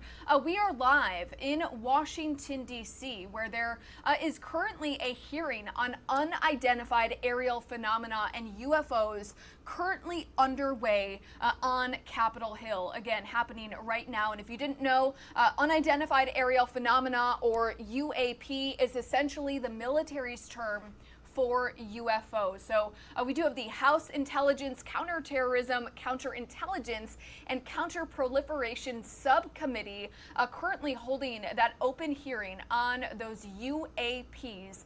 We are expecting to hear from top U.S. intelligence officials, including Undersecretary of Defense for Intelligence and Security, Ronald Moultrie, and Deputy Director Naval Intelligence, Scott Bray. So again, that is live happening in Washington, D.C. Of course, we also have the ongoing defamation trial, Johnny Depp versus Amber Heard. That trial currently resuming right now in Fairfax, Virginia. We do have Amber Heard on the stand for another day. She is currently under cross-examination by Heard's attorneys. If you didn't know, this is a story we have really been following from the start. Depp is suing his ex-wife for $50 million over a 2018 op-ed about domestic abuse, saying that she was a victim of domestic abuse, but did not name Depp in that op-ed. However, Depp says that those allegations crippled his career and made him a pariah in Hollywood. Also, President Biden landing in Buffalo just a few moments ago. We did bring you that live feed right before the break, where we do know that the Bidens will be meeting with officials in Buffalo following that mass shooting where 10 African Americans were shot and killed inside of a Buffalo grocery store on Saturday. Authorities there are calling it a racist hate crime and say that the 18-year-old suspect is a white supremacist. So as soon as we get another live feed of the Bidens, we of course will bring that to you here on Live Now from Fox. In the meantime, let's go ahead and listen into this public hearing. It's the first one in 50 years on those UFOs, or unidentified aerial phenomena. Let's listen in. Do you think that would be appropriate and helpful? I think standardized reporting, without a doubt, is key to helping us get to ascertain what some of these are. I think it would be important as well. Do we? There are other people besides the U.S. that have had these experiences and reported them. Is that correct? There are. That's correct. Is it all of our allies, or is it allies and adversaries? What have we learned publicly? So some of that, I think, sir, we'll save for closed session. Well, that goes to my next question. Publicly, have others made anything which would not have to be considered closed? So, I don't want you to answer what they've said necessarily. Allies have seen these. China has established its own version of a UAP task force, so clearly a number of countries have observations of things in the airspace that they can't identify. And do we share data with some, with all? Are they sharing with us? We share data with some, and some share data with us. But not necessarily all that have publicly reported something? That's correct. Okay. And I think that's an important thing, and for the other session, actually, that we don't discuss that now.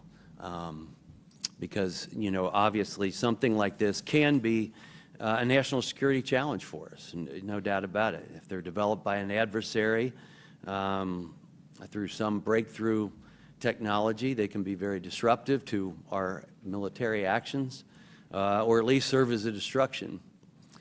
So my caution would be careful who we share our data with, and don't necessarily trust some of the data we may get from someone else. And with that, I yield back. Gentleman yields back. Mr. Himes. Thank you, Mr. Chairman. One of the objectives of this open hearing is to try to erode some of the stigma that attaches to, in particular, our military men and women reporting this. It's obviously really very serious because should one of our adversaries have developed a technology that we don't know about it, we need to know about it yesterday. And obviously, any sort of stigma that prevents our military from reporting this data as comprehensively as possible is a national security threat. So I really just have two questions in the service of that goal. The first is, the chairman asked that we run that video again. Most people, when they see a video, we're all used to seeing things from a car, seeing things from a sidewalk. Very few people have the experience of observing something through night vision goggles at Mach 1.5. So just talk for a minute about, if you would, whichever of you is most appropriate, how radically different observation is at high speed and 3 dimension than it is for most of us who walk around and drive cars. So the first thing I think that's important to note about this is there are lots of things when you are moving very fast and an object is between you and a stationary reference point like the ground, it gives a lot of different impressions about how quickly something is or isn't moving. And it actually means that it is a challenge, especially with narrative-based data, to get a lot of information on that. That's why the sensor data is so important, because things do happen very quickly, as you see there. And sometimes things that happen very quickly, something may be moving very slow. That aircraft is moving quite fast. How fast that object is moving that goes by is probably very slow. So I guess my point is that an observation, either a visual observation or a electronic observation, infrared or whatever, looks radically different than it does to most people. Even instruments are on gimbals and that sort of thing, so that creates a very unusual view to, again, those of us who are used to seeing things in 2 dimensions largely. And second question. I think, Mr. Bray, you said something that I want to unpack a little bit. A number of these UAPs, you said, we can't explain.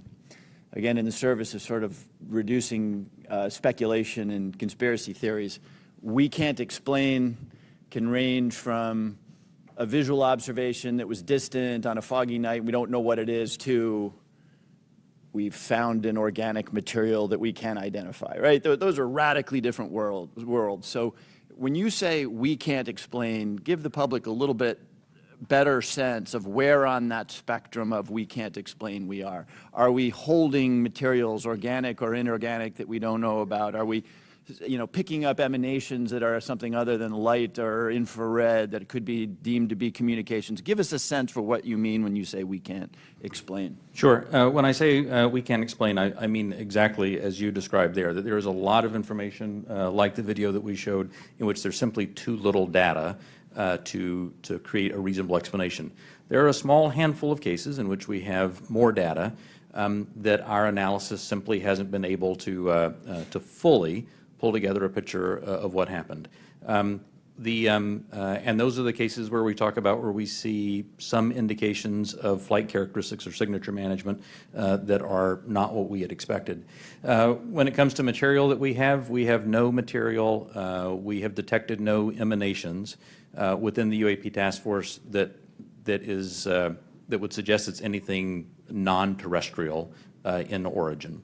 So there's, when I say unexplained, I mean everything from too little data to the data that we have doesn't point us towards an explanation, but we'll go wherever the data takes us. Again, we've made no assumptions about what this is or isn't. We're committed to understanding these, and so we'll go wherever that data takes us.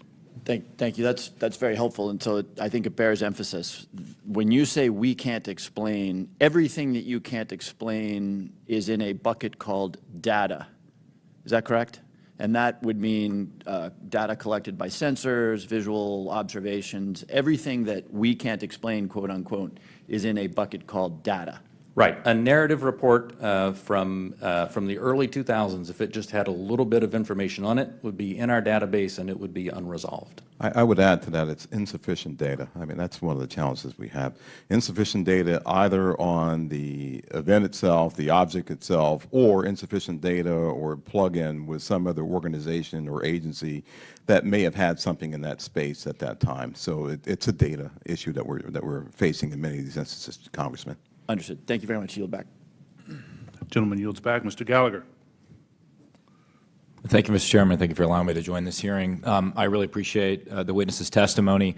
Mr. Moultrie, as the chairman mentioned, DoD had an initiative to study UFOs in the 1960s called Project Blue Book.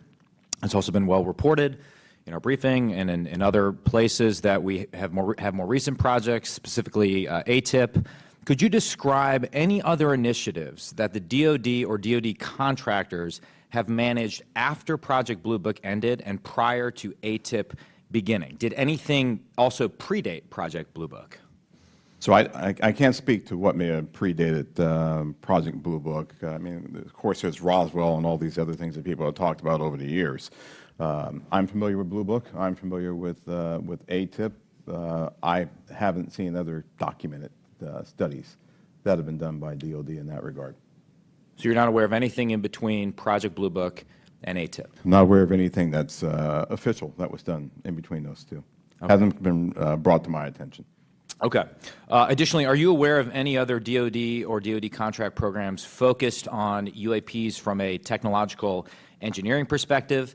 And by that I mean, are you aware of any technology initiatives focused on this topic other than initiatives focused on the individual case investigations? I am not aware of any contractual programs that are focused on anything related to this other than what we are doing in the Navy Task Force and what we are about to launch in terms of our effort. Same question for you, Mr. Bray. Same answer, not aware of anything outside what we are doing in the UAP Task Force. So just to confirm, you're not aware of any technology or engineering resources that have been focused on these efforts besides what we've mentioned today? Once again, I'll say no contractual or programmatic efforts that are involved. And the reason why I qualify it that way, let me qualify it that way. I can't speak to what people may be looking at in the department. Somebody says, I'm looking at something that may be unidentified, and I can't speak to that. I speak to official programs that we have on the record. It's also been reported that there have been UAP observed and interacting with and flying over sensitive military facilities, particularly, and not just ranges, but some facilities housing our strategic nuclear forces. One such incident allegedly occurred at Malmstrom Air Force Base, in which 10 of our nuclear ICBMs were rendered inoperable. At the same time, a glowing red orb was observed overhead. I'm not commenting on the accuracy of this. I'm simply asking you whether you're aware of it and whether you have any comment on the accuracy of that report. Let me pass that to Mr. Bray. You've been looking at UAPs over the last 3 years. That data is not within the holdings of the UAP Task Force. Okay, but are you aware of the report, or that the data exists somewhere? I have heard stories. I have not seen the official data on that. So you've just seen informal stories, no official assessment that you've done or exists within DoD that you're aware of regarding the Malmstrom incident? All I can speak to is what's within my cognizance of the UAP Task Force, and we have not looked at that incident. Well, I would say, it's a pretty high-profile incident. I don't claim to be an expert on this, but that's out there in the ether. You're the guys investigating it. I mean, who else is doing it? If something was officially brought to our attention, we would look at it. There are many things that are out there in the ether that aren't officially brought to our attention. So how would it have to be officially brought to your attention? I'm bringing it to your attention. Sure, this is pretty official. Sure. So we'll go back and take a look at it, but generally there is some authoritative figure that says there is an incident that occurred. We'd like you to look at this. But in terms of just tracking what may be in the media that says that something occurred at this time, at this place, there are probably a lot of leads that we would have to follow up on. I don't think we have resources to do that right now. Well, I don't claim to be an authoritative figure, but for what it's worth, I would like you to look into it. And sure. If for no other reason, you could dismiss it and say this is not worth wasting resources on. Will do. And then finally, are you aware of a document that appeared around 2019, sometimes called the Admiral Wilson Memo or EW Notes Memo? I am not. You're not. I'm not personally aware of that. Okay. This is a document in which, again, I'm not commenting on the veracity. I was hoping you would help me with that, in which a former head of DIA claims to have had a conversation with the Dr. Eric Wilson and claims to have sort of been made aware of certain contractors or DoD programs that he tried to get fuller access to and was denied access to. So you're not aware of that? I'm not aware, Congressman. In my 10 seconds remaining, then, I guess I just would ask, Mr. Chairman, unanimous consent to enter that memo into the record. Without objection. Thank you, Mr. Chairman. Appreciate it. Mr. Krishnamurthy. Thank you, Mr. Chair, and thank you to both of you for appearing today and for your public service.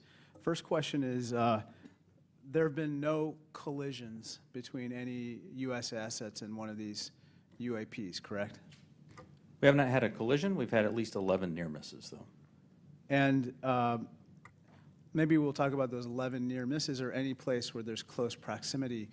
I assume, or tell me if I'm wrong, there's been no attempt, there's no communications or any kind of communication signals that emanate from those objects that we've detected, correct? That's correct. And have we attempted to communicate with those objects? No. So we don't even put out a alert saying, U.S. Identify yourself. You are, within our flight path or something like that. We haven't said anything like that. We've not put anything out like that. Generally speaking, for example, in the video that we showed earlier, it appears to be something that is, unmanned. Appears to be something that may or may not be in controlled flight, and so we've not attempted any communication with that. Okay, so, and I assume we've never discharged any armaments against a UAP, correct? That's correct. How about wreckage? Have we come across any wreckage of any kind of object that has now been examined by you? The UAP task force doesn't have any wreckage that isn't explainable, that isn't consistent with being of terrestrial origin. Do we have any sensors underwater to detect on submerged UAPs, anything that is in the ocean or in the seas? So I think that would be more appropriately addressed in closed session, sir. Okay.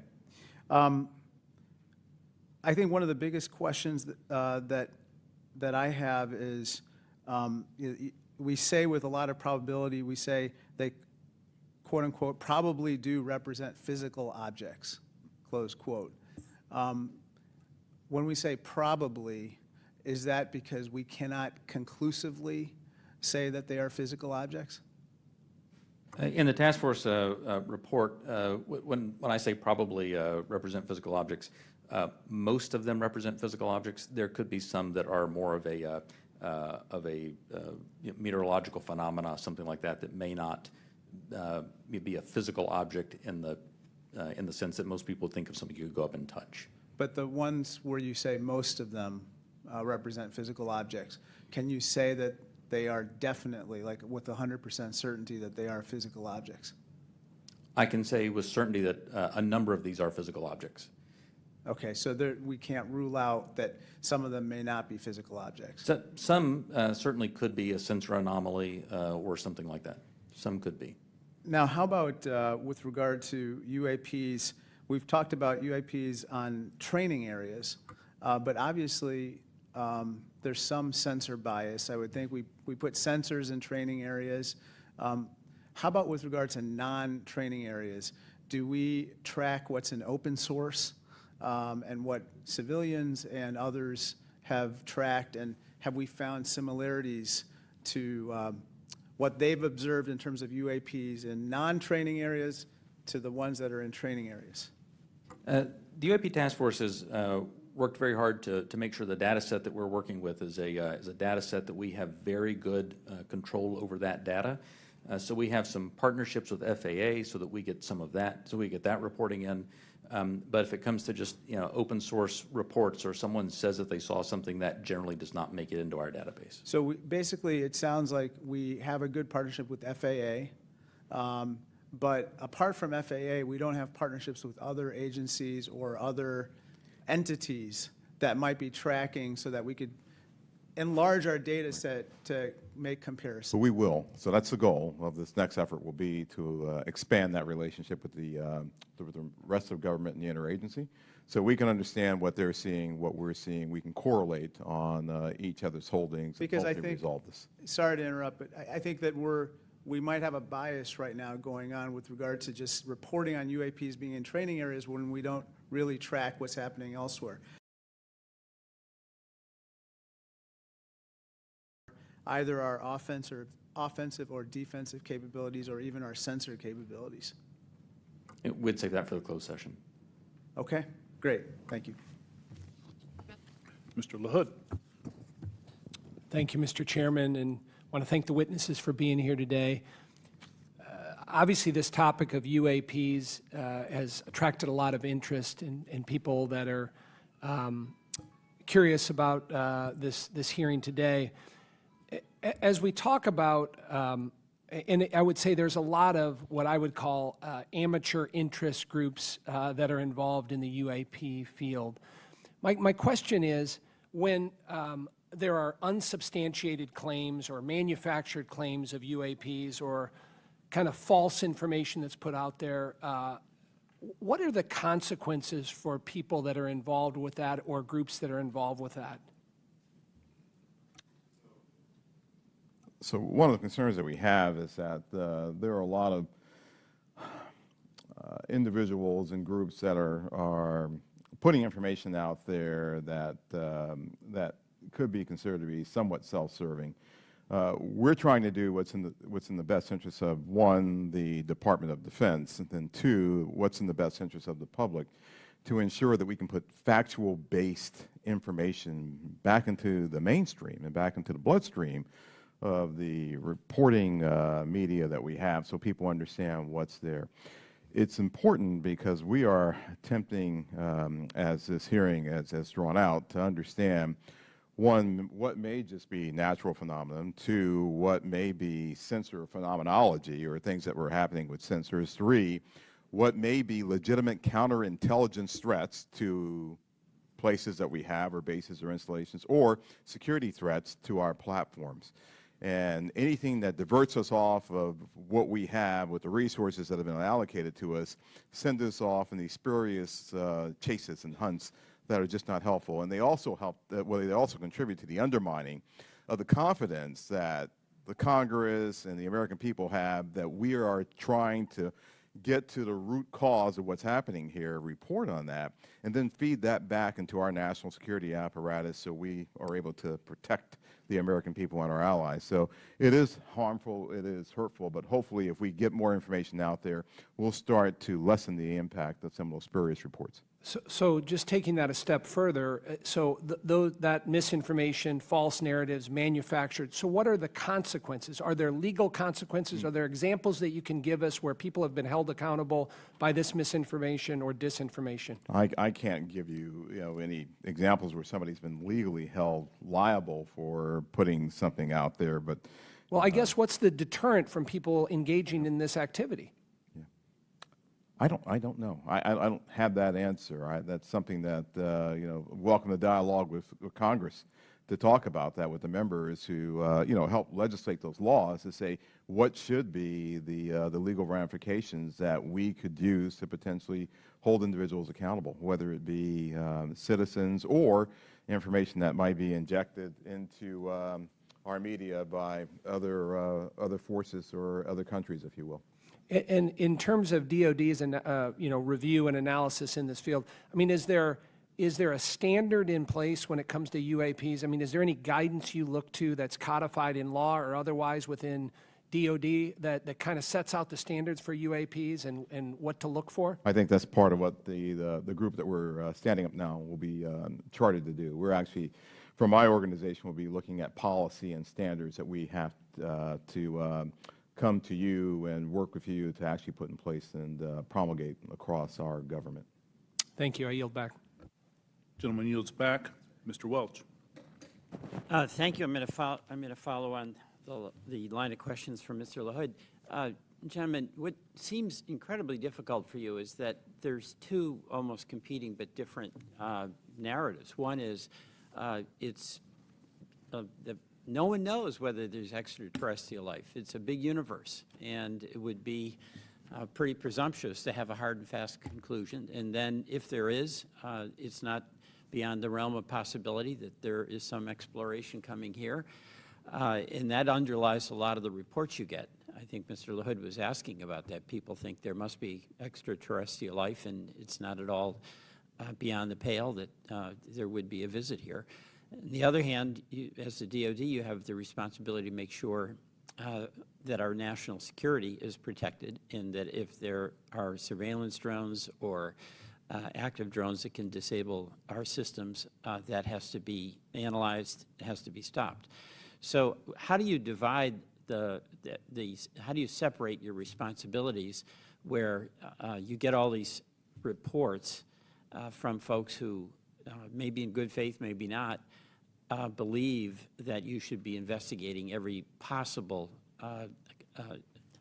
report of a extraterrestrial incident? I'll start with you, Mr. Moultrie. Sure, indeed, Congressman, and thank you for the question. It's important that we, as a part of this effort, really build out the relationship that we have with others, including NASA, and for the reasons that you just pointed out. So there are elements in our government that are engaged in looking for life in other places, and they have been doing that for decades. Right? They've been searching for extraterrestrial life.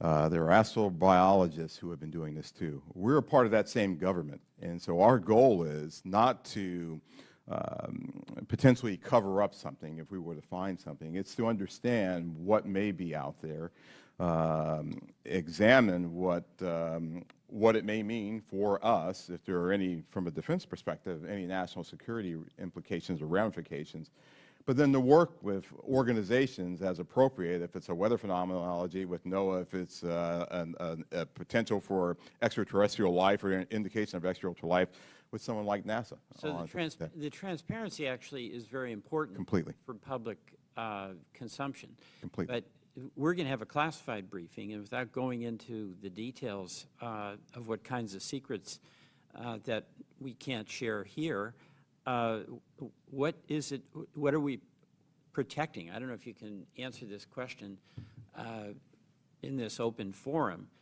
but in fact, your perception of what it is we have to, quote, protect. So I think right now what's really important for us to protect is how we know certain things. So there are a lot of things that we know, whether it be about the thinking of other leaders around the world, the weapon systems that are being developed, or how we detect things that may be threats to us. Many of those things are the result of some of our most sensitive sources and methods, and we'll use those things not just for this effort, but those same sources and methods are used to help protect us from adversaries and from others who might mean to do us harm. There aren't separate UAP sensors. There's not a separate UAP processing computer. There's not a separate UAP dissemination chain or whatever. So it's the same process. It's the same system that we have that helps us do all that. We need to protect that because this is something that we're looking at, but we're sure there are going to be other things that we'll look at in the future that will need those same sensors, we'll need those same sources and methods to help us do. So we're protecting the fact of that this nation has developed capabilities that enable us to know what may be threats to us and to counter those threats before they become something of a national issue. Thank you very much. I want to thank both you, Mr. Bray, and you, Mr. Moultrie, for your appearance today. I yield back. Gentleman yields back. Gentlemen, beyond videos, is there a range of other information that the executive branch has that would be valuable to the American people while protecting sources and methods, obviously? The details of individual encounters, including the time, place, and details of an encounter, and does the AIMSOG have a clear and repeatable process for considering public release as part of the process? Chairman Carson, and do you commit to building that process if it's not in place? The UAP Task Force, you know, the security classification guide that UAP task force has been operating under that I approved really was meant to protect those sources and methods and meant to protect any knowledge that an adversary intelligence entity may gain from understanding what we're tracking, how we track it, or when we're tracking it, or if we're not. And so that has been an important piece in the balance between transparency and preserving our warfighting advantage, because the U.S. military does train as it would fight. What I will commit to is, at least for that material that's under my authority as the Deputy Director of Naval Intelligence, for information that we have when it does not involve sources and methods, and when we can, with a reasonable degree of confidence, determine that it does not pose a foreign intelligence or national security threat, and it's within my authority to do so, I commit to declassifying that. So I believe very much in the transparency of this, and we work very hard to balance that with our national security needs. And I'll just add, Congressman, just over the last 3-4 months, I think that the intelligence community and the national defense apparatus have disclosed more information on various events than it has in probably the previous 10 years. You have our commitment to work closely with the Director of National Intelligence and others in the declassification and downgrading of intel apparatus to ensure that we can get whatever information that we can out to the American people and to the public writ large. Greatly appreciated, sir. Ranking Member Crawford. Thank you, Mr. Chairman. Representative Stefanik is en route, I believe, just real quickly, but in the interim, if I could, if you'll indulge me, I just have a couple of real small questions. One is, do we have an example? Can you cite a specific example of an object that can't be explained as having been human-made or natural? I mean, the example that I would say that is still unresolved, that I think everyone understands quite well, is the 2004 incident from Nimitz. We have data on that, and it simply remains unresolved. Does not mean it resolves to being something, right, that is easily explainable or well, obviously it resolves to being something that is difficult to explain. But I can't point to something that definitively was not man-made, but I can point to a number of examples in which remain unresolved. Gotcha. With regard to videos that have appeared in open source channels, for example, the Tic Tac video, does AIMSOG maintain control of videos, and how do you prevent leaks of potentially classified videos or other material? So the AIMSOG, as we established that organization, we will have a process for classified and compartmented holdings, and we will find a way of getting positive control over those. We have our sensitive access programs and special access programs that allow us to put what we call SAPs around things, and then there's controlled access programs that allow us to put caps around things. So we'll have that in place. Our goal will be ensuring that we're sharing that with the appropriate analysts and the appropriate exploiters, if you will, who can look at that data too. What we don't want to do is bring something into a DoD database or a DoD holding and then have so many wrappers around it, it's not available to those who really need to look at it and to exploit it. And that's one of the reasons we're establishing relationships with the interagency, with the IC and others to be able to do that, sir. But we will do our best to maintain positive control over the materials that we have within our holdings. Thank you. Chairman Schiff. Thank you, Mr. Chairman. Just going back to the 2021 report, you know, under the category of UAP appear to demonstrate advanced technology, those 18 incidents in which some of the UAP appear to remain stationary, winds aloft, move against the wind, maneuver abruptly, or move at considerable speed without discernible means of propulsion. It goes on to say, in a small number of cases, military aircraft systems processed radio frequency energy associated with UAP sightings. I couldn't tell from that whether that small number of cases was a part of the subset of 18, that is, among the 18 which appeared to move with unusual pattern or flight characteristics, did some of those also emit radio frequency energy? I would have to check with our UAP task force on that.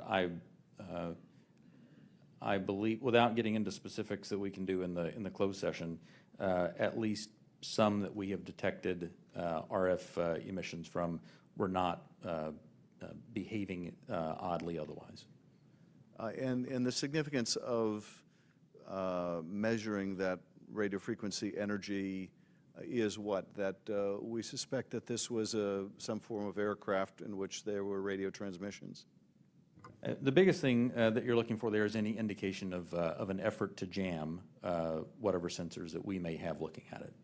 But I would also add to that radio frequency, as you know, Congressman, is used to control various platforms too. So the fact of emanations coming off of any platform, whether it be a UAV or another platform, could be radio frequency activity related to that entity transmitting out or something transmitting to that platform. And of course, we have a sensitivity with our airborne platforms of picking it up, which is one of the reasons that we try to prevent people from using their cell phones on airplanes and things like that. It's very sensitive to RF emanations. So that's a part of what we'll be looking at in the AIMSOG. What is this? Is this something that we can collect on, and can we start to characterize the signaling environment around the emanations that may be coming off of some of these UAPs? So that energy then that was recorded could be either an effort to jam, or it could be an effort to control a UAV, or any other communication with that craft. I would say that's accurate. Right. Thank you, Mr. Chairman. Thank you, Chairman. As the ODNI report makes clear, one possible explanation for UAPs is that we are detecting U.S. aircraft, either secret air programs or even test prototypes. I won't ask you in this setting, obviously, to describe any secret DoD programs. That said, I do want to make sure the U.S. government isn't chasing its own tail. Firstly, do you have a clear and repeatable process to check with compartmented programs about whether a UAP sighting is attributable to a U.S. aircraft? Secondly, does the AIMSOG staff have the clearances and read-ons that they need to investigate all of these incidents? And thirdly, when your staff cannot be read on, are your questions to those who are read on even being answered? So I'll start, and then I'll pass that to Mr. Bray. So we're very conscious of the potential blue-on-blue issue or U.S. on U.S., and so we've established relationships with organizations and entities that are potentially flying or developing platforms for their own interests, if you will. And our goal is to continue, and we have a repeatable process. I think we've had that process for some time, to deconflict activities that we may have to ensure that we are not potentially reporting on something that may be a developmental platform or a U.S. operational platform that is performing either testing or performing a mission. So we will have that in place. We've already had those discussions with organizations and entities. We want to ensure that we're protecting their equities. We want to ensure that we're protecting their sources and methods while also getting at what we have here. We want to be able to deconflict those. Absolutely. The UAP Task Force has had a process in place to work with other elements of the Department of Defense and other elements of the government to ensure that that there's an as simple a way as possible to deconflict those. And when we reference that in the report, I should say that we were simply accounting for the fact that there could possibly be one or two data points that had leaked through, but we were quite confident that was not the explanation. How are you all liaisoning with Space Command?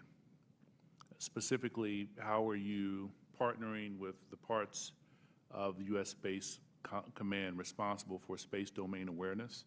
And how, if at all, are you partnering with the Space Force to analyze UAPs?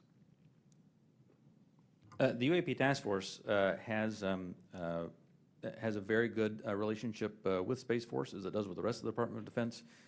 We have pulled analysts in from Space Force to ensure that that we're availing ourselves of that expertise, as well as any other material they may have that would be helpful. And Congressman, as you know, Space Force and Space Command, they have responsibility for space domain awareness.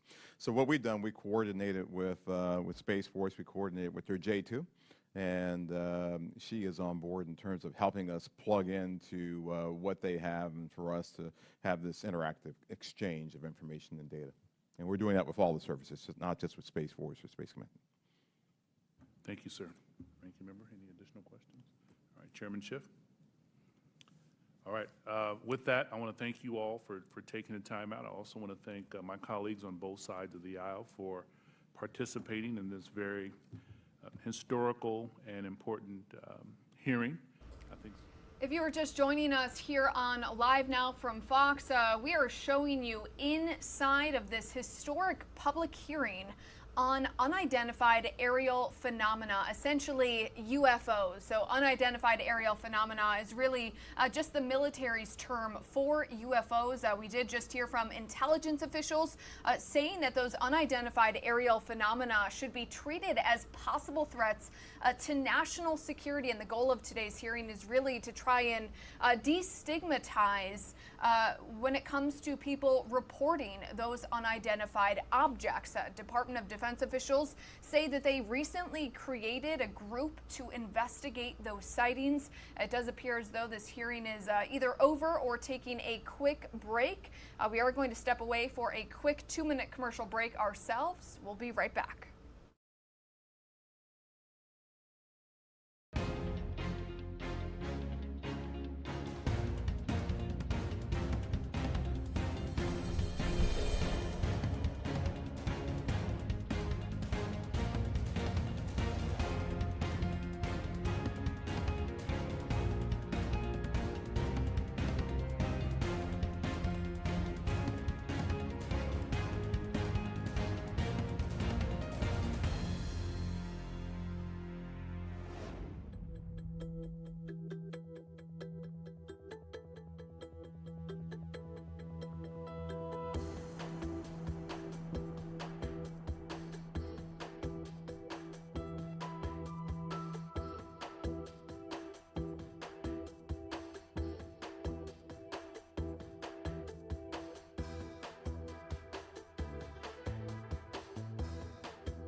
Welcome back to Live Now from Fox, everybody. My name is Mackenzie Stasko, joining you live from our studios in Orlando, Florida.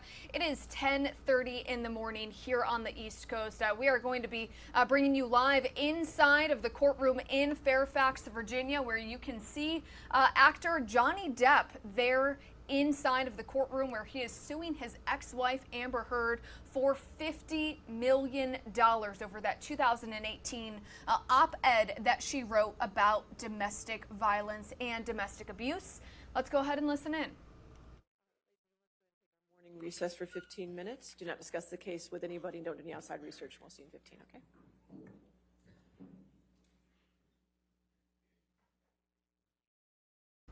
All right, everybody, it does appear as though they are going to recess here in Fairfax, Virginia. So in the meantime, we are actually going to take you to another live feed that we are getting into our desk. We do want to take you live out to Brussels, Belgium, where we currently have the European Union Foreign Affairs Council currently discussing the ongoing war in Ukraine. Let's go ahead and listen in and see if there's an English translation. Mission to the member states, but we are not cancelling this mission. And then we went to the compass. You know that the compass is a very operational document with 80 concrete actions and a time to deliver. And 51 of these 80 concrete actions have to be implemented already this year. And we are working on it. And we have explained to the ministers what are we doing and what we expect the member states to do on space and on fighting against information and manipulation, on developing this rapid capacity deployment force. 51 of these measures has to be implemented this year. Then we went on the study on how can we make our CSDP missions and operations more effective. This is another request from the compass. More flexibility in order to respond to our partners' needs. More targeted training, accompanying equipment, and we cannot have a fit-for-all formula. We have to be able to adapt the missions to the current security environment.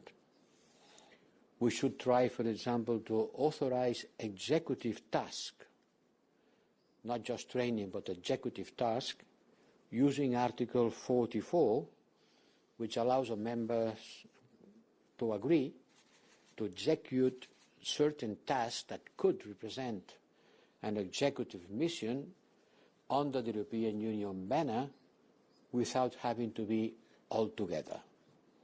We don't need unanimity. Well, we need unanimity, but not a unanimous participation. So the ones who doesn't want to participate can let the others go.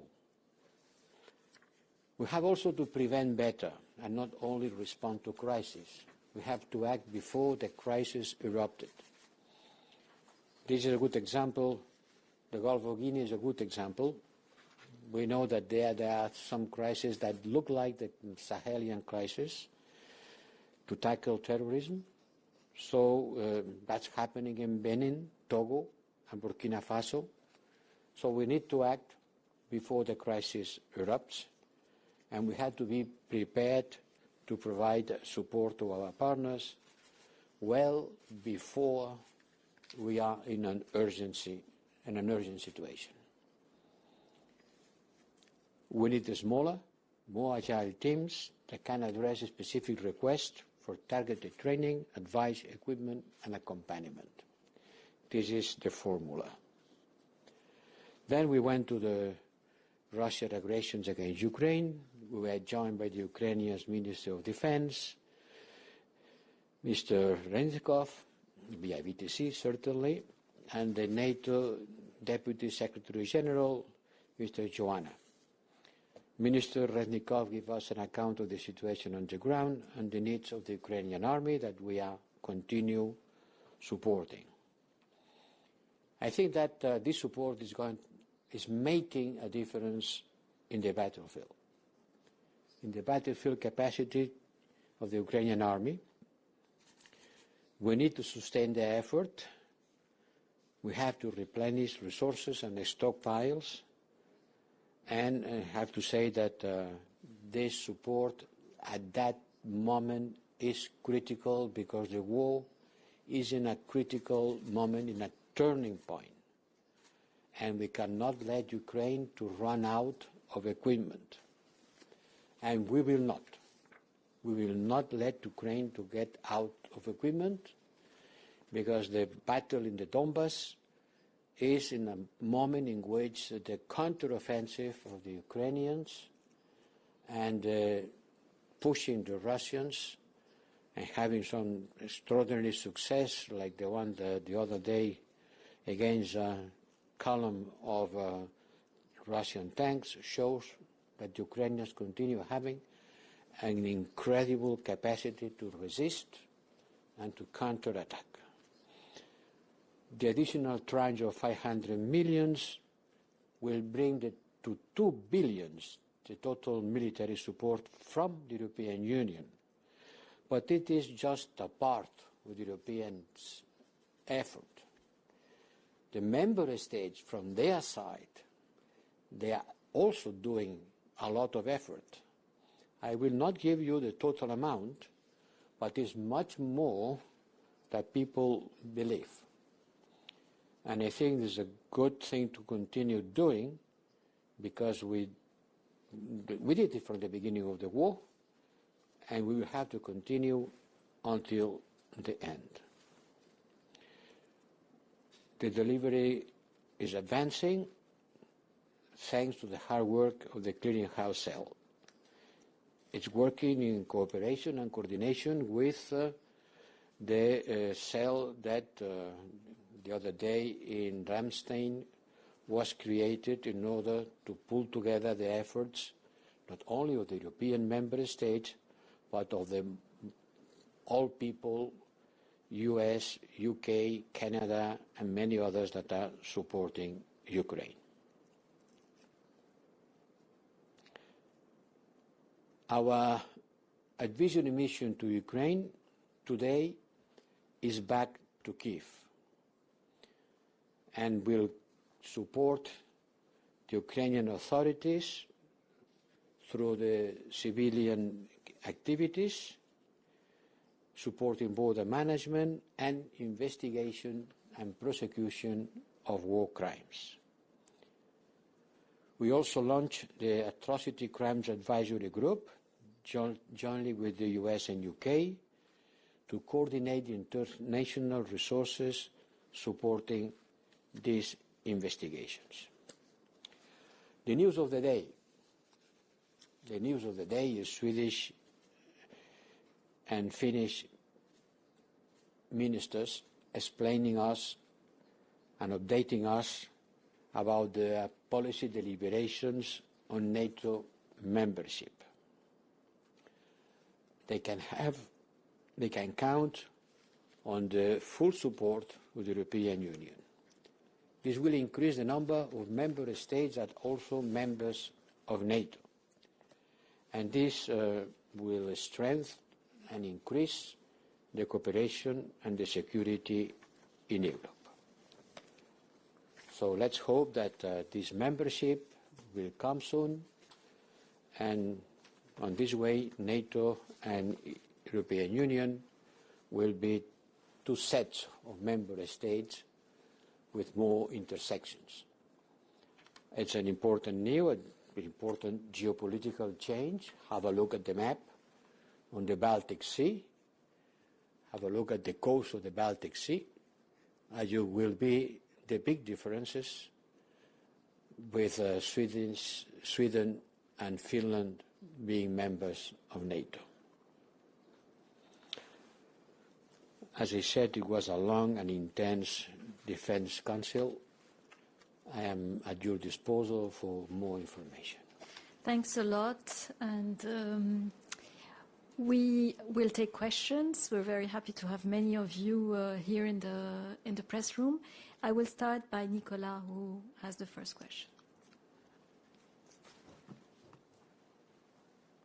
Monsieur le représentant, bonjour, en français, si c'est possible. Nicolas Gros-Verret, de B2. Sorry. Let me... Oh, je disais en français, c'est oui, possible. Oui, allez-y. Justement, sur la Finlande et la Suède, on sait très bien qu'il y a une période intérimaire avant l'incorporation totale à l'OTAN, et il y a cet article 42.7 qui pourrait être activé s'il y avait une volonté d'attaque de la Russie. Est-ce que les Européens sont prêts à répondre à une demande potentielle des Suédois ou des Finlandais s'ils décidaient de le mettre en œuvre? Et si vous pouvez, si je me permets, sur un autre sujet, sur le Mali, vous avez dit qu'on ne partait pas du Mali, mais est-ce qu'on va arriver à rester avec toutes les décisions maliennes qui se succèdent tous les jours, plus mauvaises les unes que les autres, et le possible départ de quand même quelques pays, dont je pense les Espagnols. Je vous remercie beaucoup. Oui, à propos du Mali, pour annuler la mission, pour la finir, pour plier bagages et partir tous, il faut une décision prise à l'unanimité du Conseil. Et vous savez combien difficiles sont les décisions à l'unanimité. Mais la question ne s'est même pas posée. La mission n'est pas annulée, la mission reste, mais on va la redéfinir et la redimensionner. On a plus de 1000 effectifs. On n'a pas besoin de 1000 effectifs si on ne va pas faire un entraînement de masse à des centaines de soldats. L'activité, la grosse activité, c'est le training de dizaines, centaines de troupes. Ça ne va pas continuer. On a arrêté il y a un mois. Il n'y a pas de raison de continuer parce qu'on n'a pas des assurances de la partie des autorités maliennes. Donc ça, on arrête. Si ça, on arrête, il faut répatrier un certain nombre de ces effectifs. L'Espagne ne part pas, mais sans doute va diminuer le nombre de ces effectifs. Je pense que c'est un grand contributeur à la mission au Mali. Et évidemment, ça va diminuer. L'Allemagne a ses effectifs qui restent. All right, everybody, if you are just joining us here on Live Now from Fox, you are listening in to a live news conference coming in from Brussels, Belgium, where we do have the European Union Foreign Affairs Council currently discussing the ongoing war in Ukraine. It is about 10:43 in the morning here on the East Coast. We're going to step away for a quick 2-minute commercial break. We'll be right back.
Welcome back to Live Now from Fox, everybody. My name is Mackenzie Stasko. I'll be joining you for the next hour or so, of course, bringing you up to speed on all of the top stories we are following today. And you are taking a live look at the stock board, of course, trading up at this moment, although stocks did just open only about an hour and 15 minutes ago. We, of course, will definitely be dipping in and out of that as the day moves on. But another top story we are following today is Elon Elon Musk. It seems as though we are bringing you news from him several times a week. The $44 billion sale of Twitter is still on hold, and Musk is now setting some new conditions in order for that sale to even move forward. We are talking about transparency and clarity on the number of fake Twitter accounts. And as always, we do want to bring in our Fox Business Network's Kelly O'Grady, who has really been following this story from the start.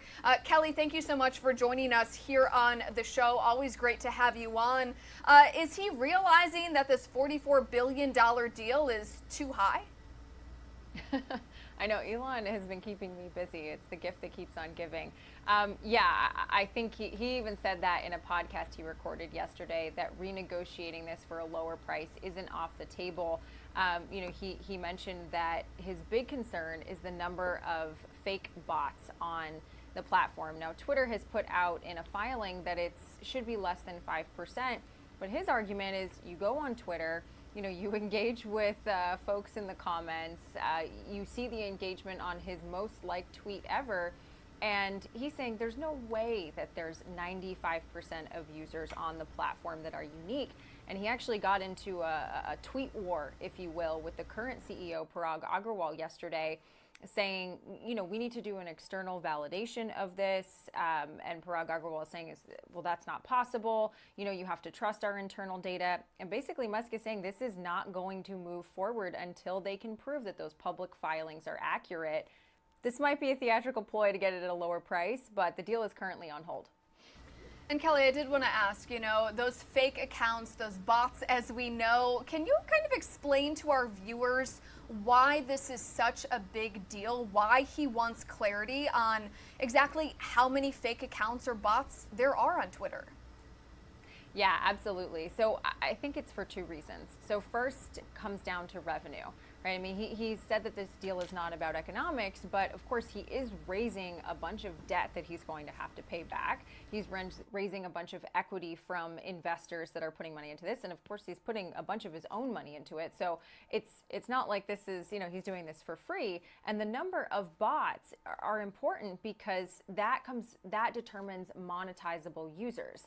You know, how much advertisers, how many accounts they're able to reach. And so having that data and having it be accurate and having it not be, you know, 90% of accounts on the platform being fake, which he's thrown around that number, that it could be as much as that, is really important because advertisers want to make sure that they're paying money to reach real people that are going to go and buy those products or click through to those sites.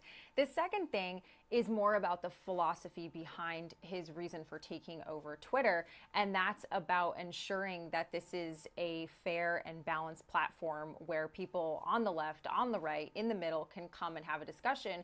And what these bots often do is engage with specific tweets so that the algorithm then promotes one particular, you know, extreme view more than another on either side, right?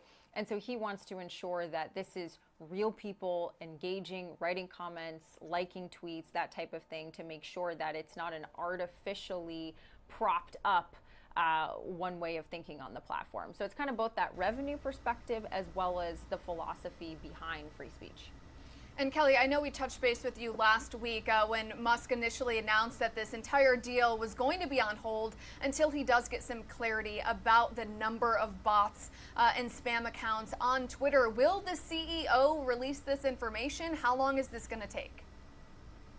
So the CEO is saying, you know, hey, we've already released the information. You know, you can see it's right there in our public filings. It's less than 5%. A number of researchers say that it's more between 9% and 15%. Elon's saying that it's at least 20%. And so it's going to be interesting. There's a lot of back and forth over who's going to break first. Musk clearly has all of the leverage. I mean, the stock is down even to the price before he got involved in this whatsoever. So you can see people are thinking, okay, you know, maybe this deal isn't going to go through. Investors are thinking he's trying to get it at a lower price. So I think we're probably going to see at least some movement in the next couple of days on Twitter side, because it does feel like news is coming out every single day. One thing that I thought was interesting was this morning, Twitter actually put out what's called a preliminary proxy. And so they put out all of this information about the deal to share with their shareholders, because the shareholders do have to vote to approve this. And so they put this out there. Normally when you do that, it's kind of like full steam ahead. The deal is going to happen. And they actually had 54.20, which is Elon's offer price, as the price that the deal is going to go through. So there's kind of two competing narratives. You've got Twitter saying, oh yeah, we're going forward, shareholders, you're going to vote. And then Elon is saying, no, I need to have this information.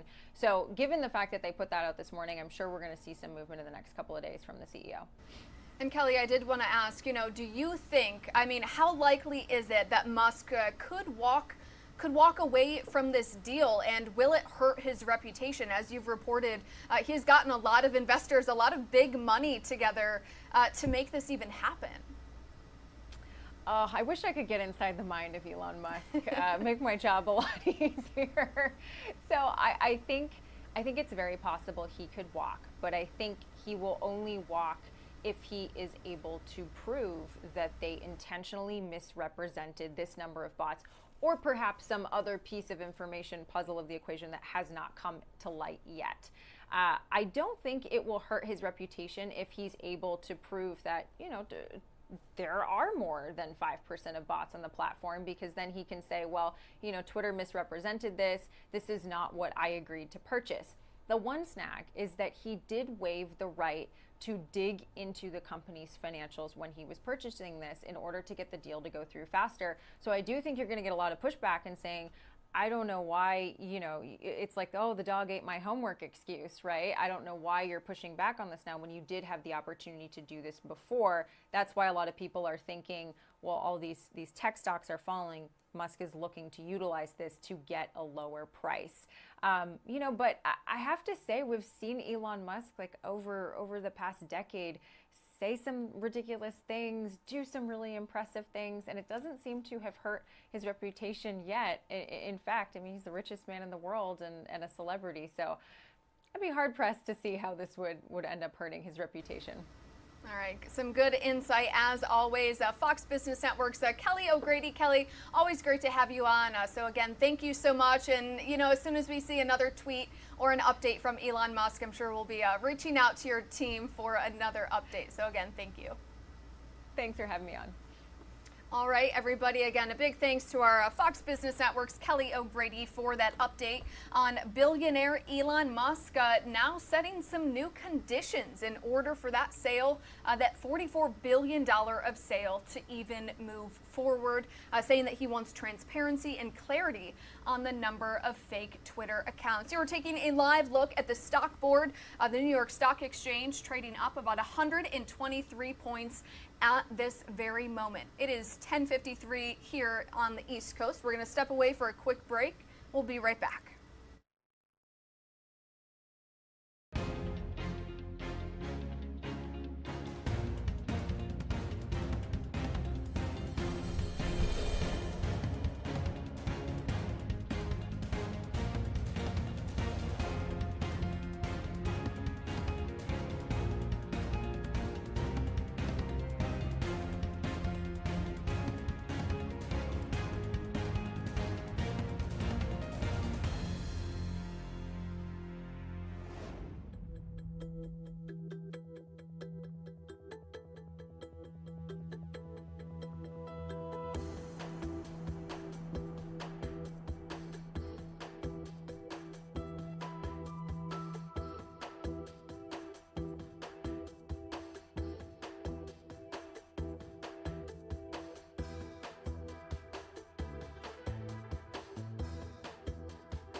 Welcome back into Live Now from Fox, everybody. My name is Mackenzie Stasko. We, of course, want to bring you up to speed on some of the top testified stories. that Mr. Depp was running late to the celebration, correct? That is correct. From Fox, You we are asked me- taking a live look at some of the feeds that we are bringing you, of course, inside of the courtroom in Fairfax, Virginia, where we do have the Johnny Depp versus Amber Heard trial underway at this very moment. Amber Heard, of course, up for cross-examination today in Virginia. We also currently have Dr. Fauci speaking at a hearing in Washington, D.C., of course, about the ongoing pandemic, COVID-19. And we also do have the stock board open at this very moment. You can see stocks trading up just about an hour and a half after opening. President Joe Biden and First Lady Jill Biden have landed in Buffalo after that racist mass shooting where 10 African Americans were killed inside of a Buffalo grocery store. We are expecting some live feeds and remarks from the president coming up at around 1 o'clock Eastern Standard Time. So we, of course, will bring that to you here on Live Now from Fox. We also just had a U.S. intelligence hearing about unidentified aerial phenomena, essentially UFOs being a possible threat to national security. So definitely an interesting story that we will continue to follow. And some breaking news, the FDA, the Food and Drug Administration, has authorized Pfizer's single booster shot for COVID-19 for children ages 5 through 11 years old. So some major news when it comes to the pandemic. And of course, we do want to head back live inside of the courtroom in Fairfax, Virginia, where we do have Amber Heard on the stand.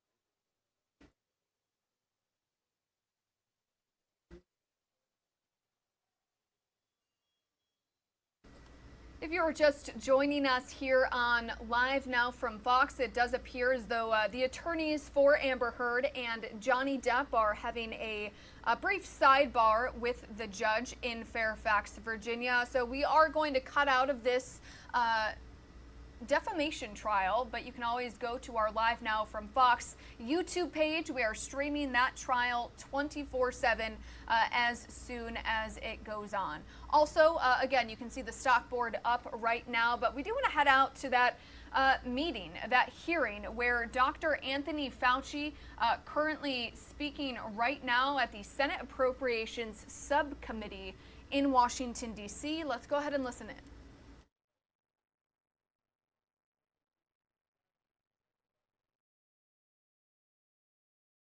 Psychological impact of these protocols. And so by looking at individuals, transgender youth with and without histories of puberty suppression, we'll be able to better answer the types of questions that you're posing. Yeah, I guess that's my point. My point is we don't know what its long-term implications are when we weigh the costs and the benefits. The FDA hasn't approved this, and yet we have policymakers promoting it. And I think that's an important point. I mean, clearly don't want anybody harming themselves and things of this nature, but we don't know what these policy decisions are being made on the basis of observational guidance and by your own admission without any sort of long-term trajectory on its holistic impact. Dr. Fauci, I'm running into something that's pretty interesting. I believe the United States is the only major Western country that now requires its citizens to test negative for COVID before they can get on an airplane and re-enter the country. I believe that's accurate. And on the other hand, we're hearing now that, for example, Title 42, which is a COVID-era policy, should be lifted because we've reached a point now where COVID is manageable or at a level where we no longer need Title 42. And we obviously know we have a problem in our southern border where every day people are entering the country illegally, and many are not even being tested for COVID, and even if they are, they're being allowed to stay, and most certainly would under Title 42.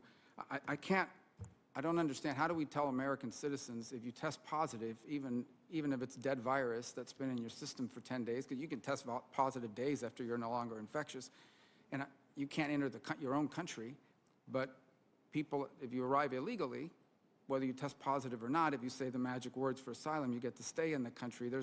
And this is a real life scenario. I know people that are abroad, they test positive, they're not sick, maybe they were sick a week ago, and they can't afford to continue to pay for hotel rooms and staying overseas until they can finally score a negative test.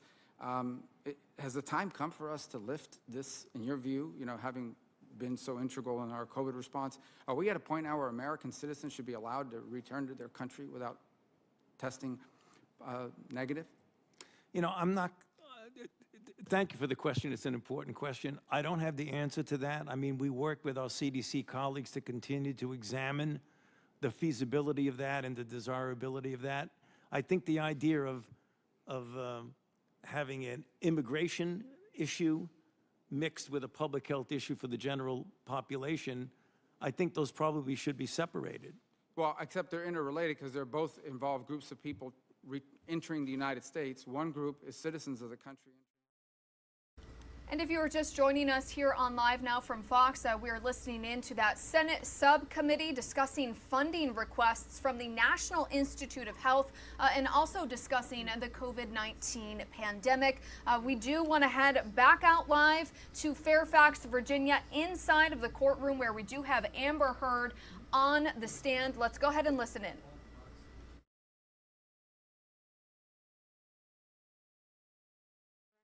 Attention to the Plaintiff's Exhibit 1263. This is a text message that you sent to Mr. Depp, correct? That is correct. And you sent this message to Mr. Depp the day you had your 30th birthday dinner, right? That is correct. And you write, quote, "Hey baby, bring up something to drink and or a joint. I'm in if you are. See you in a minute. Question mark. XX. Did I read that right? That is correct. And then the next day you went to Coachella and consumed MDMA and mushrooms, right, Ms. Heard? I did. Johnny was not there for that. Right. Let's talk a little bit more about your 30th birthday. You testified about this incident multiple times, haven't you? That is correct. But yesterday you told this jury that you were not called upon to provide a detailed accounting of all physical and sexual abuse by Mr. Depp until February 2020. Is that correct? Of the context of a cold deposition. Actually, I misspoke. February 2022, this year. Right. Sorry, I did the same thing you did. Okay. And you did that in something called an interrogatory. Is that correct? The interrogatory response was the first time that I could do that outside of the context of being asked certain questions in a deposition. And you testified about your 30th birthday in this interrogatory, correct? I believe so, yes. Nonetheless, you testified to a new detail about your 30th birthday for the first time in this courtroom, didn't you? No, that's incorrect. A sexual assault, no less.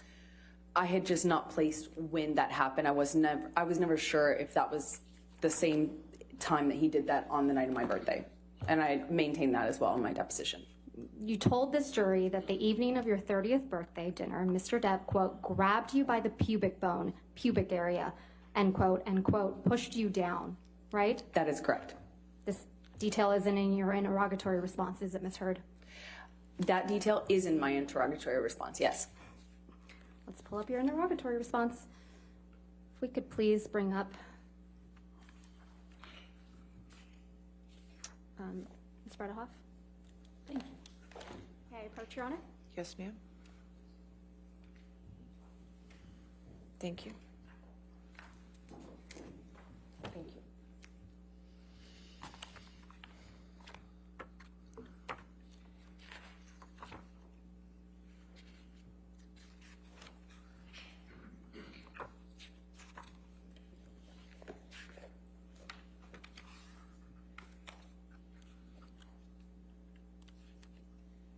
If we can go to your interrogatory responses at page 57. These are signed under the penalty of perjury, correct? That is correct. And you testified again to this jury that this was the first time you were given an opportunity to write down everything and include all your evidence, right? That is correct. Okay. So let's go to page 57.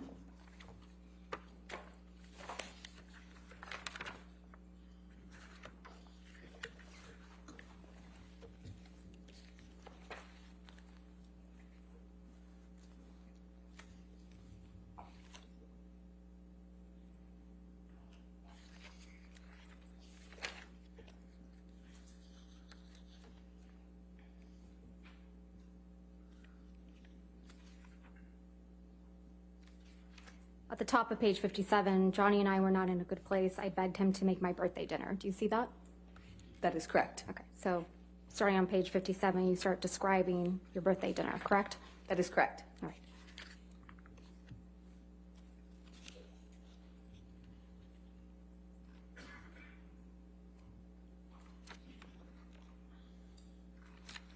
On page 59 of your interrogatory response, you write, on page 59 of your interrogatory response, you write, fourth paragraph down, Johnny grabbed me while holding me down, and I remember him asking me if I thought I was so tough. He asked me 3-4 times up close to my face, "You're so tough. Are you such a tough guy, huh? You think you're so tough. What are you going to do now?" I stood up at some point after getting off the ground. Do you see that? That is correct. And then you write after, I remember crying. I remember feeling exhausted and frustrated. And it hit me, meaning the realization of how sad it was that I was going to wake up tomorrow on my birthday without him. That's correct. Okay. Where in this interrogatory response, Ms. Hurd, you describe Mr. Depp, quote, grabbing you by the pubic bone, pubic area, and pushing you down? On page 64.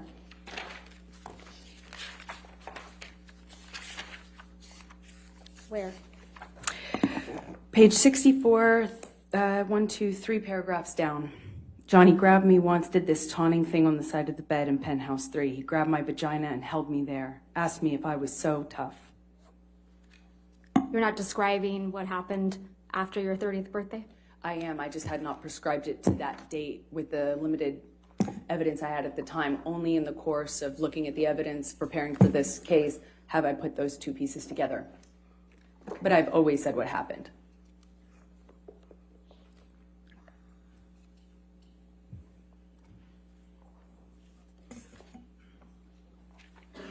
You were upset that Mr. Depp was late to your 30th birthday, weren't you? I was.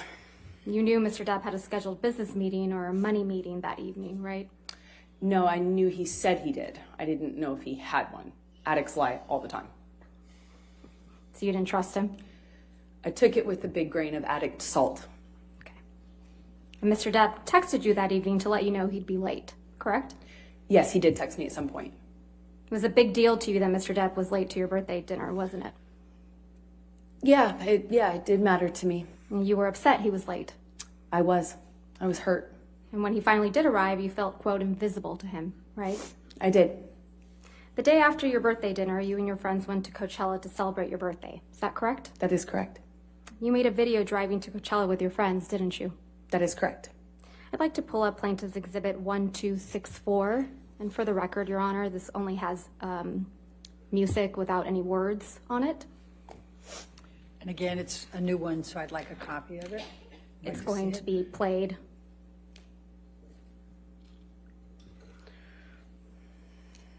There is no sound other than a song. Yes, sure.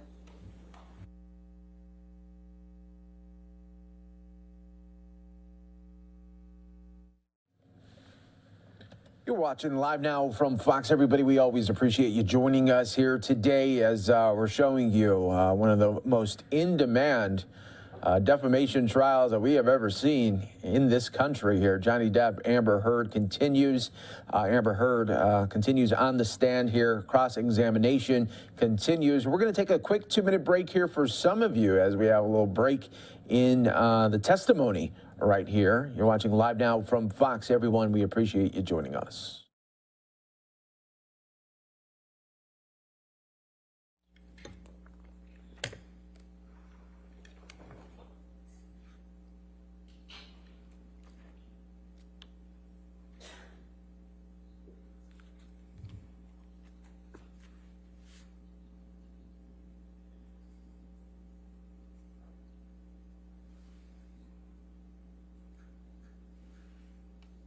Any objection? No, Your Honor. All right, Okay. 1264. If we could please publish this to the jury Evidence, yes, with a sound.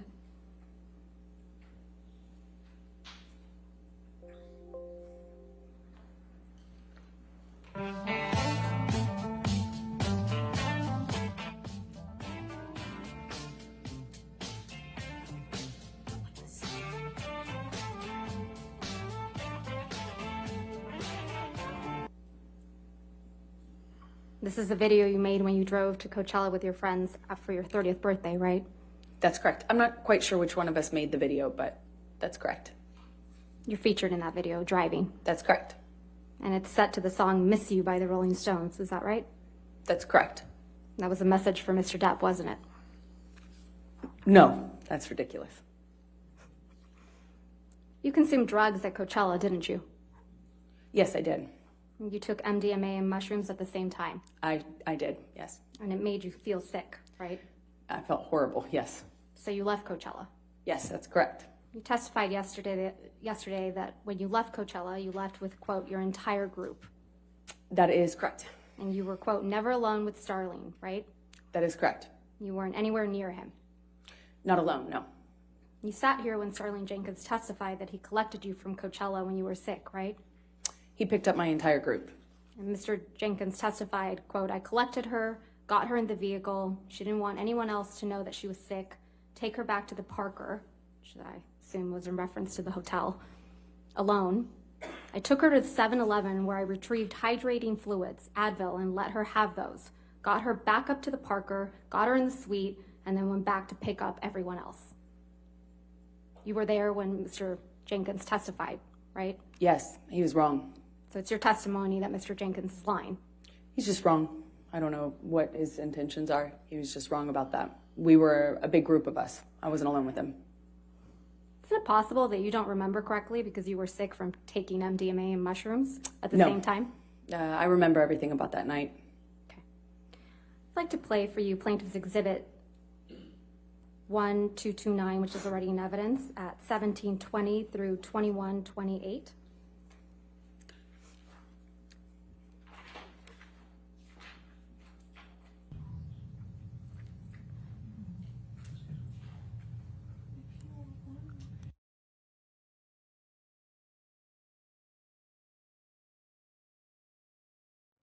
All right, everyone, as you can see here, the shot going a little bit in and out right now. We are going to take a quick 2-minute break here for some of you. Stay right here with us on Live Now from Fox.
You don't deny anything, do you? I'm not talking to him about that.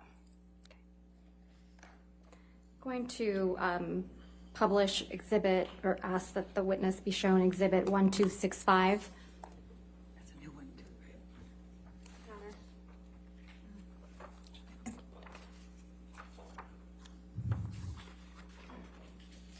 right? This is you and your friends at Coachella, correct? That is correct. I'm going to move to admit plaintiff's 1265 and publish it.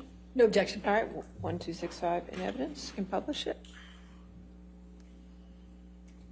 There's no injuries to you, are there, Ms. Heard, visible in this picture? You cannot see any visible injury, no.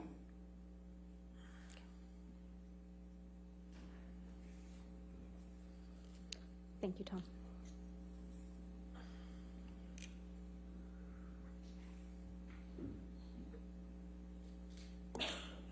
Ms. Heard, you remember during Mr. Depp's examination, a number of recordings were played, correct? That's correct. And in one of those recordings, you told Mr. Depp, quote, "I hope to God Jack's stepfather."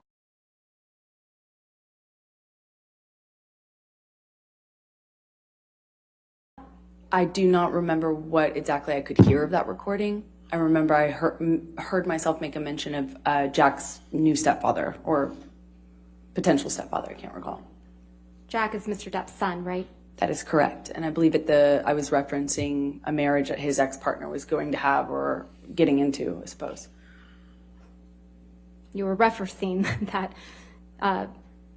Jack's new stepfather would teach him how to be a man because Mr. Depp couldn't. I right? don't recall exactly what I said, but it was something to that effect. Let's listen to some of what happened before you said that to Mr. Depp. If we could please play Plaintiff's Exhibit 397, which is already in evidence.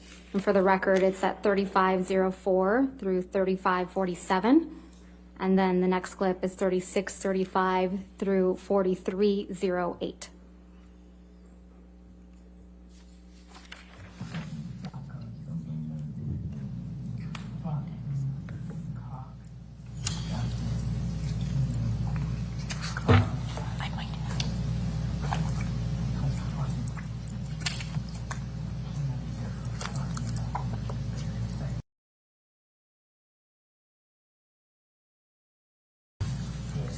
Everything's fine. And you know what? I don't need you. I don't want your kind of woman. I don't want your kind of woman. I don't want your kind of woman. I might have. So my dick with you.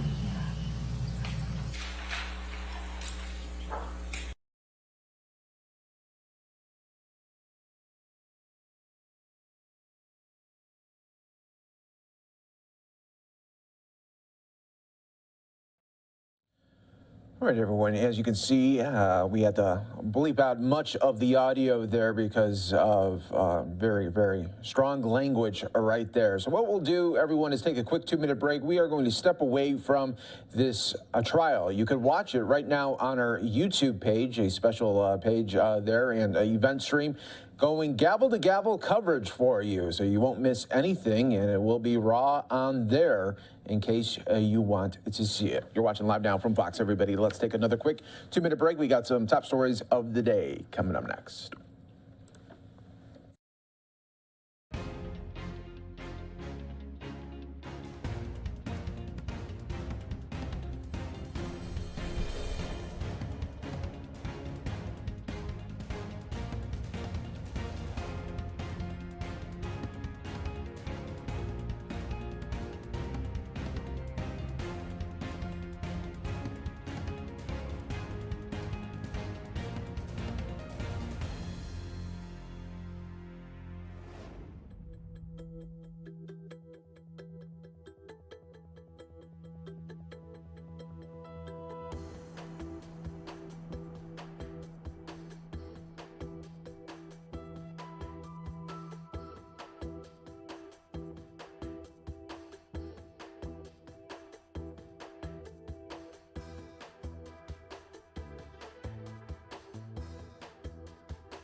Right Do you now. have concerns with... Well, let me slow that audio down there just a little bit.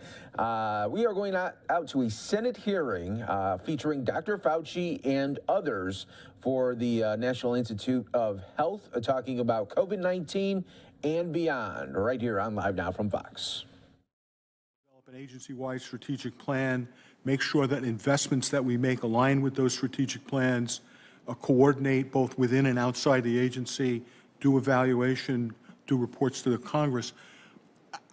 At first glance, I think these are things that we could probably do without the creation of a new office, but I certainly, would be willing to work with you and other members of the committee going forward as we sort through the specifics of the report and get a better understanding of the rationale behind their specific recommendations. Okay, I'd like to work more with you on that. I think this is extremely important. I want to make sure we're addressing it in the correct way, and I want to talk to you more about that. Thank you. Senator Blunt. Thanks, Chair. I think my last question today will start with Dr. Tabak, but anybody that wants to talk about it. One of the things we were most concerned about 8 years ago was the fact that young researchers were just leaving the field, that the pool of money not only wasn't increasing, but was about 22% less in research buying power than it had been. What are we doing right now to keep young researchers in the field and try to see that they get their first grant and that there's not an obstacle based on numbers of first grants to getting that second grant? Why don't you start, Dr. Tabak, and if anybody else wants to talk about what you're doing to keep young researchers engaged, I'd be pleased to hear that. We've prioritized the funding of early stage investigators. Back in 2013, we only supported 600 such individuals. Last fiscal year, 1,513. That's come as a result of the Institute and Center leadership prioritizing applications from these individuals. We have also created certain mechanisms that would incentivize and enable early stage investigators. So, for example, we have the so-called CATS Early Stage Investigator Award, in which no preliminary data is accepted. This is important. It basically liberates a new investigator from his or her postdoctoral or graduate school experience, and they are able to think, as boldly as possible in preparing an application. We also have the NIH Director's New Innovative Award program, which is attracting early stage investigators from very broad biomedical fields. And so when you take these things together, I think we are making good progress in ensuring the entree into the system of biomedical research. But let me turn to my colleagues to see if anybody else wishes to comment. I might add to Dr. Tabak's comments, and there are two areas for the NHLBI that we're particularly focused in on. As evident in these hearings, a critical element is the translation of basic science understanding into clinical science and clinical medicine. Clinician scientists are critical to making those translational leaps that are so important to public health. This is an area, quite frankly, where there's a paucity of early stage investigators and a critical pipeline. And so we have special awards for them to get their first, our R01 in particular, to launch their careers as early stage clinical investigators.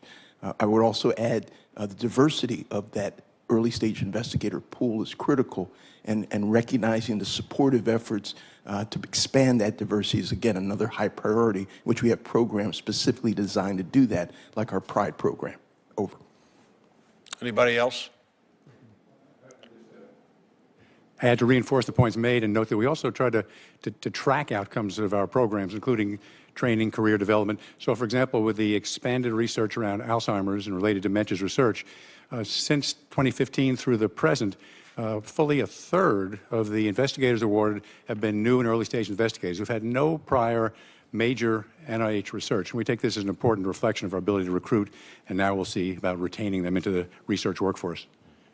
And I was just going to make a comment because Dr. Tabak alluded to it, and an area that is crucial is to ensure that we get the brightest interested on science. So going after younger kids and teaching them and giving them the opportunity to see what science is all about is a way that you can ensure that you will have the throughput then to get investigators. Thank you, Chairman. Thank you. Senator Moran. Just take this moment, Chairman Murray, to thank you and Senator Blunt for your leadership and the success that we've had in numerous years now in a row in the support for the National Institute of Health. I've been the ranking member of this committee with Senator Harkin. You both have been ranking members and chairman and woman of this committee during a period of time in which we were capable in a bipartisan way of increasing the investment in fighting the diseases and afflictions that Americans and people around the globe suffer from. And not knowing what our committee's schedule is into the future, this may be the last time we have Senator Blunt here with the NIH crew. And I'd take this moment to thank him in particular for his efforts that have been recognized around the country and certainly in our home states of Kansas and Missouri of making a tremendous difference in the efforts to find the cures and the treatments to reduce the afflictions that we face in the world of our well-being, of our health. And so to you, but to Senator Blunt particularly today. We were listening in a little bit live there on Live Now from Fox to the Senate hearing with Dr. Fauci and other medical professionals. You're watching Live Now from Fox, everybody. We will take a quick 2-minute break. When we come back, we'll have the very latest from House Republicans as they came together with Hispanic leadership as well, talking about the border and immigration concerns and so much more coming up in just a little bit.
Welcome back, everyone, here to Live Now from Fox, going out to Capitol Hill, featuring House Republicans, talking about immigration and border concerns.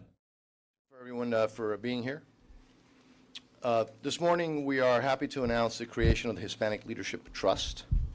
I don't have to tell you that last election cycle, the GOP and the GOP leadership, and this leadership team, the NRCC, made great strides in electing new Hispanic members of Congress and reaching out to the Latino community across the United States. It's no secret that the Democratic Party has become the party of socialism, of defund the police, of bigger bureaucracy, of job-killing regulations.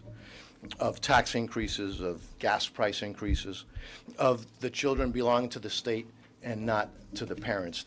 That's something that the Hispanics do not agree with. They don't support. And Republicans, the Republican Party is clear, is a party of job creation, of opportunity, of the rule of law, and of freedom. So I think we are set on the cusp of electing a new wave of Hispanic Republican leaders to Congress. It's an exciting day, and so while this is not a new effort, this is now being formalized in a way that it had not been done before. And so I'm exceedingly grateful to our leadership, particular to the person who is ready, will be, but is ready to be the next Speaker of the House, who has been leading in these efforts for a long time, who understands the value that Latinos bring to the country and again are bringing to the conference. Muy brevemente, gracias por estar aquí. Estamos creando esta nueva iniciativa para elegir a hispanos al Congreso de los Estados Unidos republicanos. El Partido Demócrata se ha convertido en el partido del socialismo, de destruir las comunidades, de aumentar los impuestos, del alto costo de la gasolina, alto costo de la comida, de destruir los departamentos de policía a través de la nación y de no proteger el Estado de Derecho. Eso es algo que nosotros los latinos no aceptamos. La comunidad latina en los Estados Unidos es una comunidad que quiere trabajar, quiere prosperar, que quiere decidir dónde van sus hijos y sus hijas a las escuelas, no que el gobierno lo dicte todo. Y por eso hoy estamos muy contentos de anunciar este nuevo esfuerzo. And if you're just joining us here on Live Now from Fox, we are taking in a little bit listen here of House Republicans creating this Hispanic Leadership Trust to talk about border issues and other concerns at our southern border there, as also leadership facts as well. Coming up in about 90 minutes, we will be going out to Buffalo, New York, where President Biden is speaking right now to family members that lost loved ones in that tragic and senseless shooting at a supermarket, killing 10 people, injuring 3 others. So he is speaking to the family, and then we'll be addressing the nation following that very private conversation with those families that just lost their loved ones. But I'm also convinced he's going to be a great speaker. He is ready, he is leading, and he understands that the rule of law, prosperity, opportunity doesn't come from socialism. It comes from the great American people. Again, the next Speaker of the House, Kevin McCarthy. Thank you, Mario, and I appreciate all the work that you have done through the years. You know, today we're here to announce the formation of the House Leadership, the Hispanic Leadership Trust. And I want to thank Mario, I want to thank Tony, I want to thank Carlos, Maria, and others.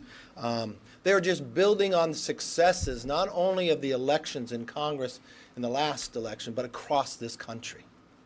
And I think something really sums it up. I was reading the Washington Post yesterday, and I think the person who summed it up, it's kind of ironic.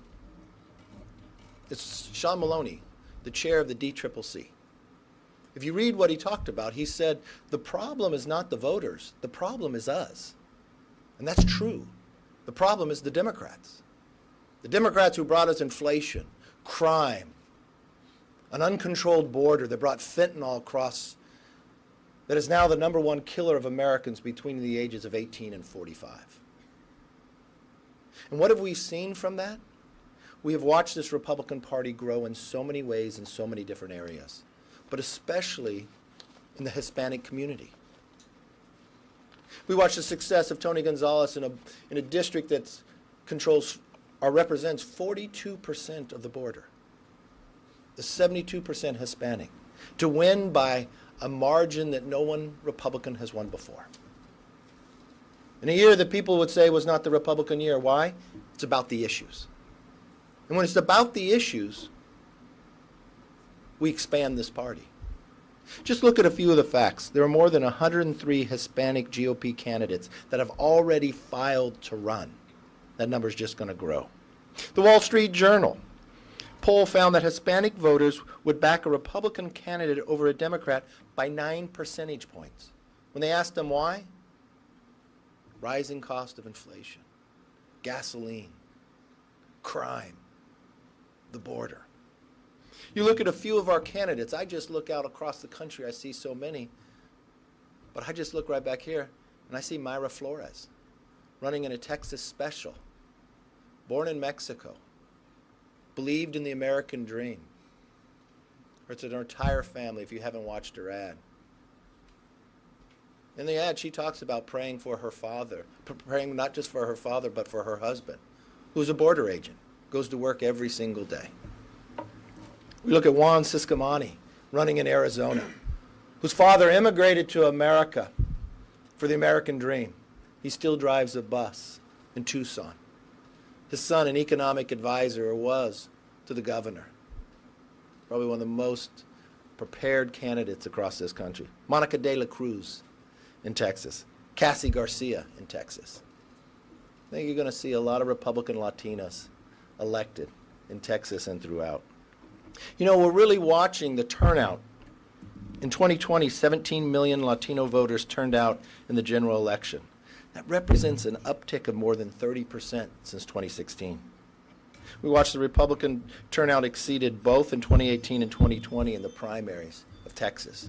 But it's not just Texas. It's not just California. It's not just Florida. You look to the success of Governor Youngkin in Virginia, a state that Biden won by more than 10 points just a year before. And Governor Youngkin received more votes than any Virginian in history, and he carried the Hispanic vote 55-44. What we're finding is the investment being made by the Republican Party of opening the door, of talking about the issues that every American cares most about, and the failure of the Democrats, not just in the White House, but in Congress.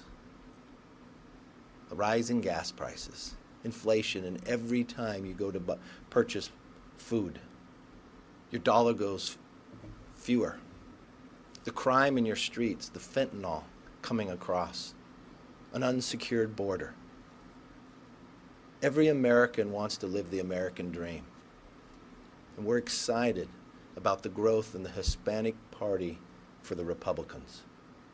And what's happening today is a Hispanic leadership trust that's even going to build further, and you'll see the outcome in this next election, not just in Congress, but in school boards, in city councils, in state houses. And this will continue to grow to make the Republican Party the majority based upon policies that every American wants and desires. And with that, I turn it over to Tony Gonzalez. Not just an individual when I first met him, had never run for office before, but had served his nation, joined the Navy at 17, rose to the highest level in the sergeant, being able to command, but wanted to continue to serve. Very tough district to run in. When he looked at me, I said, this is going to be hard. He said, no, it's not. Because I'm just going to talk about the issues. Not only has been a leader in that campaign, he's been a leader here in Congress on so many issues. And he's a leader, a part of this Hispanic trust. Thank you. Thank you, sir. What a historic day. I think you're seeing conservative Hispanics more organized than ever before. And I want to start by thanking Mario. Mario has been an incredible friend, mentor, and he's a very hilarious joke teller. So thank you, Mario. I look forward to our partnership on this. You know, and I want to start by thanking the leadership. I mean, look how many people we have here, starting with our deputy whip. His team has been instrumental in putting this all together. Thank you, Drew, for that. Our conference chair, I mean, she keeps us on message, keeps us focused on the border, on inflation, on the national security crisis, on the crime, the supply shortages. I want to thank you for that. Our whip, I mean, Whip has been just incredible from day one. He's been supportive of myself, other Hispanic Americans, and you know, he's a great whip. He's going to be an even better majority leader. And then, of course, Kevin McCarthy. I can't thank you enough. You know, I wouldn't be here if it weren't for Kevin McCarthy. Mike Garcia wouldn't be here if it wasn't for Kevin McCarthy. You know, Maria Salazar wouldn't be here if it wasn't for Kevin McCarthy. You know, Kevin's been pushing this. How do we get more Hispanic members of Congress? How do we get more women? How do we get more veterans? Today, the Hispanic Leadership Trust just organizes that a little bit more, and it's very exciting. Let's talk about the Hispanic Leadership Trust. What is it and why? Let's start with the why. Why now? Why build this out? One, I mean, the country's fallen apart. Democrat policies have failed time and time again. The Hispanic communities have had enough. We're talking lifelong Democrats that feel abandoned by this administration. That's not enough for them to come over to the Republican Party. We have to show up. We have to deliver, and we have to offer a different solution, exactly what we've been talking about. I'd argue Hispanic Americans are no different than any other Americans. Guess what all of us up here, all of us in this room have in common? We are all Americans. I may just like guacamole a little bit more. I may like, you know, spicy food a little bit more. We're all Americans, though. We lose sight of that. I think the Hispanic Leadership Trust reminds us of that, and it has us go to areas that we wouldn't go before. What is it? What is it going to do? One, it's going to raise a hell of a lot of money, right? We're talking millions, right? Because you need more, you need money, you need resources in order to, one, protect the members that we have up here, but two, grow in areas that we need. That's one. But it's not just going to be about resources. It's going to be about mentorship. You know, this weekend, I had the privilege of going down to Weslaco and Harlingen, right, and campaigning with Myra Flores. It's pretty damn hot this weekend. There was a lot of gnats out there. But we were able to canvass, we were able to talk to regular people, everyday people, and we were able to win them over by doing nothing other than showing up. That's what the Democratic Party is missing. We're going to mentorship. We're going to make sure our new candidates are as best as they've ever been. And you know, I want to transition to Steve here, Steve Scalise, our whip. You know, whip has been absolutely incredible. You know, there was a moment. There's parts of your campaign that you never forget. There was a moment during my campaign when I reached out to Scalise, and he goes, "Whatever you need, Tony." And I go, "This is what I need. I need you to come to Hondo, Texas." He goes, "Done, but I don't know where Hondo is." And he showed up. It was 105 degrees. We had a barbecue, and everybody showed up. It's a very conservative part of my district. And I told him that night, "You just won the election for me." I say all that. This is what the Hispanic Leadership Trust is about. So with that, I want to turn it over to Whip Steve Scalise. As a guy from South Louisiana, when you show up at 105 degrees, we call that cool. And it was a treat to go to Hondo and see the enthusiasm that Tony Gonzalez had. And when you looked at that district, you know, historically it had voted Democrat.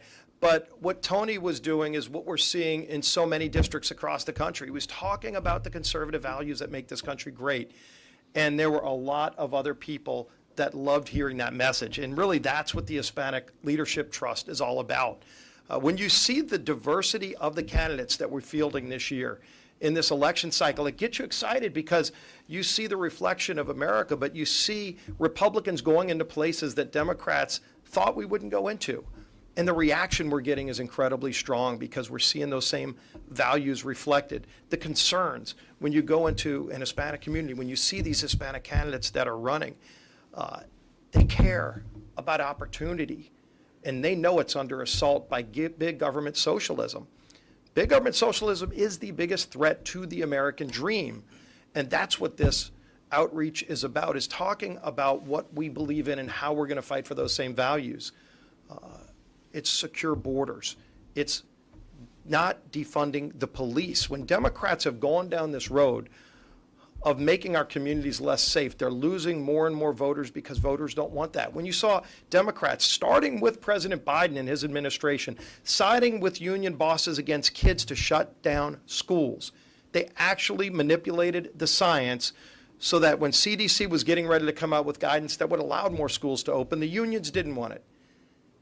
And the White House had a decision to make. Whose side are you going to pick?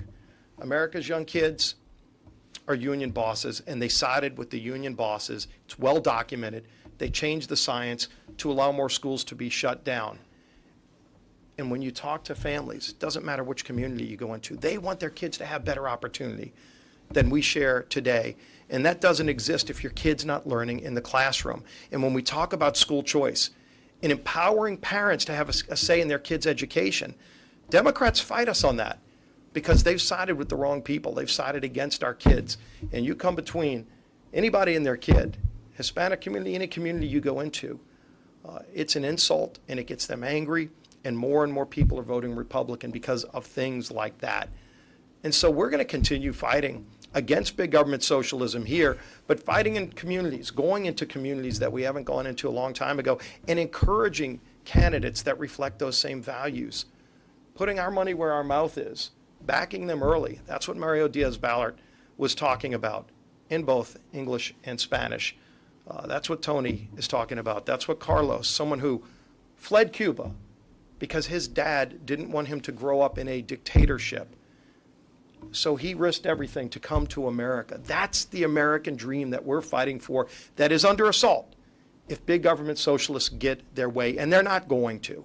They're not going to because of initiatives like this and outreach like this, where we're going to be fighting in every community for every vote to stand up to big government socialism with freedom and opportunity. And that's what this initiative is all about. And I'm so proud to support it. And now I'm happy to introduce our conference chair, who's really helped keep members on message, talking about the things that matter to voters. As Nancy Pelosi wastes every single day that they have the majority, not bringing bills to the floor to address problems that are going on across the country that Joe Biden's created, but to promote their own far left agenda, to continue moving our country further and further to the left. We're talking about the things that are going to help those families, and Elise is the leader of that initiative as our conference chair. So Elise Stefanik. Thank you, Steve. I am so proud to be here with my colleagues today to support and help Tony and Mario launch the Hispanic Leadership Trust, which demonstrates our continued commitment to electing Hispanic Republican candidates nationwide. Before I jump into why this initiative is so important, I want to take a moment. My home state, New York, our nation is heartbroken and saddened of the horrific loss of life in Buffalo. This was an act of pure evil, and the criminal should be prosecuted to the fullest extent of the law. It is not the time to politicize this tragedy. We mourn together as a nation. Republicans are focused on making sure that we elevate Hispanic and Latino candidates nationwide because we know across the country Democrat policies have failed every American. For too long, the Hispanic and Latino vote have been taken for granted by Democrats as the Democratic Party lurches further and further to the left, embracing socialism. Republicans are winning on issues that matter. That's why we're gaining historic support among Hispanic voters. That's why we're setting records with the amazing Hispanic candidates who are running, like Mayra Flores, who I'm so proud to endorse. We are the party of economic freedom, secure borders, religious liberty, and safe communities. Hispanic voters are rejecting the radical left's push to defund the police, and they're rejecting open border policies because they also want safe and secure communities. And many of the communities hit hardest by Bidenflation are Hispanic families. Families are paying more for just about everything, whether it's gas, groceries, now they can't find baby formula. In 2018, I founded EPAC to help elect and recruit more Republican women. As you all know, 2020 was dubbed the Year of the Republican Women. I believe that 2022 will be dubbed the year of the most diverse Republican Party ever, with a historic majority, with women, veterans, Hispanic candidates, Asian American candidates, Black American candidates, all Republicans leading the way. So thank you, Tony, for the opportunity to be here support. And I think we will now go to questions. Mariana from the Washington Post. Thank you. You all have mentioned how you've made dents and really made gains with Hispanic voters in a number of states, something that could continue. But there are they still vote Democrat. They still get a majority of the support in most areas. I'm curious to know, you all noted this as well, it's something that I've come across in my own reporting. Democrats are, or at least Hispanic voters, no longer identified too much with the Democratic Party. They're feeling a little lost. But how do you also try and gain those voters who are skeptical of the Republican Party and past rhetoric and points of views? I'm going to turn over to Tony and Mayra, someone who's done in their district, someone who's about to do it, and Carlos.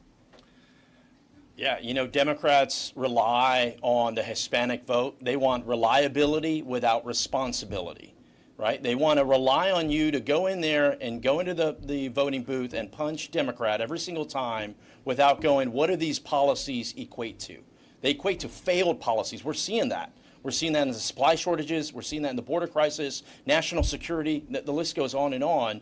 What I'd say, what is different? Because you kind of said, what is different than what are the Republicans doing different? I'll give you an example. You know, Kevin McCarthy, Elise Stefanik, a group of us was just down in Eagle Pass, Texas. First off, nobody goes to Eagle Pass, Texas. We went to Eagle Pass, Texas. On my campaign trail, when I announced my run for office in San Antonio, my very first stop was Eagle Pass, Texas. It is the bluest part of the district, and I went there 22 times. That's how we won. So where do we go? We showed up to Eagle Pass, Texas to see the border crisis. Yes, we saw it. It was a horrible day. You know, Bishop Evans' body was recovered that day. But you know what didn't get covered? We saw more than just the border crisis. We did a roundtable with ranchers, farmers, small business owners, mayors, everyday people. We walked through a manufacturing facility. Oh, by the way, this manufacturing facility employs more people in Maverick County than anyone else. Oh, by the way, everybody in that manufacturing facility is Hispanic. Half of them are women. We walked through there listening to them. This is completely separate from the border crisis. I've hosted 10 delegations. In each delegation, I tell them, look, you're going to see the border. We're going to talk about the security piece, but there is a whole lot more to the border than what you see on TV. Trade, commerce, culture, all of this. And the Republican Party is absolutely committed to doing just that. I'll say one final thing before I turn it over to Myra. You know, we've got Juan Ciscomani in Arizona. I spoke with him yesterday. Amazing candidate. We got Monica De La Cruz in Texas 15. Amazing candidate. What I'm saying is we are showing up, helping these candidates. We're helping them learn ahead of time. We're doing border trips with candidates. They're getting up to speed on policy before they're even elected. Why? So on day one, when we take back the House, we're ready to go and stop the bleeding on these failed Democratic policies. Thank you. Thank you. Well, I was born in Mexico, raised with strong conservative values, and raised in South Texas. And Hispanics are God, family. That's just who we are. It's in our nature. We just honestly never invested in the Hispanic community as much as we are now. And my district has never seen this much momentum from a Republican. So many people knocking their doors. I've knocked so many doors of people telling me, I've never met a Republican. This is the first time. And my story resonates with them. It also stands with what they believe in, and I think it's important to have the right messenger. And I've always said, South Texas is Republican. They just don't know it. My father was a Democrat all his life and said, why are you a Republican? And I said to him, well, you raised me a Republican, practically. That's just who you are. And I'm just not willing to put the values that you raised me with aside for a political party. I don't think that no political party is worth us putting aside. I think that we need to always put God and family first and not a political party. But I'm proud to be standing with the Republican Party that is standing with my values. But I think that's what's different. We're finally investing in the Hispanic community, and I'm truly grateful to every single one of you for believing in me and believing in the Hispanic community. God bless you. Thank you.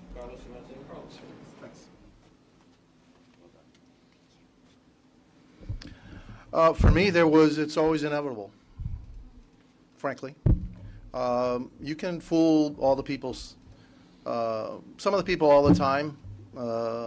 You can fool all the people some of the time. You can't fool all the people all the time. And what's happened now is that Hispanics have now, awoken to the fact that we do represent their values. We are about God. We're about family. We're about opportunity, rule of law, and that's the Republican Party.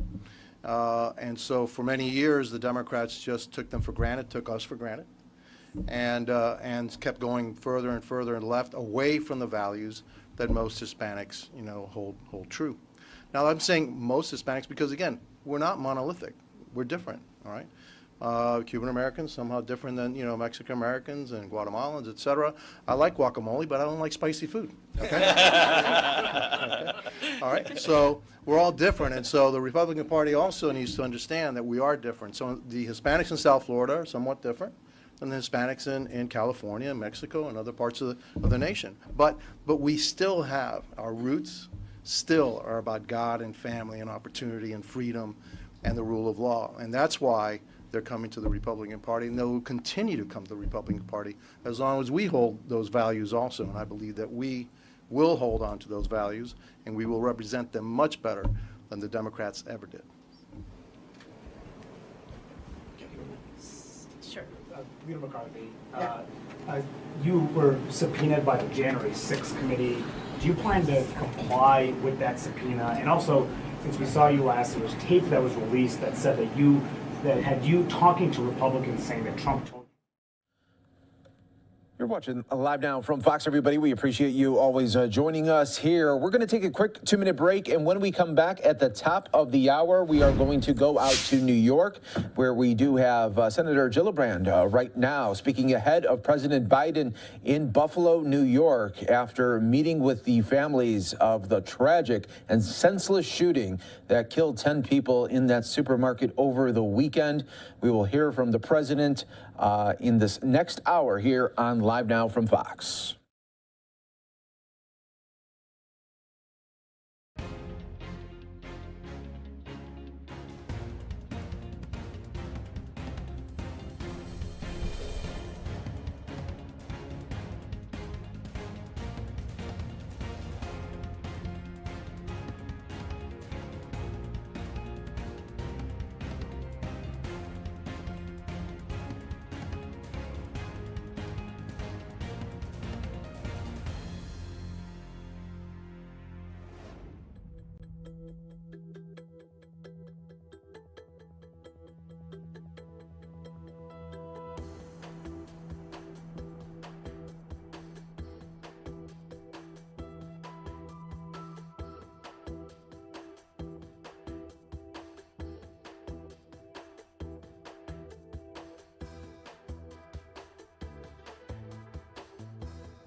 Welcome back, everyone, here to Live Now from Fox. Coming up on the top of the hour, 12 o'clock out on the East Coast, 9 o'clock on the West Coast. I'm your host, Mike Page. Thanks so much for joining us here today. We're going to go out to New York right now, where we are awaiting President Biden. He just met with the families of the victims there of that senseless and tragic mass shooting at a supermarket over the weekend that killed 10 people, injured 3. He spoke to the families and then will address the nation there as these mass shootings continue to be talked about in our country, very, very sadly.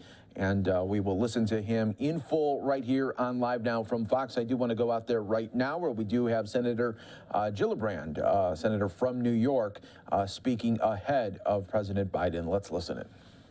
Wrongs. And all of us are here today because we want to support this community in Buffalo that is resilient, that is tough, that knows hard times but knows how to build back and knows how to overcome. The people who were slaughtered by this evil were very good people, among the best. Aaron Salter was a father and a retired police officer who gave his life to save others. Celestine Chaney was a single mom, a grandmom, breast cancer survivor. Hayward Patterson was a deacon in the local church. Ruth Whitfield was a mother and grandmother who sang in the choir and had just visited her husband. Roberta Drury was a young woman who was visiting her brother who was recovering from leukemia.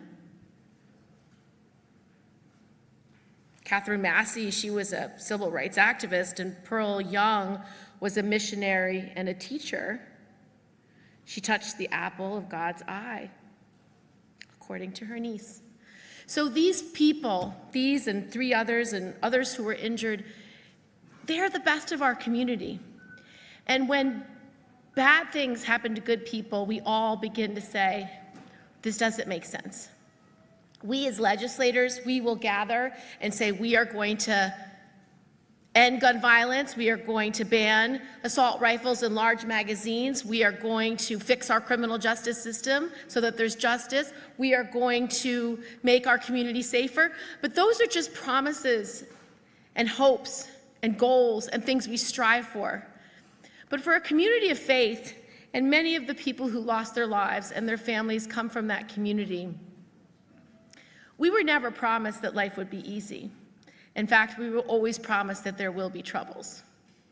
And we are promised that all tears will be wiped away, that at the end, death will be destroyed, and every tear will be wiped away.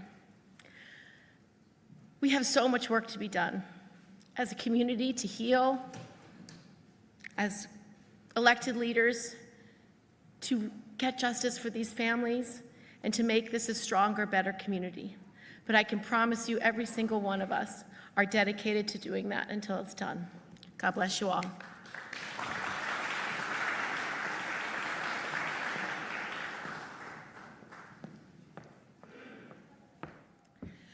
I now would like to introduce Senator Schumer, who is not only our great senator in this state, but is the majority leader of the United States. And as a result, he has had an extraordinary voice for New York, an outsized voice that gets everything done. Senator Schumer.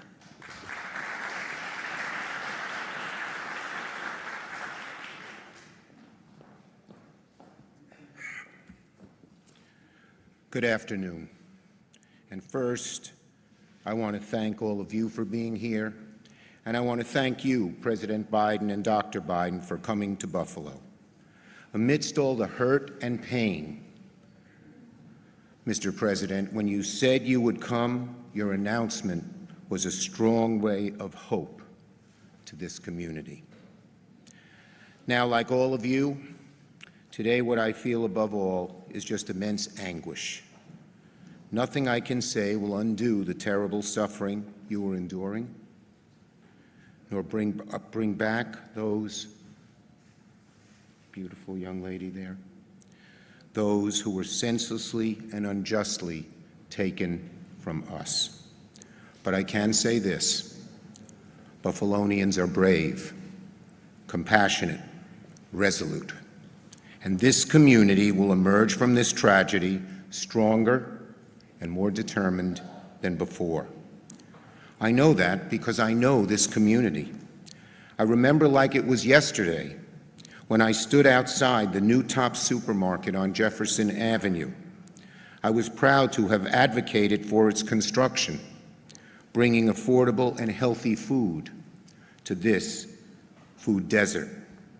What we didn't know then was just how much the Tops would become a neighborhood gathering place, which is why this vicious killer chose this supermarket for his evil deed. He wanted to put a dagger in the heart of the community, how vicious and mean and cruel and deranged he was.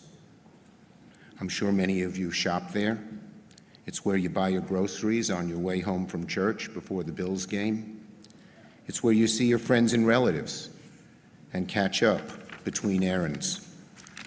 Buffalo is the city of good neighbors, and nowhere is this more true than on the East Side. And to the city of good neighbors, I pledge to stand with you through this awful, awful tragedy, to work in the Senate to oppose the poison of white supremacy that inspired this attack, to work towards finally ridding our streets of weapons of war, and to make sure that this community has all the resources necessary to heal, to endure, to stand tall once again.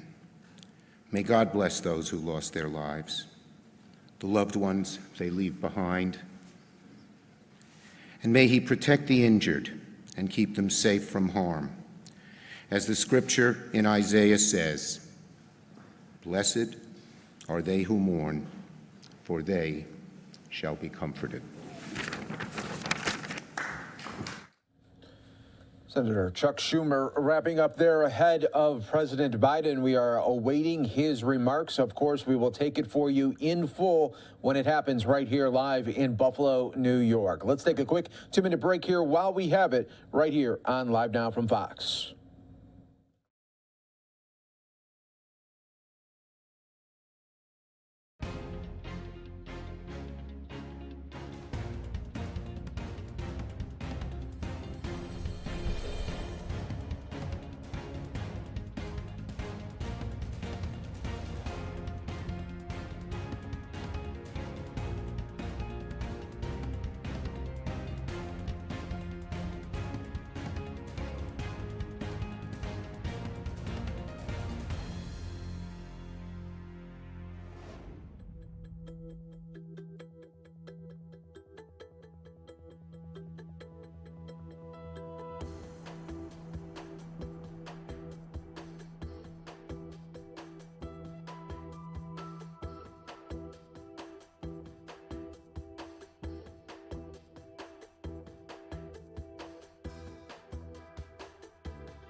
Welcome back, everyone, here to Live Now from Fox, taking you out to Buffalo, New York here. You see the podium is set up for President Biden. As soon as he comes out, of course, we will bring that to you right here on Live Now from Fox, as he will be making remarks following the senseless and tragic mass shooting at a supermarket that killed 10 people. Of course, we'll have it for you right here on Live Now from Fox when it happens. In the meantime, we'll keep you in a double box, but we want to go out to Chicago, where the Chicago police are giving an update right now. Let's listen into that while we wait for the president.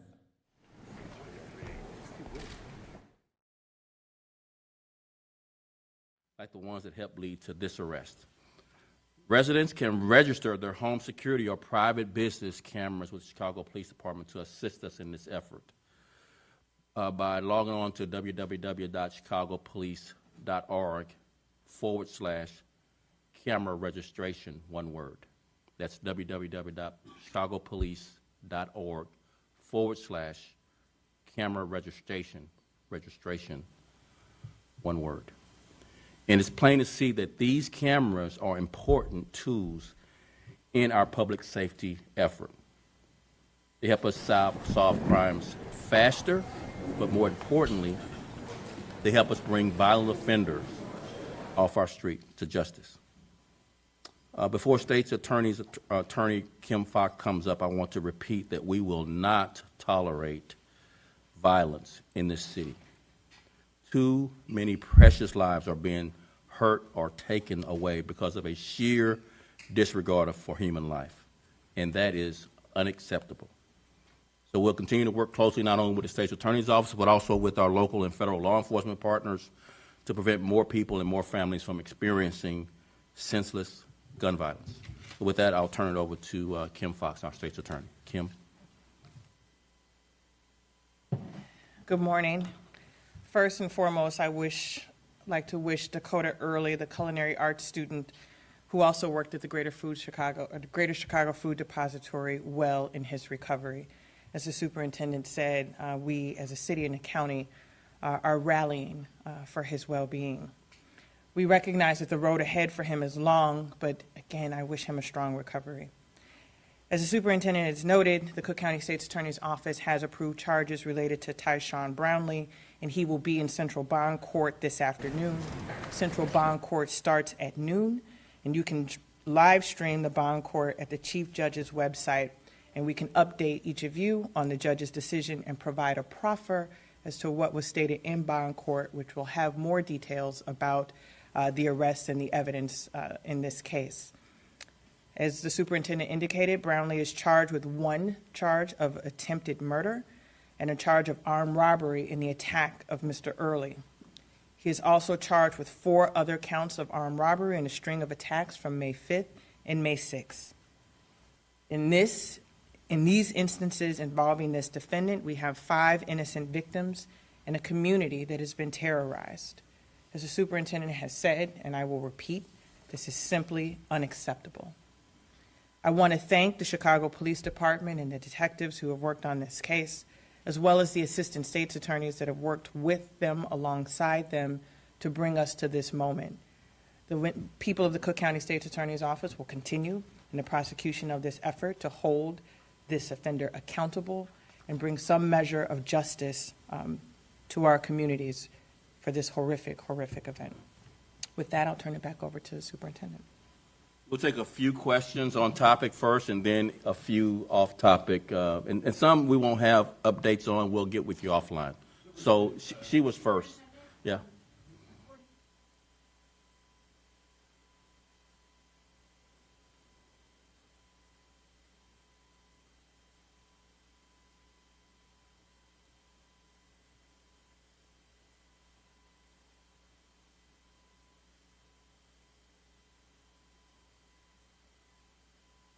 Well, I'll bring up Chief of Detectives Brendan Denahan to add a little bit more flavor on the why we think this one led to a shooting while others likely did not. Brendan, just add a little bit more flavor. Thanks. Sure. So for this particular case, I mean, and as you can see with a lot of the robberies that happen throughout the city, a lot of times these crews become more violent as they go along. So for this specific case, you could almost hear on the video, he takes the victim's phone, then he starts asking for the passcode. And so I can't tell you specifically, is that the reason? You know, obviously the victim in this case, you know, fought back. I mean, it was his initial instincts. You guys can see on the video, his initial instincts are to fight back, and then immediately it leads to this shooting. So specifically as to like what's the exact reason why this defendant at this time chose to shoot him that quickly, you know, I won't comment on that. He did make a confession to the incident. And as the state's attorney said, a little bit more information will be coming out at bond court. But a lot of times what happens with these robbery crews in general is they become more and more violent as they go along. And then a lot of times when somebody does fight back, they obviously have these firearms and, as you can see, are willing to use them. And that's a great segue into a re-emphasis of what I said in my comments about camera registrations, how important technology is to get these people off the street faster and faster. Because every moment after these crimes, the potential for the violence to escalate, given just a robbery that doesn't seem to appear to solicit violence, turns violent as time goes on. So register your cameras, both your private and business cameras, so we can continue our efforts at taking these people off the street pretty quick. Yes, you're next. Yes.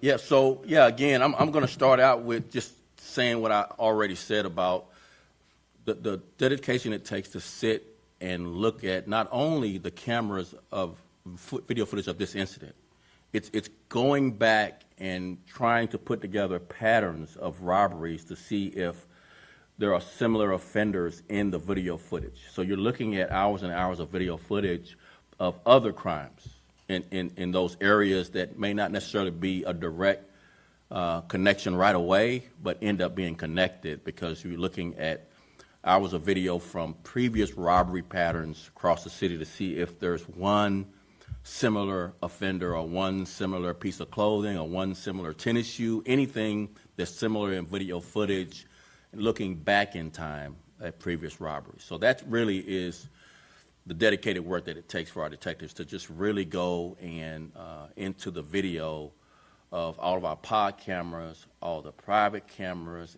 whether that's a business or residence near and around previous robberies or other types of crimes similar in nature. Yes.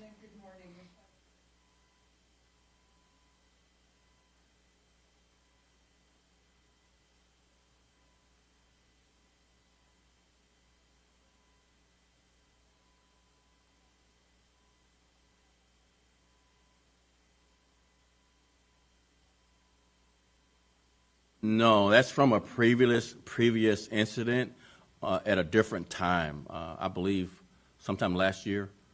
So that's not related to this incident. We can, and Brenda can get with you offline. Are you ready now, Brenda?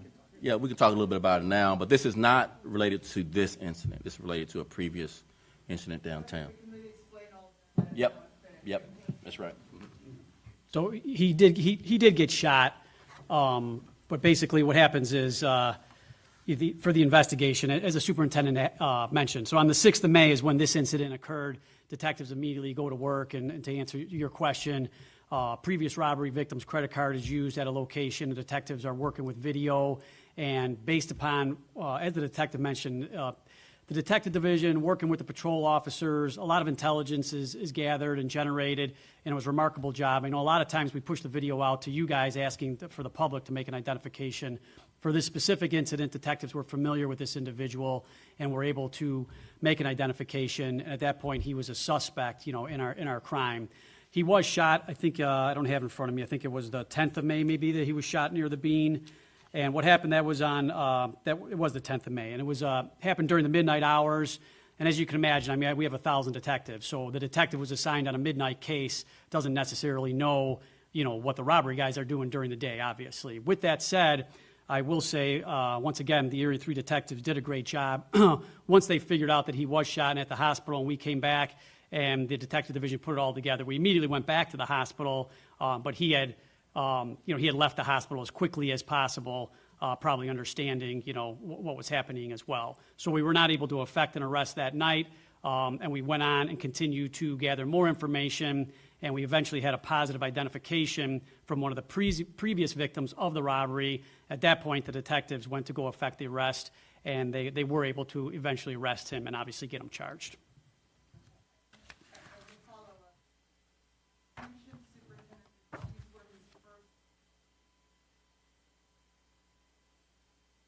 We can't.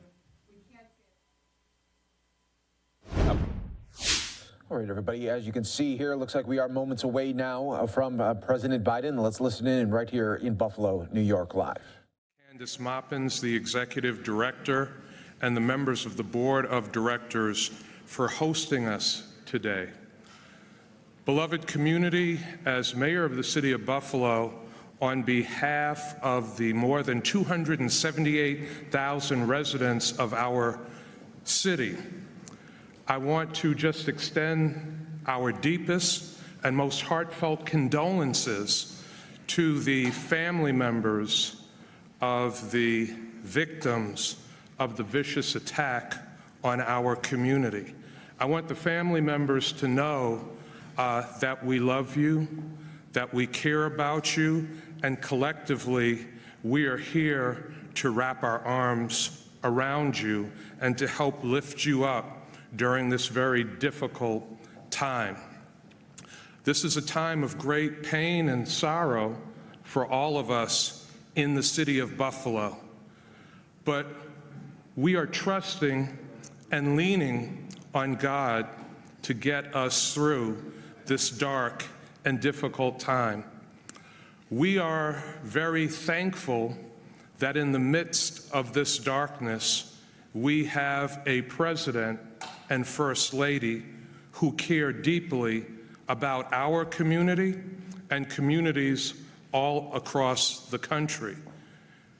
President Joe Biden and First Lady Dr. Jill Biden are people with extraordinary compassion and empathy. They wanted to be here for this community. They wanted to help us with our process of healing.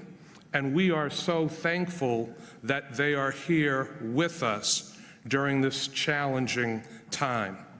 As mayor, it is my great honor and high privilege to introduce our President, Joe Biden, and First Lady, Dr. Jill Biden.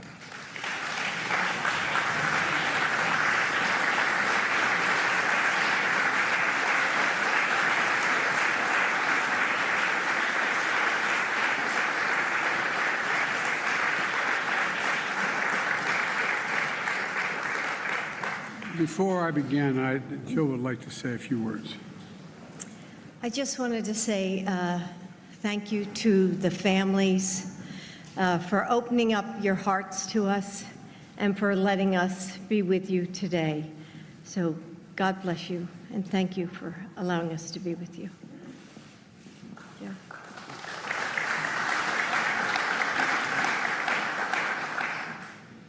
Majority Leader Schumer and Senator Gillibrand and Congressman Higgins. And Gov, thank you for taking my call when I called. And I'll never forget what she said. I said, I'd like to maybe come up if it's okay. She said, this is a big Scranton. Come. And I think you're doing a heck of a job. Thank you.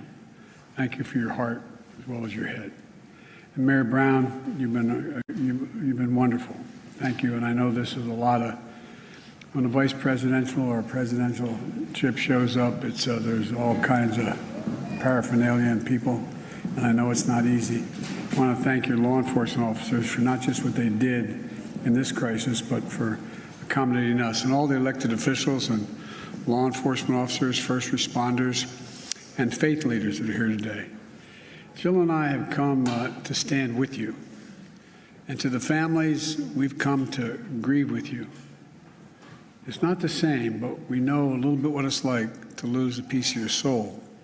When you lose a son, a daughter, a husband, a wife, a mother, a father. The feeling of having that, as I said to some of you when we talked privately, you feel like there's a black hole in your chest you're being sucked into, and you're suffocating, unable to breathe. That's what it felt like, at least to us, and I'm sure some version of that feels that way to you. The anger, the pain, the depth of a loss that's so profound. You know, we know it's hard to believe, and you're probably not going to believe it, but I can tell you now, from our personal experience and many others who we've met, the day's going to come, it will come, when your loved one brings a smile as you remember him or her. As you remember her, it's going to bring a smile to your lip before it brings a tear to your eye. It takes a while for that to happen. It takes a while. Might take more than a season. But our prayer for you is that that time comes sooner or later, but I promise you it will come. As a nation, I say to the families, we remember them. We've been reading about them. We visited the memorial where they show the love for them, and you've all shown by the supermarket. And Celestine Cheney, 65 years old, brain cancer survivor, churchgoer, bingo player, went to buy strawberries to make her favorite shortcake. A loving mother and a grandmother. Roberta Drury, 32, beloved daughter and sister, moved back home to help take care of her brother after his bone marrow transplant. She went to buy groceries for dinner. The center of attention, who made everyone in the room laugh and smile when she walked in. Andre McNeil, 53, worked at a restaurant, went to buy his 3-year-old son a birthday cake.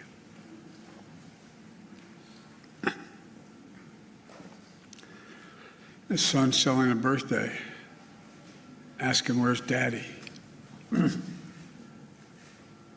Catherine Massey, 72, a writer and an advocate.